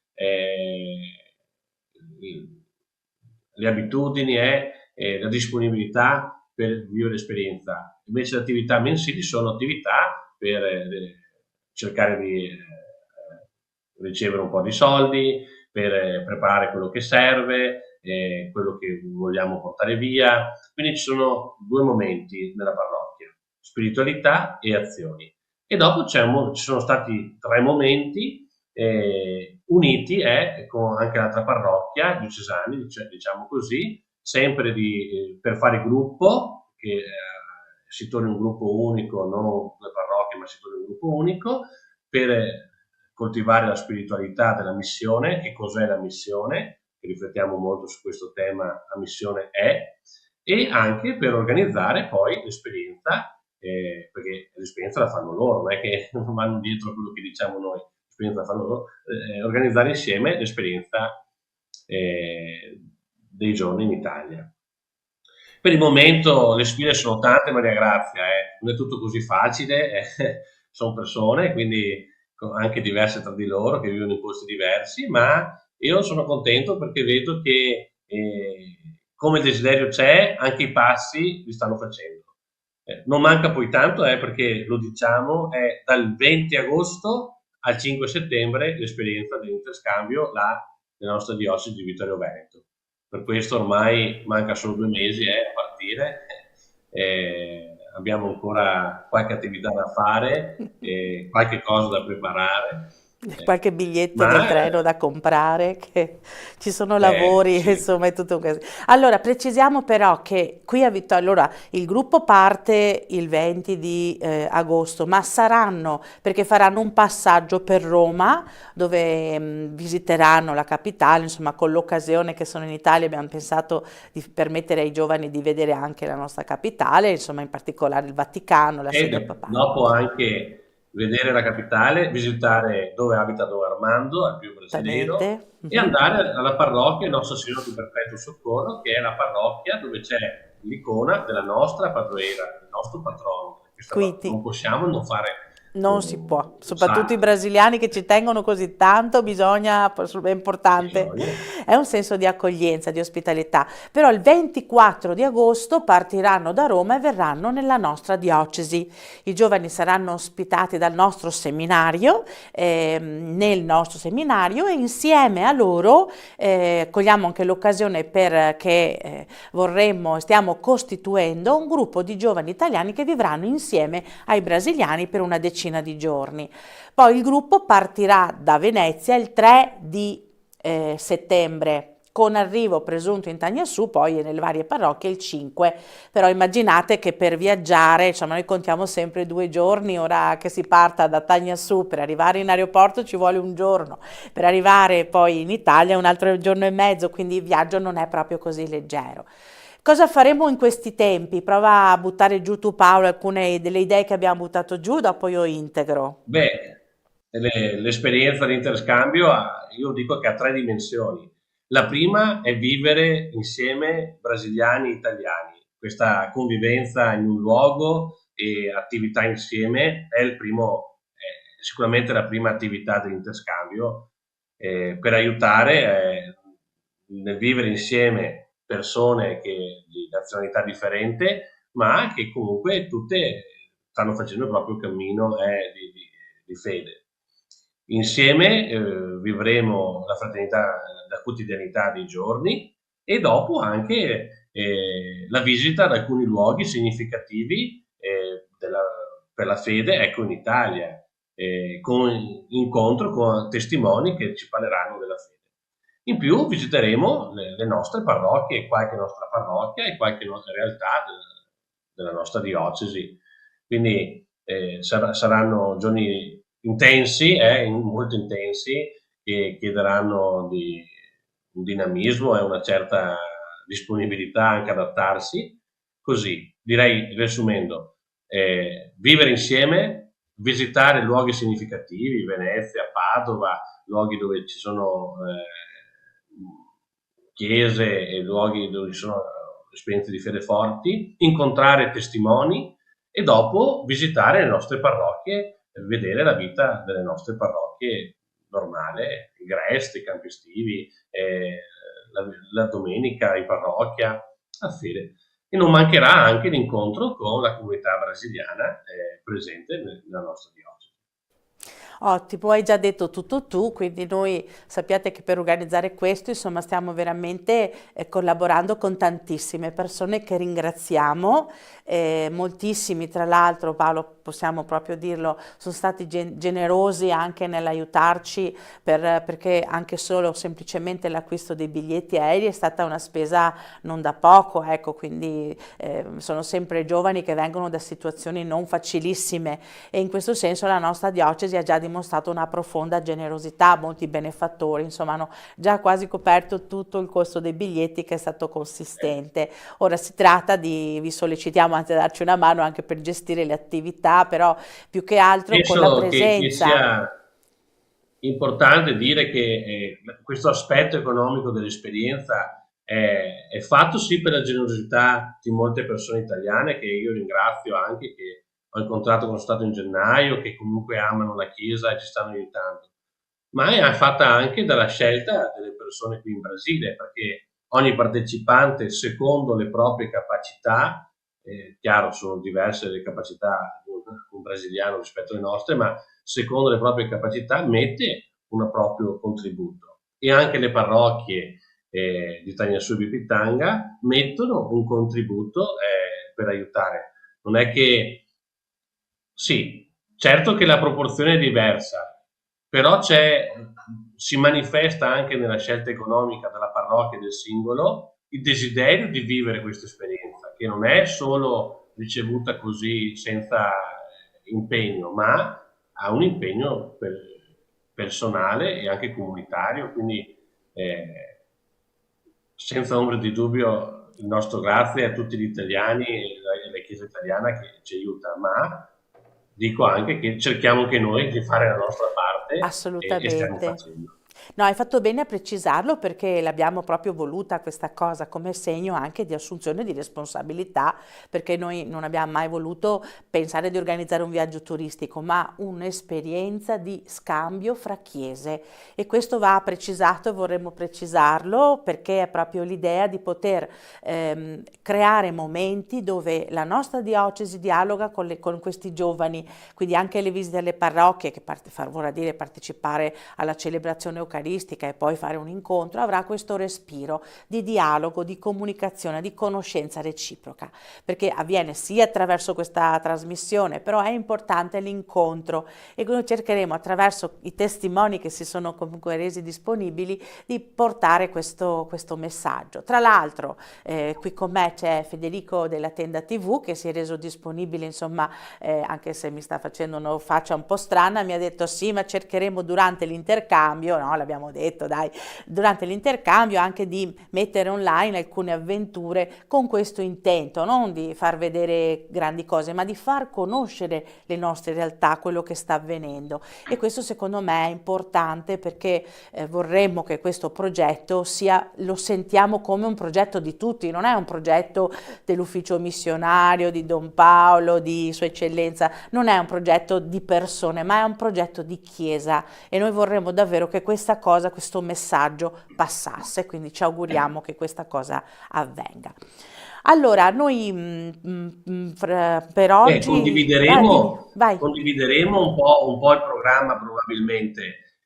Spero che chi desidera incontrare il gruppo dei brasiliani e anche salutare me, va benissimo, partecipi ai vari momenti che vivremo nella nostra diocesi. Io credo che sarà un incontro di fede e di speranza per tutti.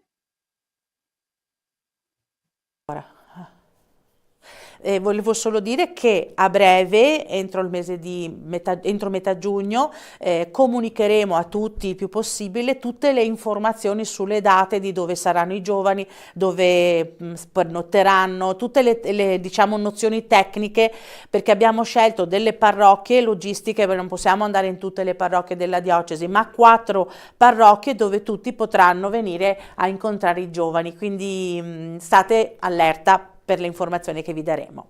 Bene, allora per continuare la nostra riflessione abbiamo pensato, e anche per invogliare qualche giovane se vorrà partecipare, qualche italiano, a questa settimana sono 10 giorni residenziali, quindi chi aderirà a questa proposta, che verrà lanciata anche attraverso i siti della diocesi, ma quello della pastorale giovanile e del progetto Andiamo Oltre, chi desidera partecipare può farlo o in modo residenziale o in modo semiresidenziale, ma speriamo a livello residenziale, quindi alloggeremo mangeremo insieme ai brasiliani, anche noi vivremo tutti insieme, mangeremo insieme e parteciperemo a questa attività.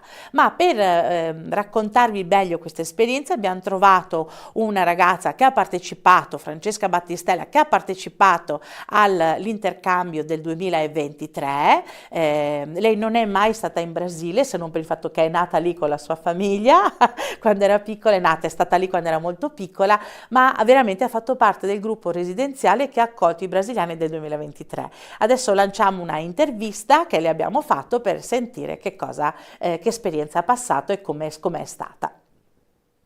Ciao, io sono Francesca Battistella. Nel 2023 ho partecipato all'interscambio Italia-Brasile che si è tenuto qui a Vittorio Veneto e mi ricordo ancora come se fosse ieri il giorno in cui sono arrivate le ragazze e i ragazzi e li stavamo aspettando fuori nella strada. Ogni macchina che passava sembrava fossero loro, quindi eravamo super contenti. Quando poi sono finalmente arrivati eravamo al massimo della gioia. È stata un'esperienza molto bella, insieme a loro abbiamo vissuto questa settimana di convivenza, abbiamo dormito anche insieme alle ragazze, eravamo miste italiane e brasiliane e abbiamo visitato Vittorio Veneto, abbiamo visitato Padova, Venezia e è stato proprio molto bello, molto arricchente. E lo consiglio perché è una settimana che ti permette di conoscere tante nuove persone, sia di altre culture, sia anche le altre ragazze italiane e ragazzi italiani, noi non ci conoscevamo tra di noi e quindi è stata proprio una settimana molto arricchente. Abbiamo sentito Francesca e anche il suo entusiasmo e quindi sulla scia di questo invito noi vi salutiamo Padre Paolo e Monsignor Corrado, ma lo facciamo come di consueto chiedendovi, e questa volta Sua Eccellenza lei me lo deve fare come piacere personale, ci deve dire qualcosa in lingua portoghese, in brasiliano, per favore ci faccia un saluto perché la gente me lo chiede, mi dicono ma ha imparato e è necessario. Allora io mi limito a salutarvi in brasiliano. Calorosas saudações a todos vocês e Deus vos abençoe.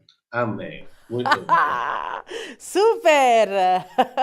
Grazie Sua Eccellenza, ma io siccome l'ho sentita, io so che lei è molto brava a parlare, è un po' timido, ma lei è bravissimo. Padre Paolo, un saluto anche da parte tua per i nostri telespettatori, quelli che ci stanno seguendo. Bom dia a todos, irmãos e irmãs, obrigado para ter acompanhado a nossa transmissão. Deus vos abençoe e até mais. Un abbraccio.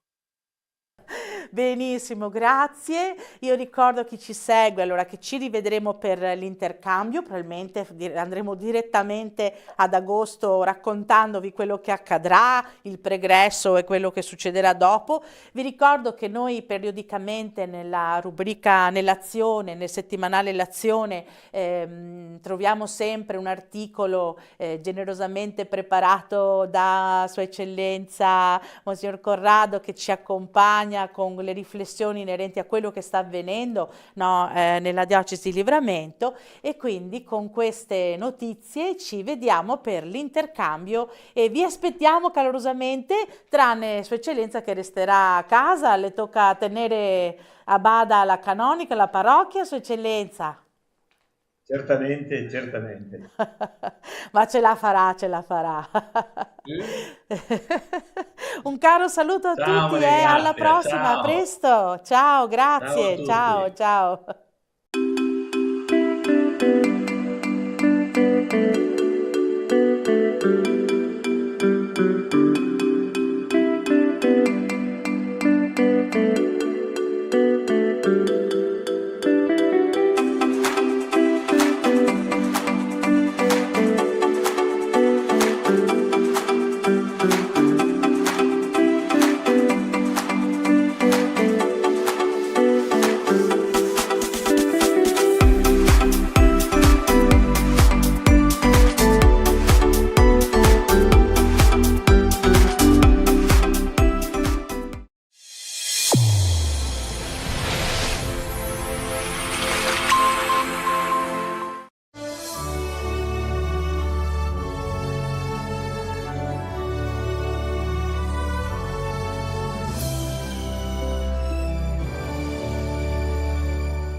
La gara nazionale si svolge qui all'Alberini perché l'anno scorso, un po' per colpa mia, un po' per colpa del professor Carbonelli, abbiamo preparato una ragazza che è riuscita sia nello scritto sia nella parte pratica a fare un bellissimo risultato e quindi a vincere il primo posto in enogastronomia. Ci troviamo qui quest'anno perché l'anno scorso una mia studentessa, Emma Catapan, ha vinto a Forlì Popoli la gara nazionale.